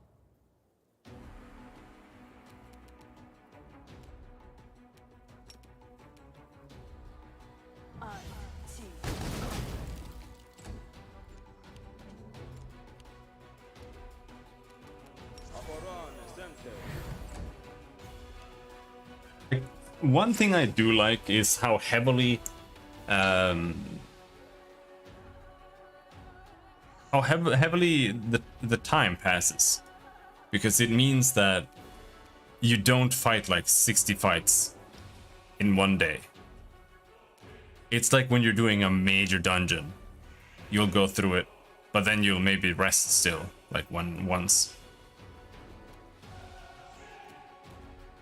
So it's not like in Neverwinter Nights or in Baldur's Gate. You kill like one pack with all your spells, and then you hit the rest button. But also so that you can actually use your abilities quite often. You don't have to save them just in case all the time.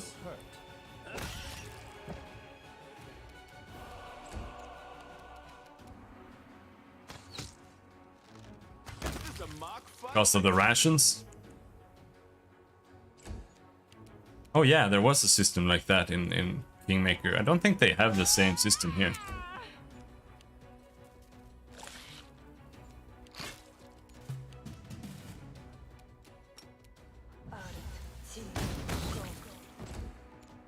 But the dungeons might not be as long here.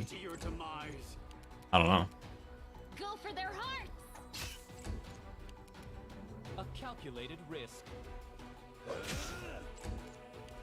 Endure this!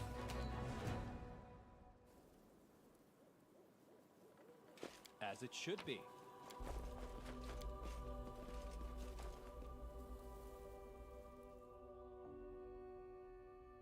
Oh, fella. What do we have past here? Random encounter.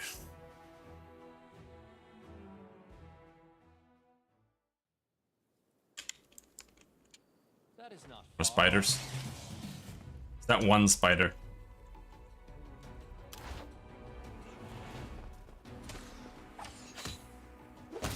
Make every strike count.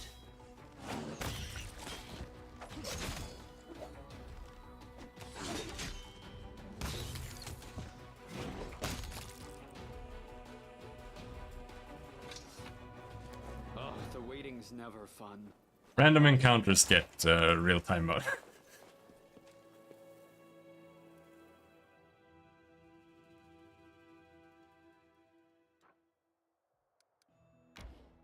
And this is the end of this. You're fatigued.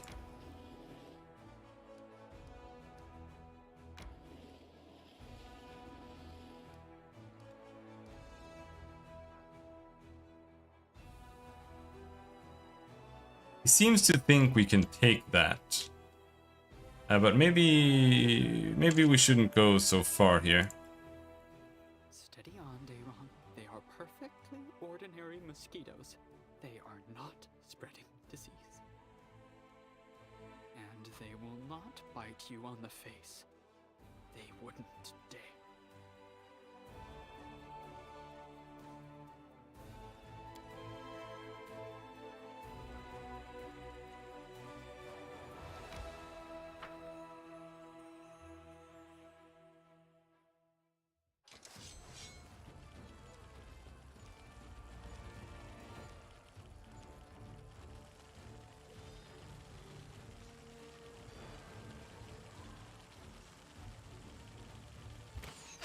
This might be a rough fight.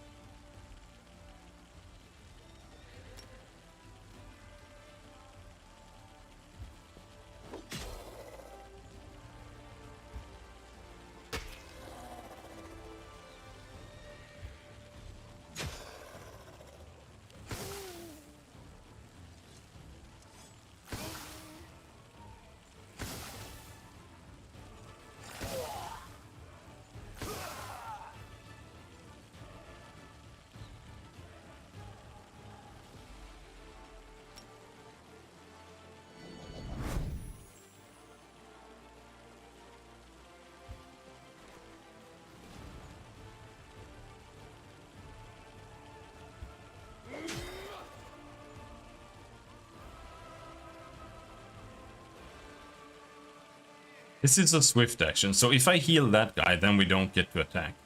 Then it's better to attack.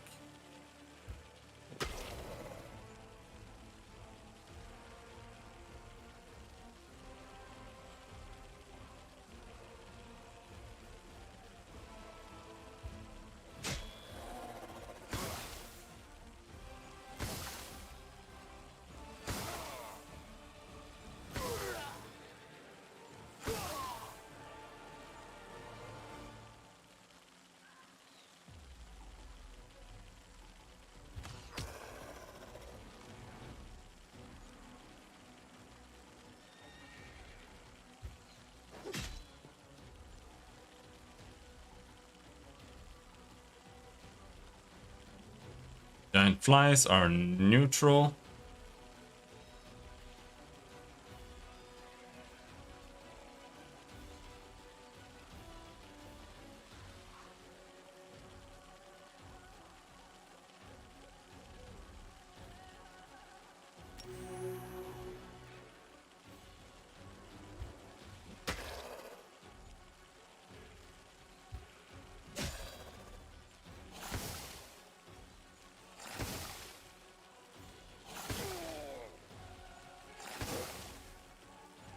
They are stacking something. I'm a little bit worried about that. Infection.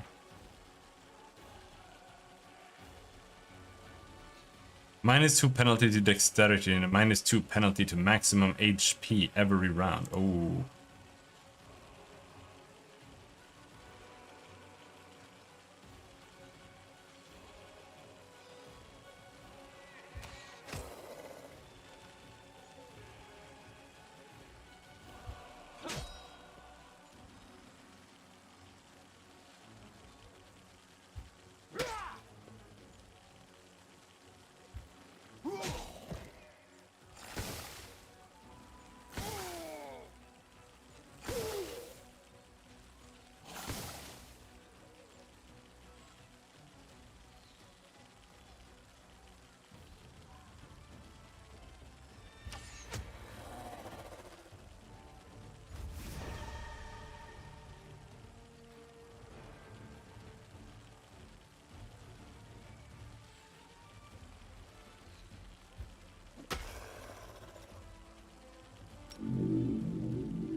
We are going to take some losses here.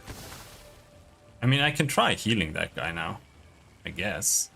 Or healing the knights.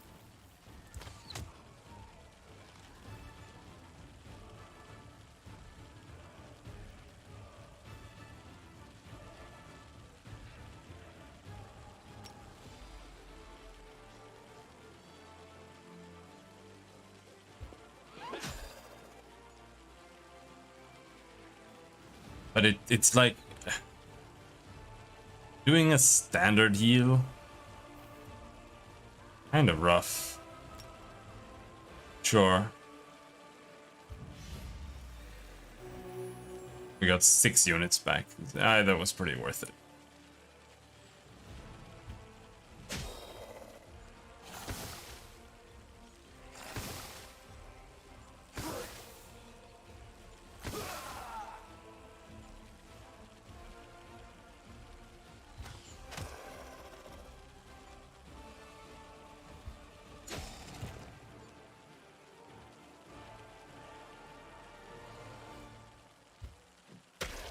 As long as we're not maxed out. Like, this is the reason for healing. Keeping the infirmary size down so we can get our units back.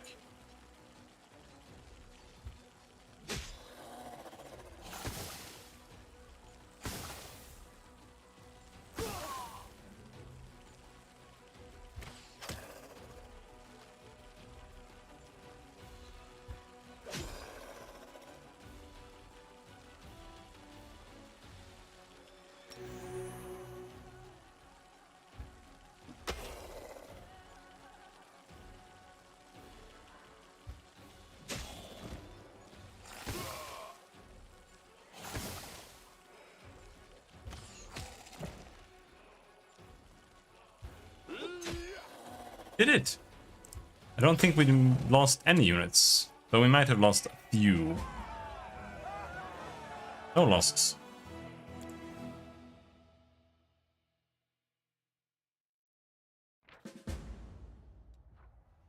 Crest of the Malander Linz, the Fallen Knight. Malander Linz was one of the most notable and controversial figures of the Third Crusade. The debate still rages whether his valiant feats of strength and his willingness to make sacrifices in the name of the Crusade balance out the unholy crime that was exposed after a purge by the Inquisition. It was revealed that Malander Linz had been practicing the forbidden dark arts of magic, turning this knowledge against the demons. Shortly after the discovery, Linz decided to let the debate about his dubious methods rage on without him, and secretly left Canabras in the dead of night alongside a group of like-minded deserters. Thereafter, they waged their own war against demons, tracking down and destroying small enemy groups, but ultimately all the members of Malander Linz's squad fell in battle. Scouts discovered evidence that, with each passing year, Linz had been descending ever deeper into his private abyss of the dark arts. He would have sacrificed everything for victory, but the question still remains whether he was a hero or a traitor. Breastplate +2. Okay, it's pretty straightforward.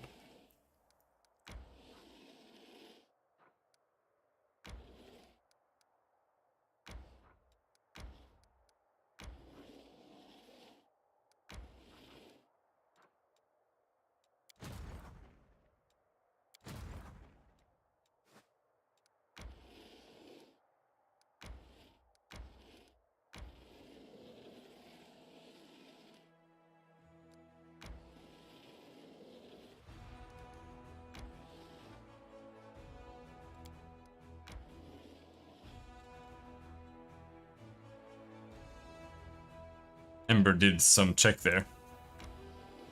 For some reason.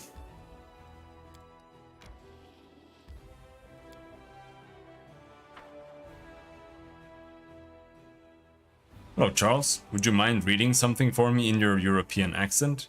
It depends on how pornographic it is.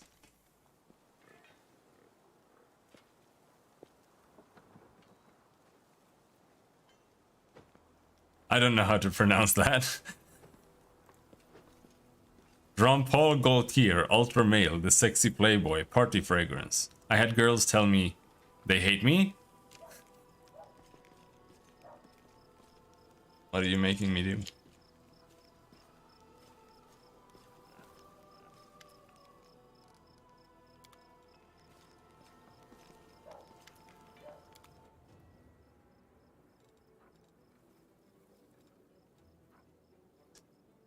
I love Jeremy Fragrance, but it's only like 2 videos I've ever seen with him that was actually funny. I followed him after that, and he never posts anything that's funny. Ever.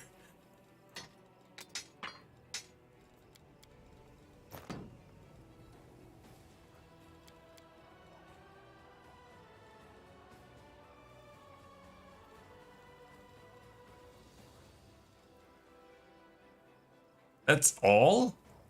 We're not getting anything here.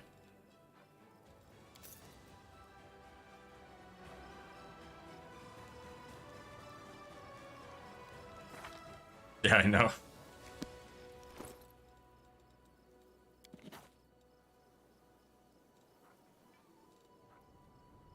Do a second clip of himself walking. Yeah.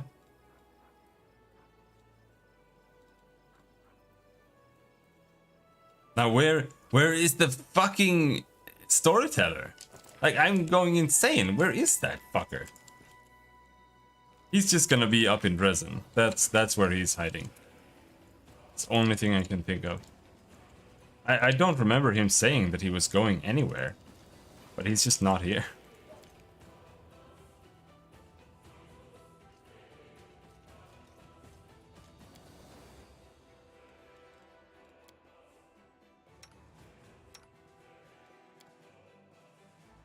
Everyone looks rather busy. And yet there's nothing for me to do to help the crusade? Oh, what a pity. I suppose being bone idol is also an important task. By right of blood, I claim this duty as my own.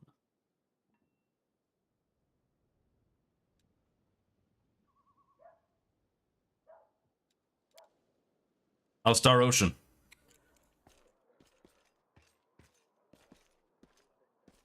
I know the way.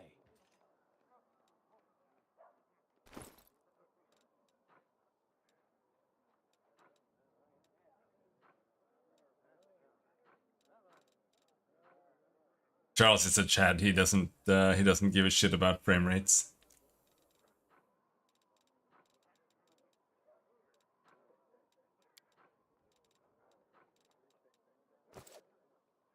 No time? Oh no. Poor lad.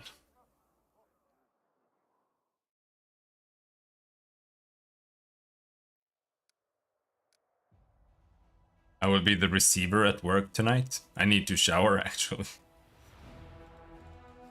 Go do that.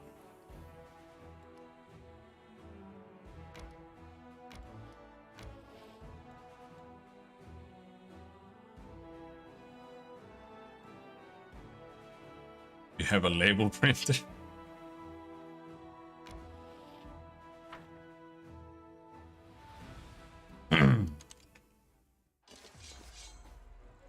Oh, we have full? Oh, okay. But nothing here has... Well, ghouls. Nope. None of them have damage reduction.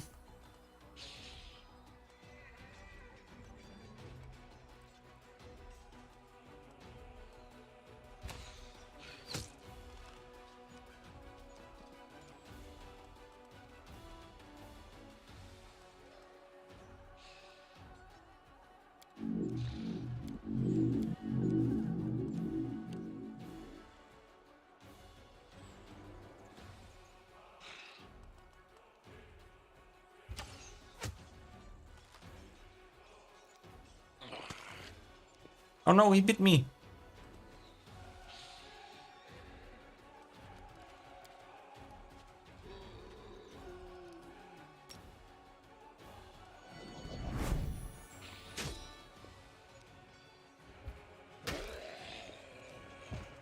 Murdering these guys. Wrong.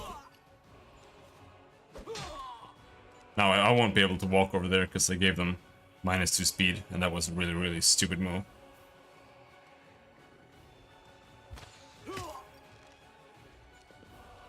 Oh, never mind. He came to me. Good boy. Good boy. Can we have both of these? Infantry. Okay, so they have... What? The cleric doesn't count as infantry? What the fuck is infantry? Like, sure, he is cavalry. Sharpshooters. So clerics are not infantry, I guess. Alright. Sure.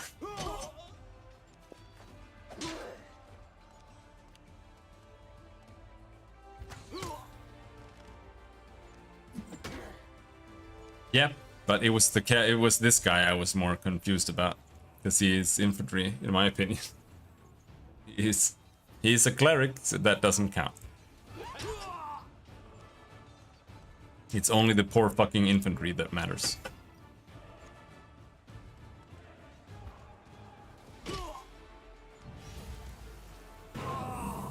Ouch! Holy shit! You killed your friend!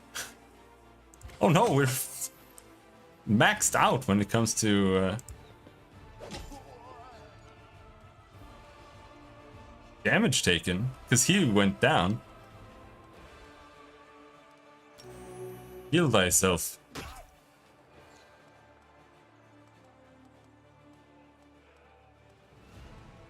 Just run away.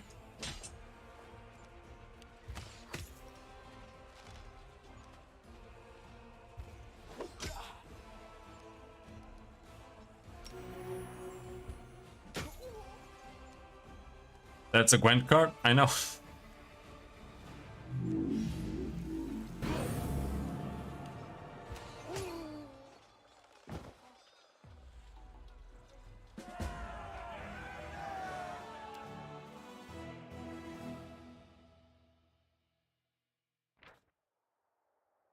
The cultists protected their caravan of valuable supplies to the death, but the Crusaders prevailed.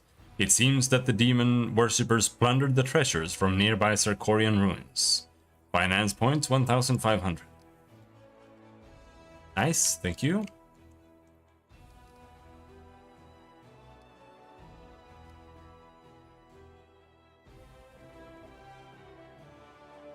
Where do you think we need to go to Dresden? It's probably to the left. What the hell is that? Heaven's Edge.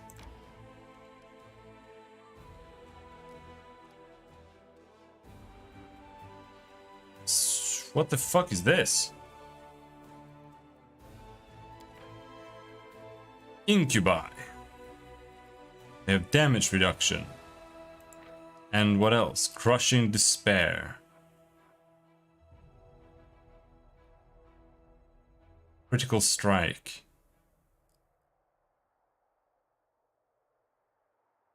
I bet these are gonna be super nasty. Let's go. Hello, Thelonious.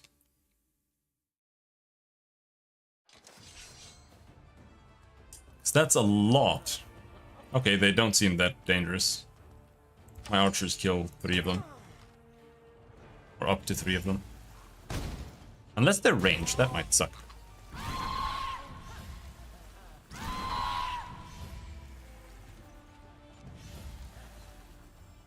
Okay, their general did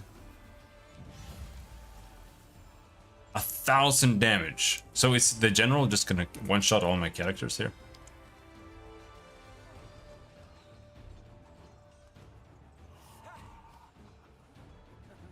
I do 0 to 86 damage with this guy. So the only one who can hurt them is this guy. Can I heal this guy who just got fucking super killed? No? Alright, we're just gonna sit here and wait then. Holy shit. Wizards, man.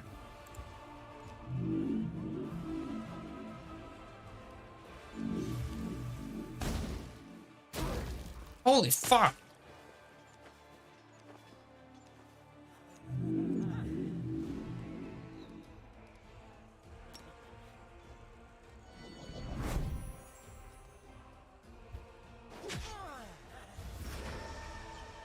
Oh no, he's feared? Okay, this might be a problem. But I did save scum and save before. The fact that he is feared is what's gonna kill everything.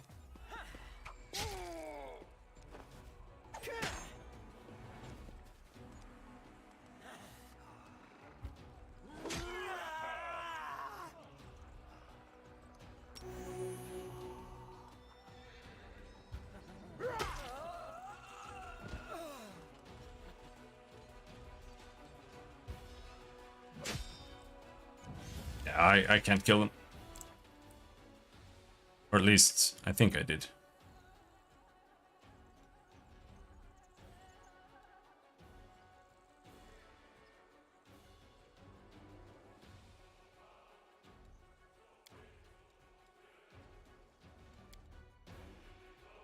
Maybe not. Do I have to refight this fight here? Yeah. I have RP'd. Nice.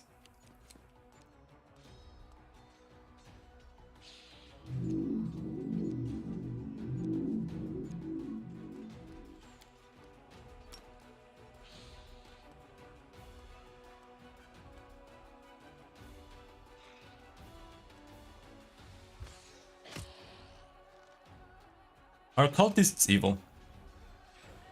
Here. Evil. Evil. Okay, good. Just making sure.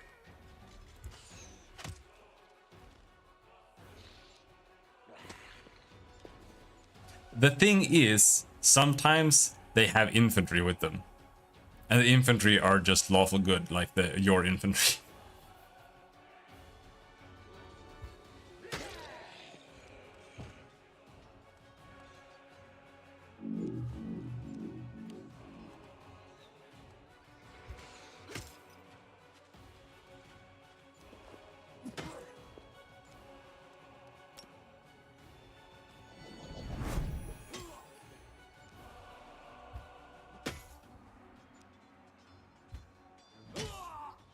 I don't really understand how tanky they are. Like, what?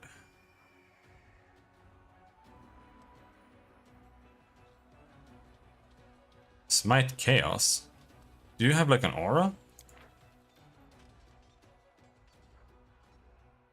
It's a bonus to attack damage and AC equals to its charisma against chaotic units.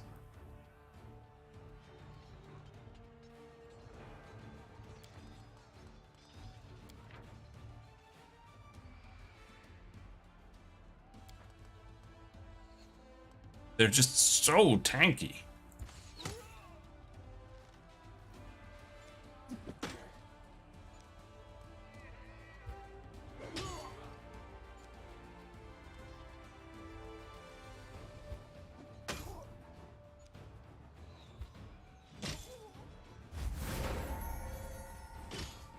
But I think killing the cultist is the smart move, because he does this stupid AoE.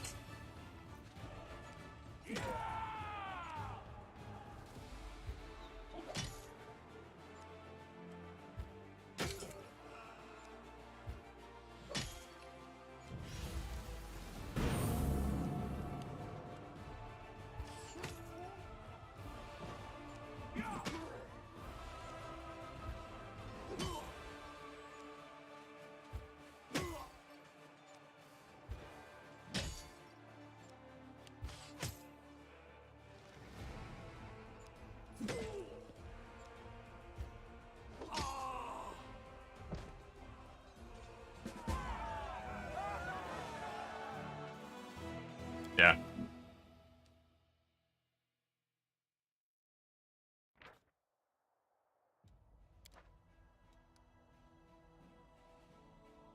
Alright, save there.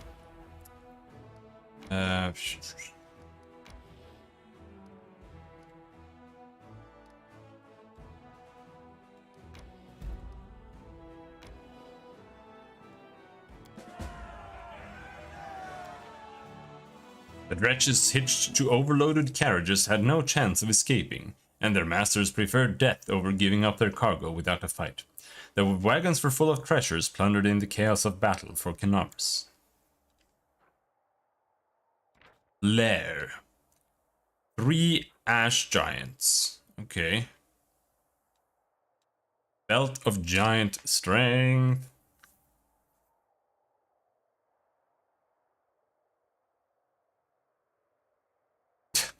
That's what you get. That's what you get for not kicking the door in. I kicked the door in on my first playthrough. It was really hard. There were a lot of guys there.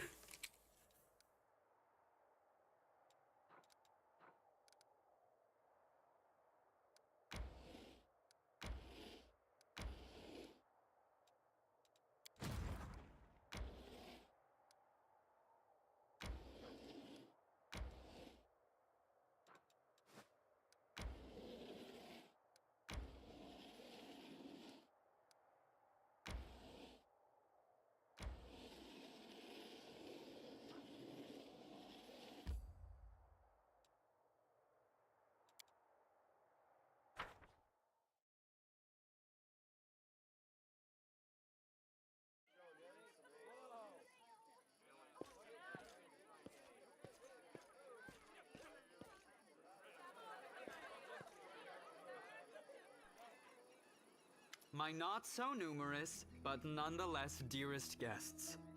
About a year ago at my last birthday party, I assured you all that I nurtured a deep-seated hatred for boring people who give protracted speeches in the misplaced belief that their inner thoughts are of any interest to anyone but themselves. Now I am a whole year older and also a full-fledged crusader, an honorable position that requires me to be as dull, pedantic, and vexing as I possibly can. Therefore, a speech it is. The revered cleric Nestrin, my guardian and tutor, often told me that those who live a sinful life may expect to join the abyssal hordes after they die. This is why their path is the most despicable of all. A part of their soul may return to Mendev in the abominable form of a demonic invader. Every time we see a demon, we might as well think about it. What if this wretched creature used Lightflight to is be your subscribed with Prime. great-grandfather? What if certain parts of this pointy-tailed beauty used to belong to your pious cousin? They say that the demons represent the sins of the souls they are made of. Succubi emerge out of lustful souls. Vandals turn into Abracandilu. Gluttons become Nabasu. I, for one, am determined to commit as many different sins as possible, so that the distributive mechanism of the abyss breaks when it tries to decide what to do with my soul. Put a GIF in there instead of the horse. I probably should. I haven't bothered with that for ages because nobody subscribes. or gives me money or anything. So it's just like, whatever. Never really came up. You, my dearest guests, will be my assistants in this complicated task. Eat, drink, and indulge yourselves in whatever vices you can. Let nobody leave this house as righteous as they entered it. Live every day like it's your last. After all, nobody knows when that day will arrive, do they? Darren smirks, finishes his wine and tosses the glass to the ground.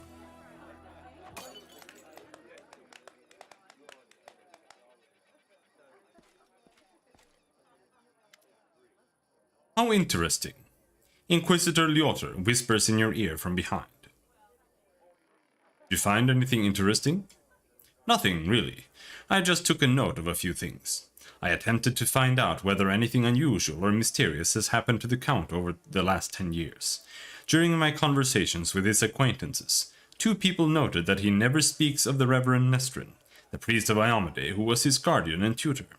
Yet he just mentioned Nestrin in his speech, whatever that might mean. You told me that you tried to find out if anything odd had happened to Darren over the last 10 years. Some of his servants complained about strange occurrences in the house, like objects moving by themselves or candles going out. Of course, that could simply be a figment of their imagination. It is also very well known that the Count often invites various spellcasters to entertain him, and encourages them to use their magic in mischievous ways. Practically, the whole Mendev knows the story about the 3 drunk wizards and their teleportation race across the roofs of Conaris after a party at the Count's house. What I'm trying to say here is that any fluctuations in residual magic at his house are not at all surprising. I didn't just kill my future castle mascot or something, did I? Well, did you want an owlbear light? There was the matter of the abduction, however. A gang of bandits kidnapped the Count. Were hoping for a ransom. But the only reward they got was death. Afterward, the Count told everyone that he had hired the bandits himself as a joke. The other mercenary squad that freed him and executed the bandits was also in his employ. I wouldn't say no. I thought you hated owlbears, or was that someone else? Nobody really wanted to delve too deep into this case after confirming the identities of those wretched cutthroats. But there was one disturbing fact about it all, and I don't mean the Count's bizarre idea of fun. The mercenaries who supposedly freed him had also cut off the bandits' heads, after they had also killed them.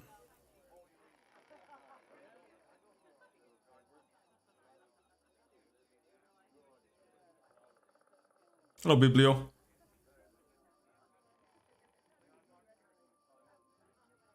Yeah, if you just went like head on killing everything there, yeah, it is kind of rough. And the fight itself is also kind of rough. Absolutely. I actually think Kingmaker is pretty well tuned after you get past the initial like 5-7 levels. Because before that, it's a fucking travesty. Difficulty we on again? Normal, but I tweaked everything up to be like ×1 and normal crits and everything, so I made it extra normal.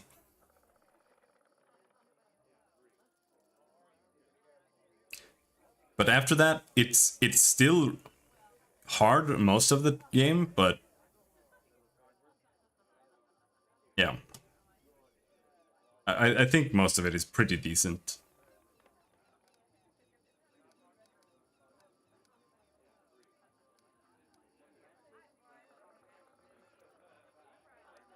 Their heads were cut off? You mean the bandits who attacked Dayron? Yes. Perhaps I wouldn't have even noticed this detail had I not visited Heaven's Edge right after the tragic incident. I remember that we also found several headless bodies, both of guests and demons.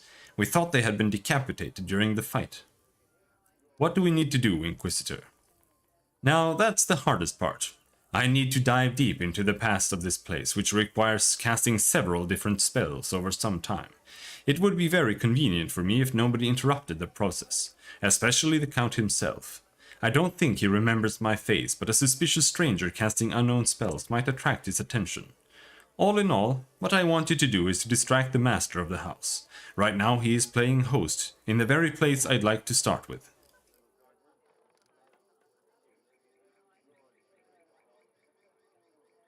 I learned after a few tries to focus on high charisma and intelligence as a leader. It helps a lot. Yeah. I mean, I played a charisma character the first time. The second time, I think I intentionally didn't. And it was still fine. Like,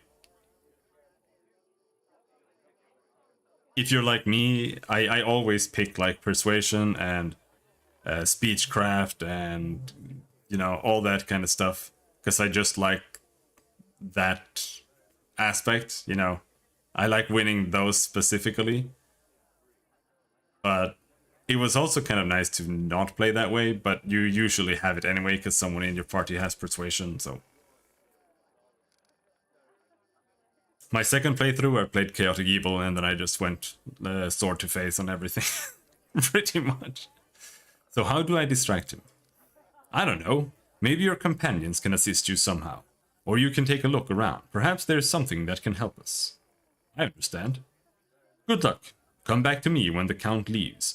I will tell you everything I managed to find out and maybe even show you something. Who even has... Oh, hiccups. Oh, Gee. Where's Ember? I'll go ahead.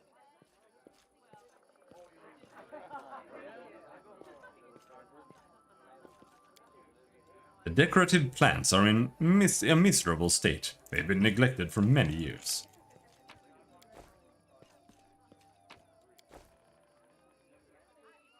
A jug of wine, if used creatively, may distract the Count for a while.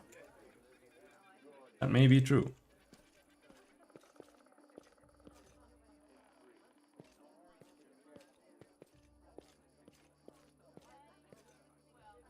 This estate could be remade into a formidable defensive outpost. It should be expropriated for the sake of the war effort, and the owners compensated, after victory is secured.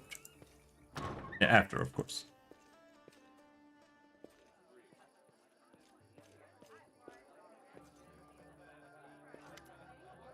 Dayron, who has been watching the guests with an unreadable expression, turns his head to you and says in a casual tone, like he's continuing a conversation that was interrupted.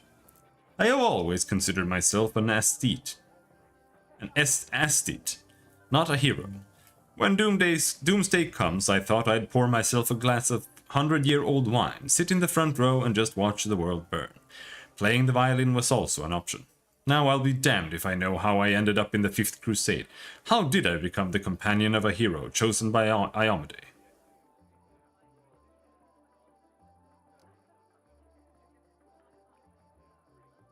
Sometimes the most casual occurrences dictate our fate's course. I'm afraid that is not always the case. Sometimes it is dictated by alien, but wholly deliberate forces.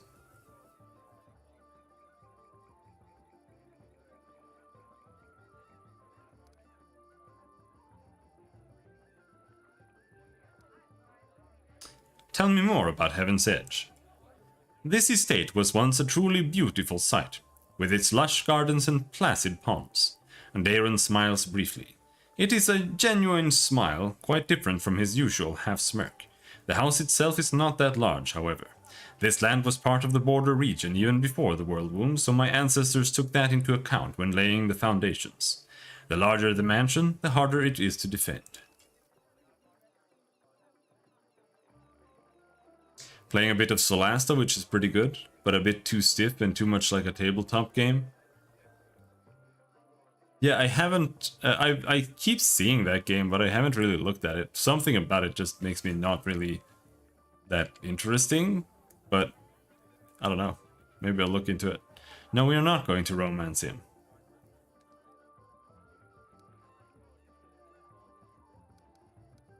I'm going for a stroll. Seize your chance to have fun. Almost anything can be forgiven but boredom. That is a crime against life itself.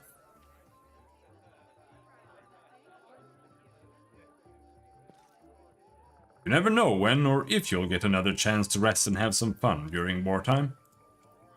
I'd rather take my chance while I can.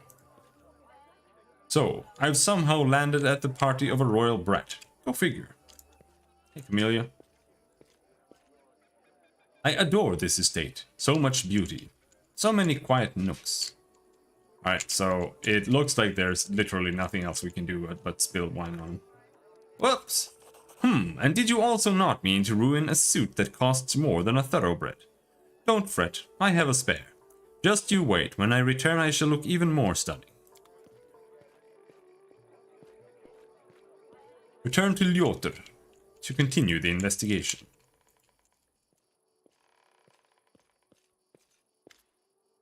I see that you did your part, Commander. Thank you. Now get ready to watch and listen closely. I will unravel the past of this place and try to show you whatever I find.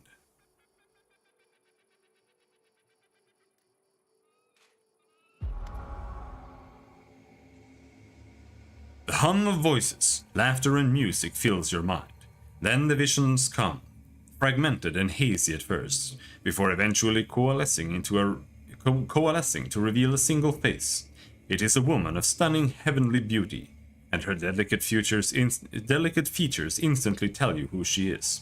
The family resemblance to Darren is obvious. My dear guests, the Lady of Heaven's Edge welcomes all of you today. I hope this day is as bright for you as it is for me, because on this day my only precious, sometimes arrogant but utterly beloved child was born. A child is usually a reflection of their parents and caretakers. Countess, will you allow the humble tutor of this young man to address the guests and the man of the hour as well? A new face appears. It is a handsome old man with a strong, dignified posture and a voice that emanates power. Can't we have just one day without your sermons? It's my birthday after all. 10 years ago, the young Darren had an utterly angelic appearance. His table manners and expression lacked the dignity of a true angel, however. I'm sure the Reverend Nesrin only wanted to hug you and offer you his best wishes on your birthday. Wait, what? What's that noise? No One Lives Forever, isn't that a James Bond movie? The shrill laughter rings in your ears and reverberates in the base of your skull. In the vision, a Lilitu appears before the guests of the estate and gives them an exaggerated, scornful bow. The sorceress of evil has come to your celebration, mortals. Did you prepare a treat for me too? What do you want, spawn of the abyss? I've already done everything I wanted to. Hey you, doddering cleric, look around. Don't you notice anything odd? The plague is in your wine, in your food, in the air around you, in your blood. Soon you will all die. Pray to your pathetic goddess and call upon your healing powers all you want, but they're not going to help you. Nothing will help you. I will give you a chance to see it for yourselves, and when I return, the grave realization will have already sunk its teeth into your throats. Oh, how I love watching mortals in their final desperate hours. The demon finishes her speech with an air kiss to Darren, making him freeze in horror and disappears. Remember Monolith? Not really. I remember Alien vs. Predator and Fear. But I was never really interested in FPS games. Piotr shakes his head and slowly exhales, rubbing his temples. The first appearance of the disease and the Lilitu, one of the many sisters of the accursed Minago. So far everything I've seen matches the official version of events. What now? I can sense the aftershocks of a very strong outburst of emotions and memories somewhere in the west wing of the house. Something must have happened in one of the rooms, so please check if anyone is in there, and distract them if need be.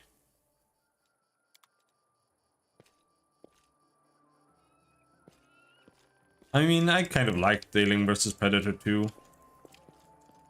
It was just a better version of 1, except that the aliens felt kind of slow. It's especially compared to 1. AVP 1 was a total mess though. Follow my lead. You guys are getting sloshed.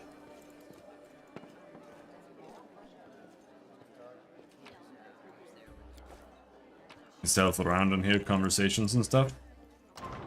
Yeah, that's kind of neat.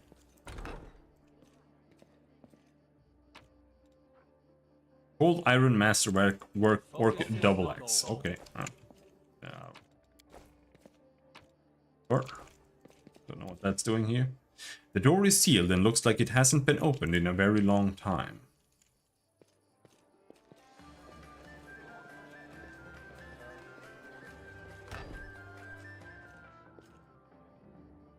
Oh no, Darren is getting dressed. Hurry up, get dressed faster.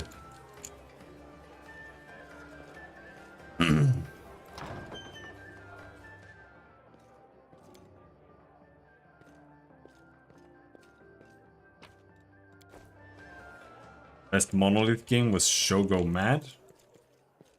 Is that the one with the robot on the cover?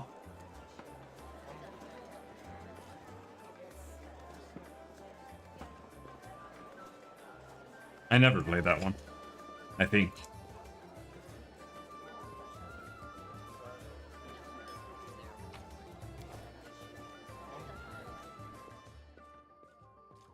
Alright, we have to bang him here. Darren arches a brow at you, but he doesn't seem to be disturbed in the slightest by your entrance. He's not trying to cover up or get dressed any faster. Commander, I assume that you have an urgent matter that requires my attention.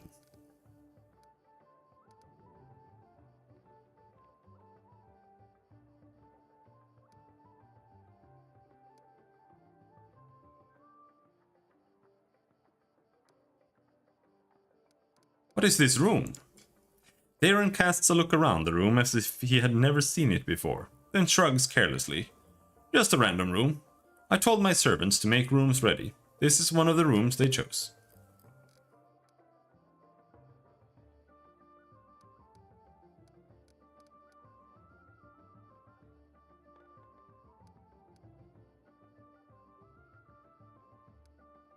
I think you should return to your guests now. It isn't seemly for the host to leave them unattended for too long.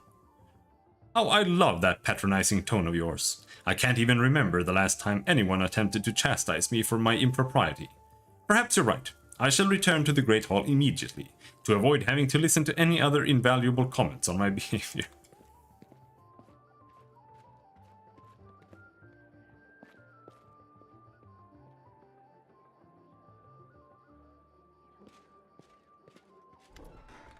I see that you were able to do as I asked. Prepare yourself. This vision might be rather difficult to watch.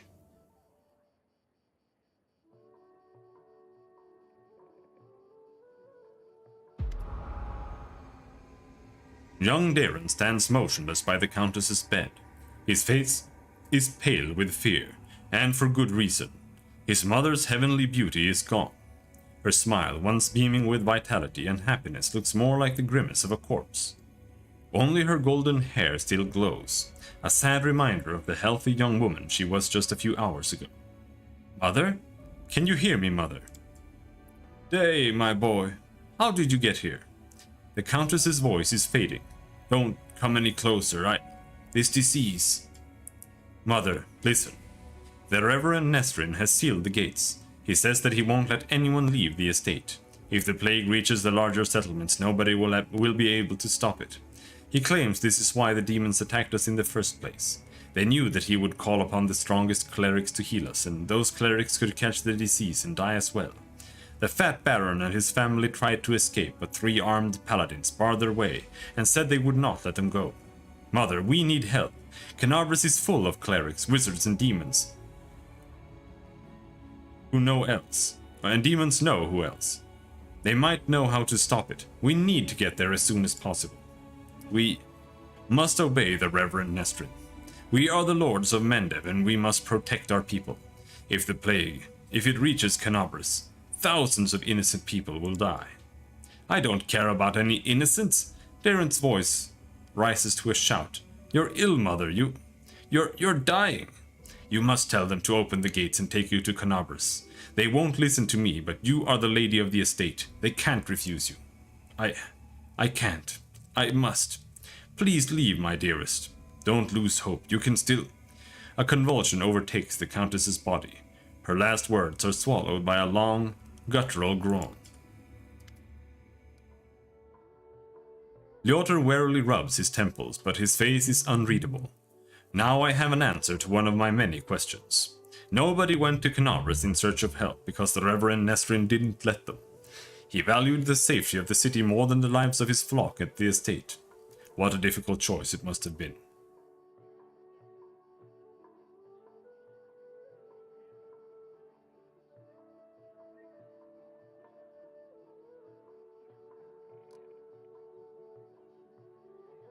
Was there really no other choice?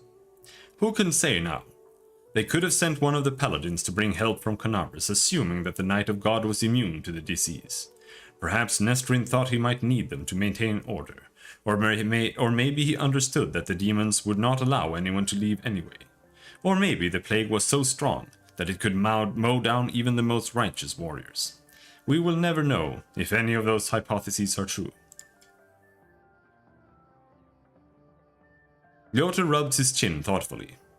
I have never been in the Reverend Nestrin's position, but I know the price of difficult decisions, especially those that you have to make quickly. I have no right to judge him, but we must continue our investigation. The next site I'd like to examine is the Great Hall. That is where we found the remains of Nestrin and the demons. I assume that he killed them in a confrontation, but we must make sure of that. Please help me clear the area so I can study it. That'll be difficult. Time's not waiting. Ooh. Engraved lucky bracers.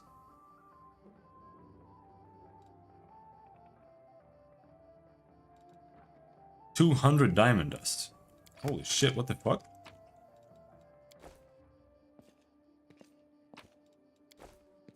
That's a...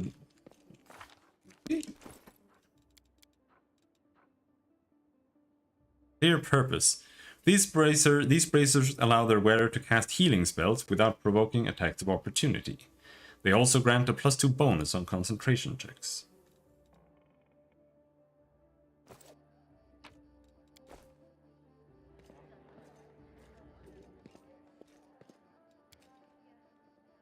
But yeah, one diamond dust is 50 gold. So if we got 200, that's 10,000 gold. I'll go ahead. I'll take that, I guess.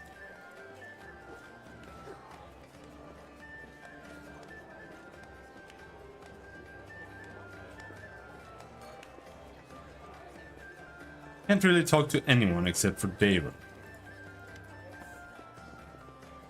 There is a feverish gleam to Daron's eyes, owing to either tipsiness or some overabundance of emotion. Ho there, River. How are you enjoying my party? Are you having a good time? Not even a little bit. How about you, Daron? Are you having any fun?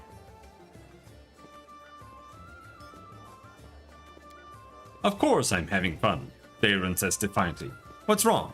Do you want me to spend my whole life in fear and mourning, blaming myself for what happened? Fine, let's change the subject. I thought the unique ambience of Heaven's Edge and the fact that we're on the very border with the World Wound would make this celebration special. I thought the past would resurface and make itself known. Daron smirks bitterly. Well, it seems even ghosts don't wish to attend my parties anymore. What can we do to liven up the evening?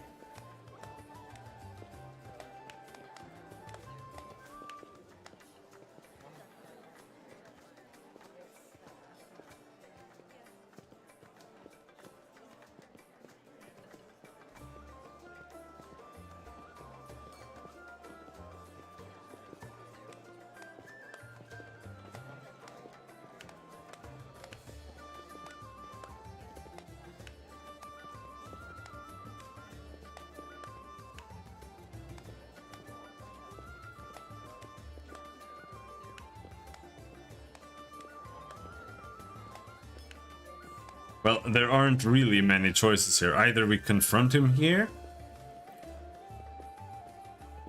or we have a party. You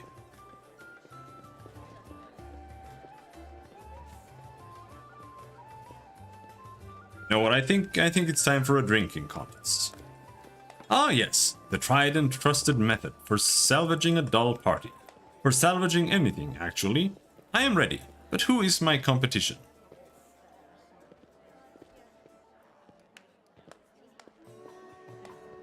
Sela is an alcoholic. She can drink anyone under the table. Yes, sir, Commander.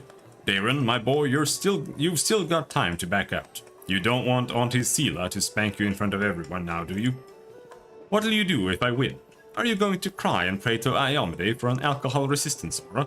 Now that would be something worth seeing. Let's drink until one of us falls unconscious or begs for mercy. Finally free of being down with the sickness? Oh. That was just a little warm-up, I say. Up for more? The fear of your inevitable defeat has already got the better of you, Daron. I can see it in your eyes, boy. Come on, let's have another round. Will this be the one that knocks you flat? Falling in battle against such a worthy opponent won't even bruise my ego, especially if you carry me upstairs to bed afterwards.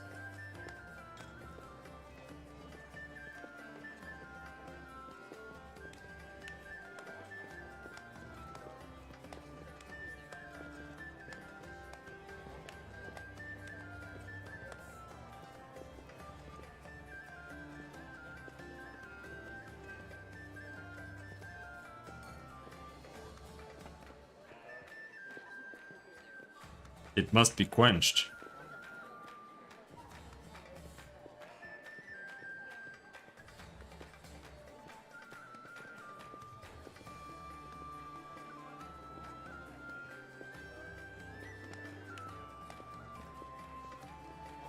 I am cheering for Daron. Go on, Count. Show us what you've got. That was unexpected. I thought everyone was against me.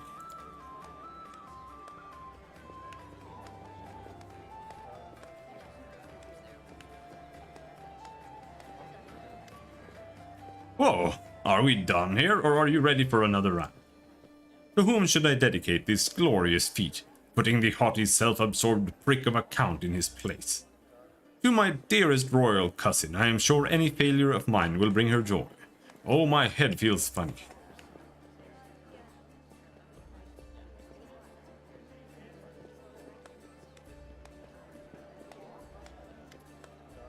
My grandfather, or maybe my great-grandmother, put this bottle in the family cellar.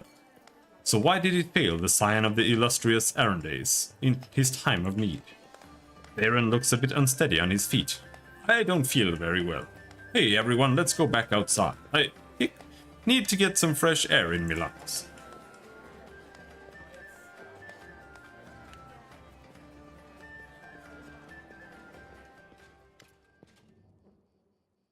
Here we are again, Commander. Lyotr looks grim but focused. So let us take another glimpse into the past.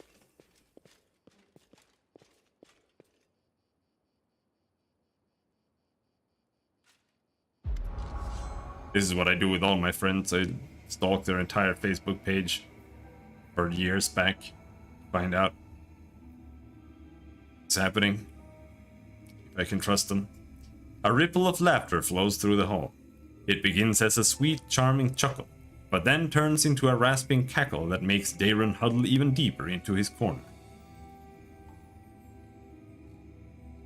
Why are you running from me, my sweet prince? Come on, let me touch you.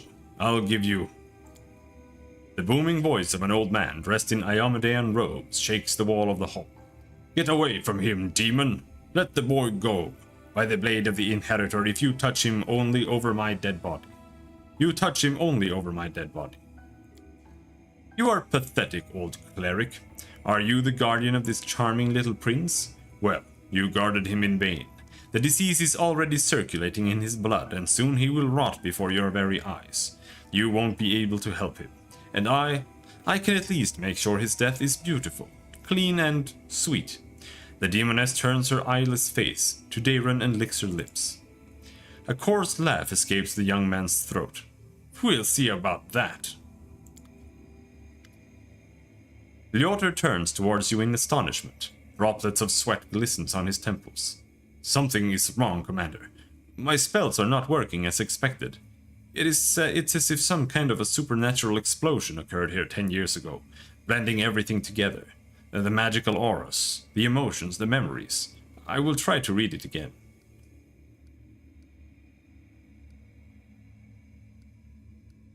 Please continue. Just give me a moment to focus. I will try to channel my visions and feelings to you as accurately as possible. Darren, my boy, what's going on? Lyotr's muscular shoulders suddenly begin to shake. The vision he is channeling does not change, but you feel something enormous and chilling silently infiltrate the reality around you. The presence of this nameless being becomes almost palpable. Some alien entity is talking to him. Hurry, old cleric, stop him right now. Do you really want to see what happens when... Save me. Can you save me? The presence thickens into something more tangible. The entity is silent, but you feel your blood pulsing in your temples, and each beat brings a new image, or rather a new notion. Help brings a feeling of relief and safety. Exchange makes the pulse stronger and more demanding. Gate and secret come in immediately after. The images become heavier, almost visible. Secret. Keep the secret, otherwise death. Death. Death. The gruesome images whirl through your mind, filling it with pain and fear. And then it all starts again. Help, exchange, secret, death. Nestrin stretches out his shaking hand, suddenly looking like a doddering old man instead of a mighty cleric imbued with holy power. Darren, wait! The thing you're about to let loose is even worse than these demons. Darren's body is quivering like a taut bowstring. His eyes dart from the cleric to the demoness, who is frantically casting protective spells. Demons, saints, I'm so fed up with all of you.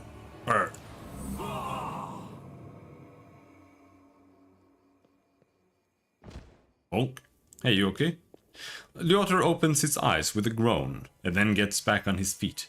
His legs are wobbly, his eyebrows is cut. But he seems not to notice.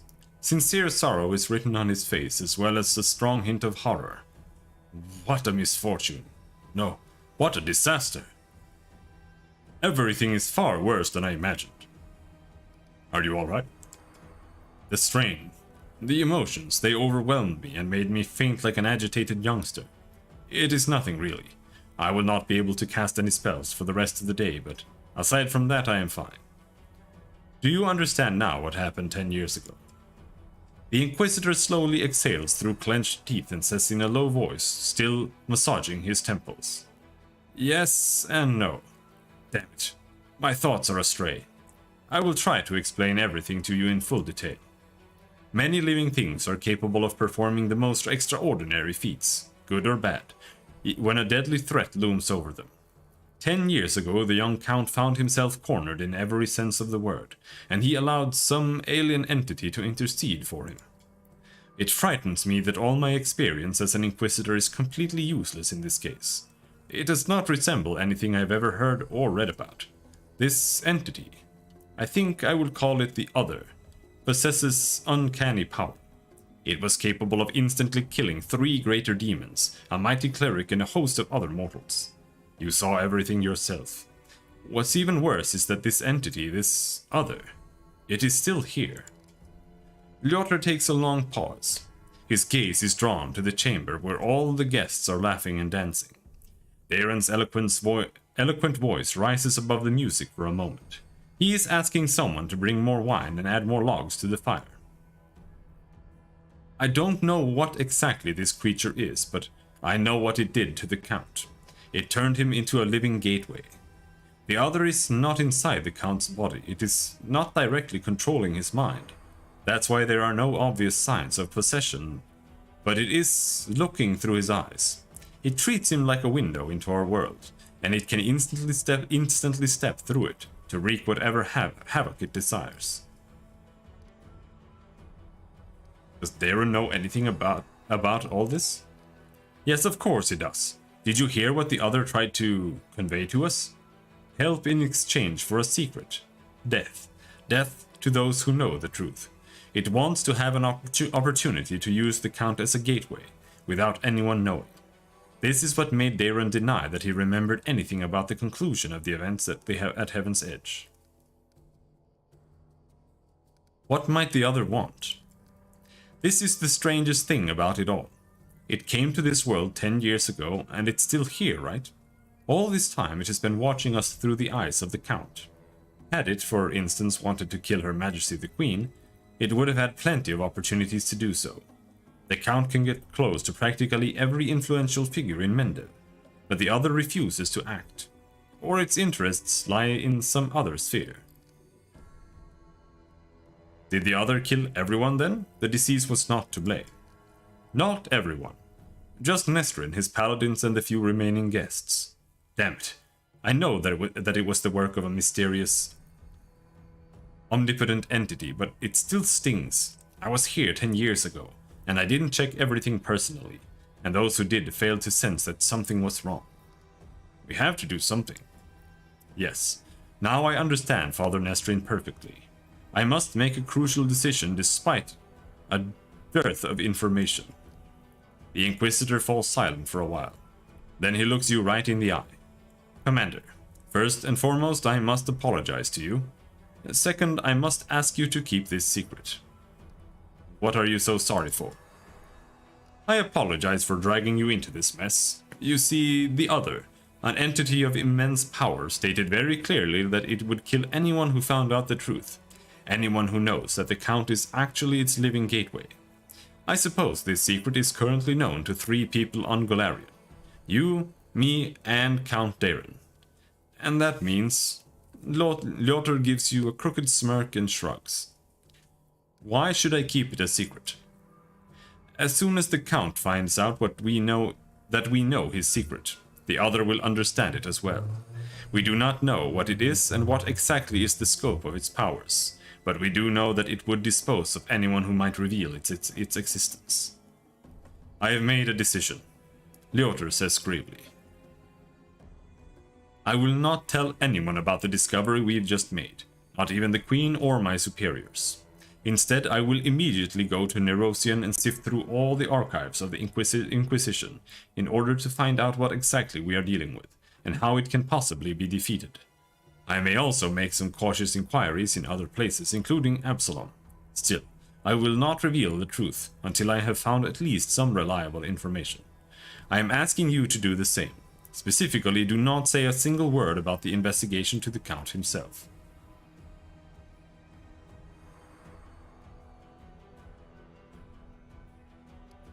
Fine, I will keep it a secret.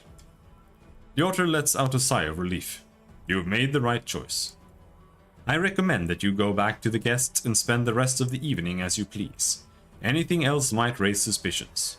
I must leave immediately in search of the knowledge we all need to so desperately. Farewell, Commander. May the light of Iamade guide your path, and Lyotter Hawkblade will try to keep your path to triumph clear of any unwanted guests.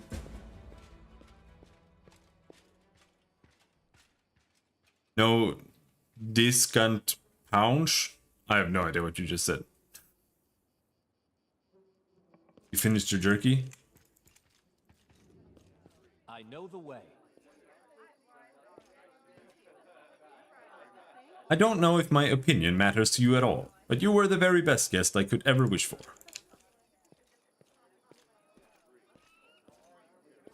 Follow my lead.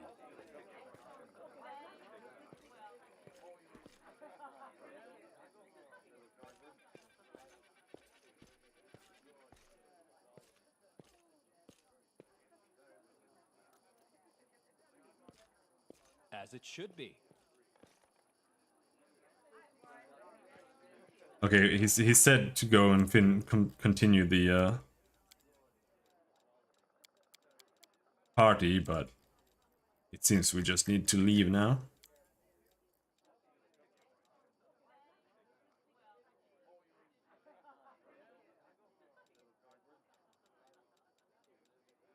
We've done pretty much everything.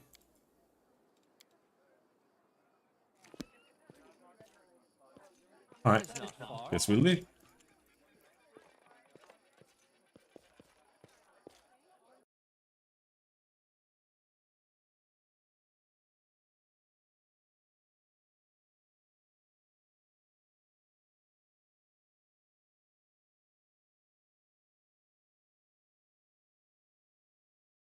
Do you usually have silica beads in your jerky?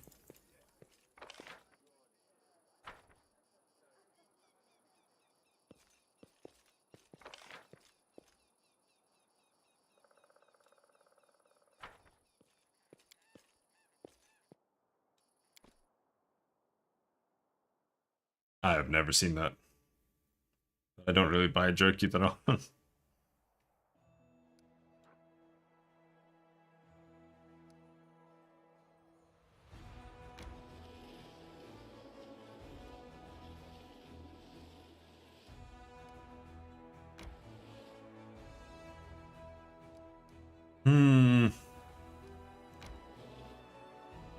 Can I go this way? No. Okay, so the forts block my path, but demons don't.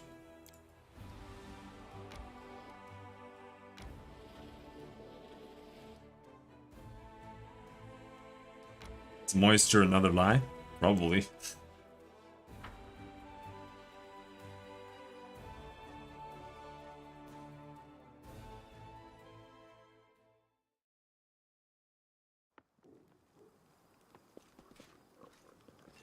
But any kind of dried meat costs a fucking fortune, so I don't ever buy it.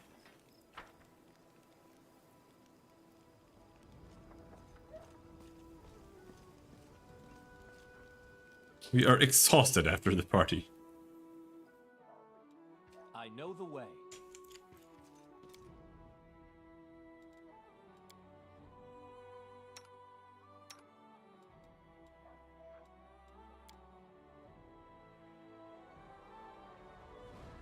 You would have liked being in my tribe. Strict rules you have to follow if you want to survive. Nice quiet environment. Nothing to distract you from your thoughts. It's like a dream come true for a Hell Knight.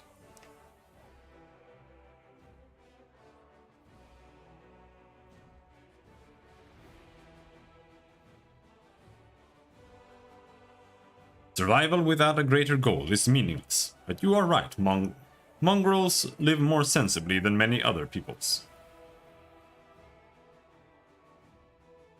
Haven't figured out how to do it without an entire roll of paper towels. Okay.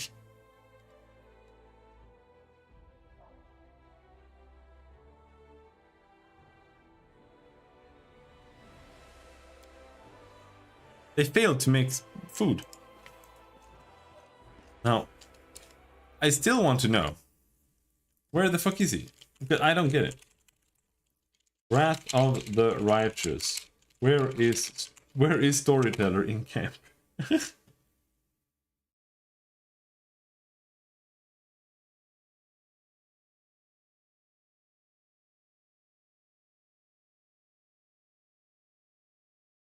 He leaves right after you're made commander. Okay. I did not remember that.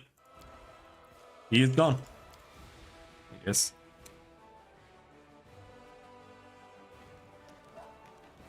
Follow my lead.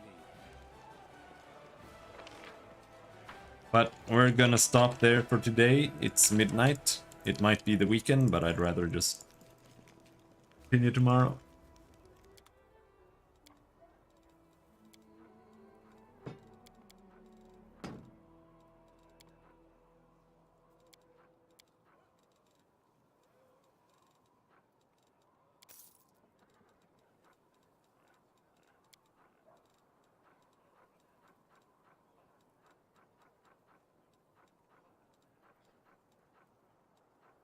Being of protection, I don't want to waste any more money. I need money at some point, probably. As it should be. Ooh. We're level 7. Only Mythic rank 1 still, unfortunately, but I need to get to Mythic rank 2. Like, that's when my character will start existing, more or less. Because that's like what my entire build revolves around. I have to get Mythic Weapon Finesse. Weapon Mythic Finesse gives you bonus damage from Dexterity instead of Strength. So right now I have -1 damage, and when I get it, I'll get +6, because next level I'll get +1 Dexterity. Yeah. Well, I won't get bonus damage on my bow, but the bow is really... I will get like strength belts and shit, so it doesn't matter. We'll get bonus damage from that for the bow, a little bit. And the bow is really just there for versatility, really.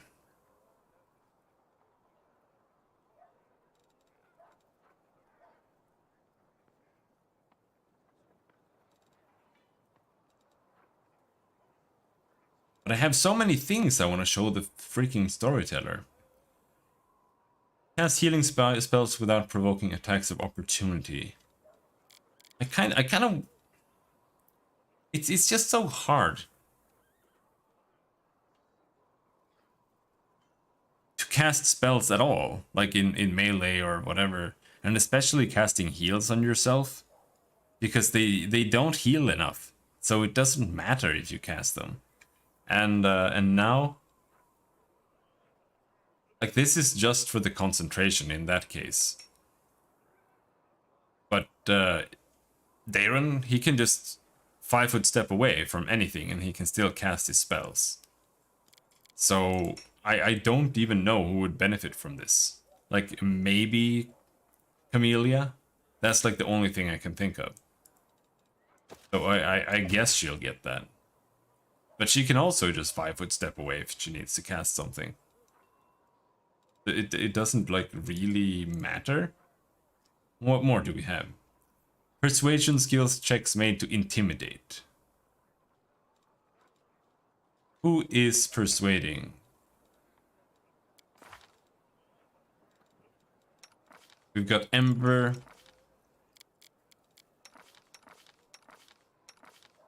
Ember and Darren both have persuasion.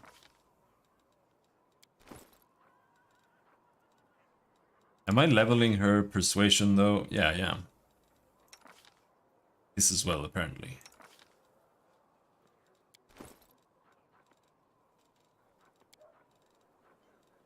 Sure. You can frighten some people.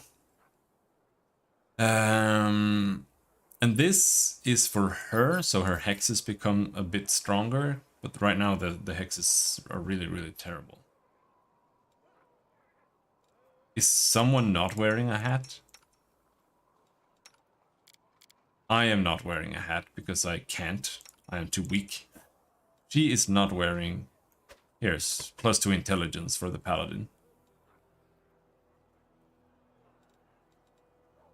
Terrible evil eye is broken.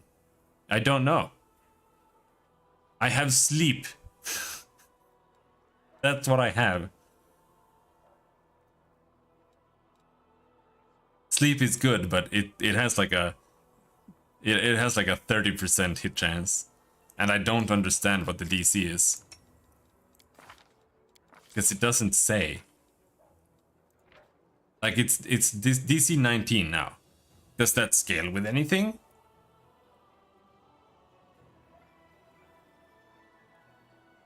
Do I get more for having more charisma? Like what happens if I take this off?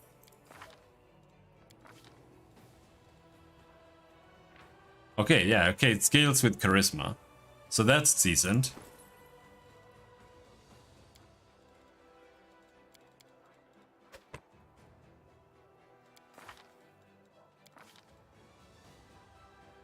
Now, how else can you improve the DC on this?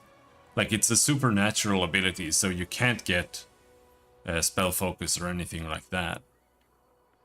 I guess you can't do anything. Not affected by target spell resistance. So it's literally just stacking charisma. Which means you won't really get that much more DC. Probably.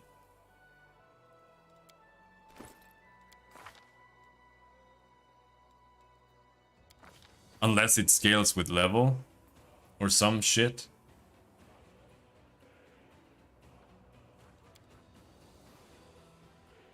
There might be. Harim is OP. And your wizard is level 2. Though I don't actually know if Harim is any good in your version. I don't know what class is Harim originally.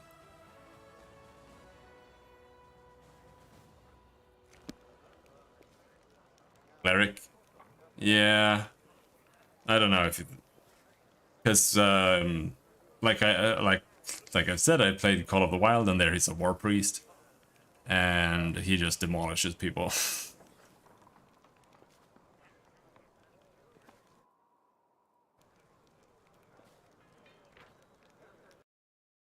But that'll be it for today. We'll continue more tomorrow. And we'll see how far we get. Anyway. Yep, we're going to bed. Thanks for hanging. Have a good night. Bye-bye.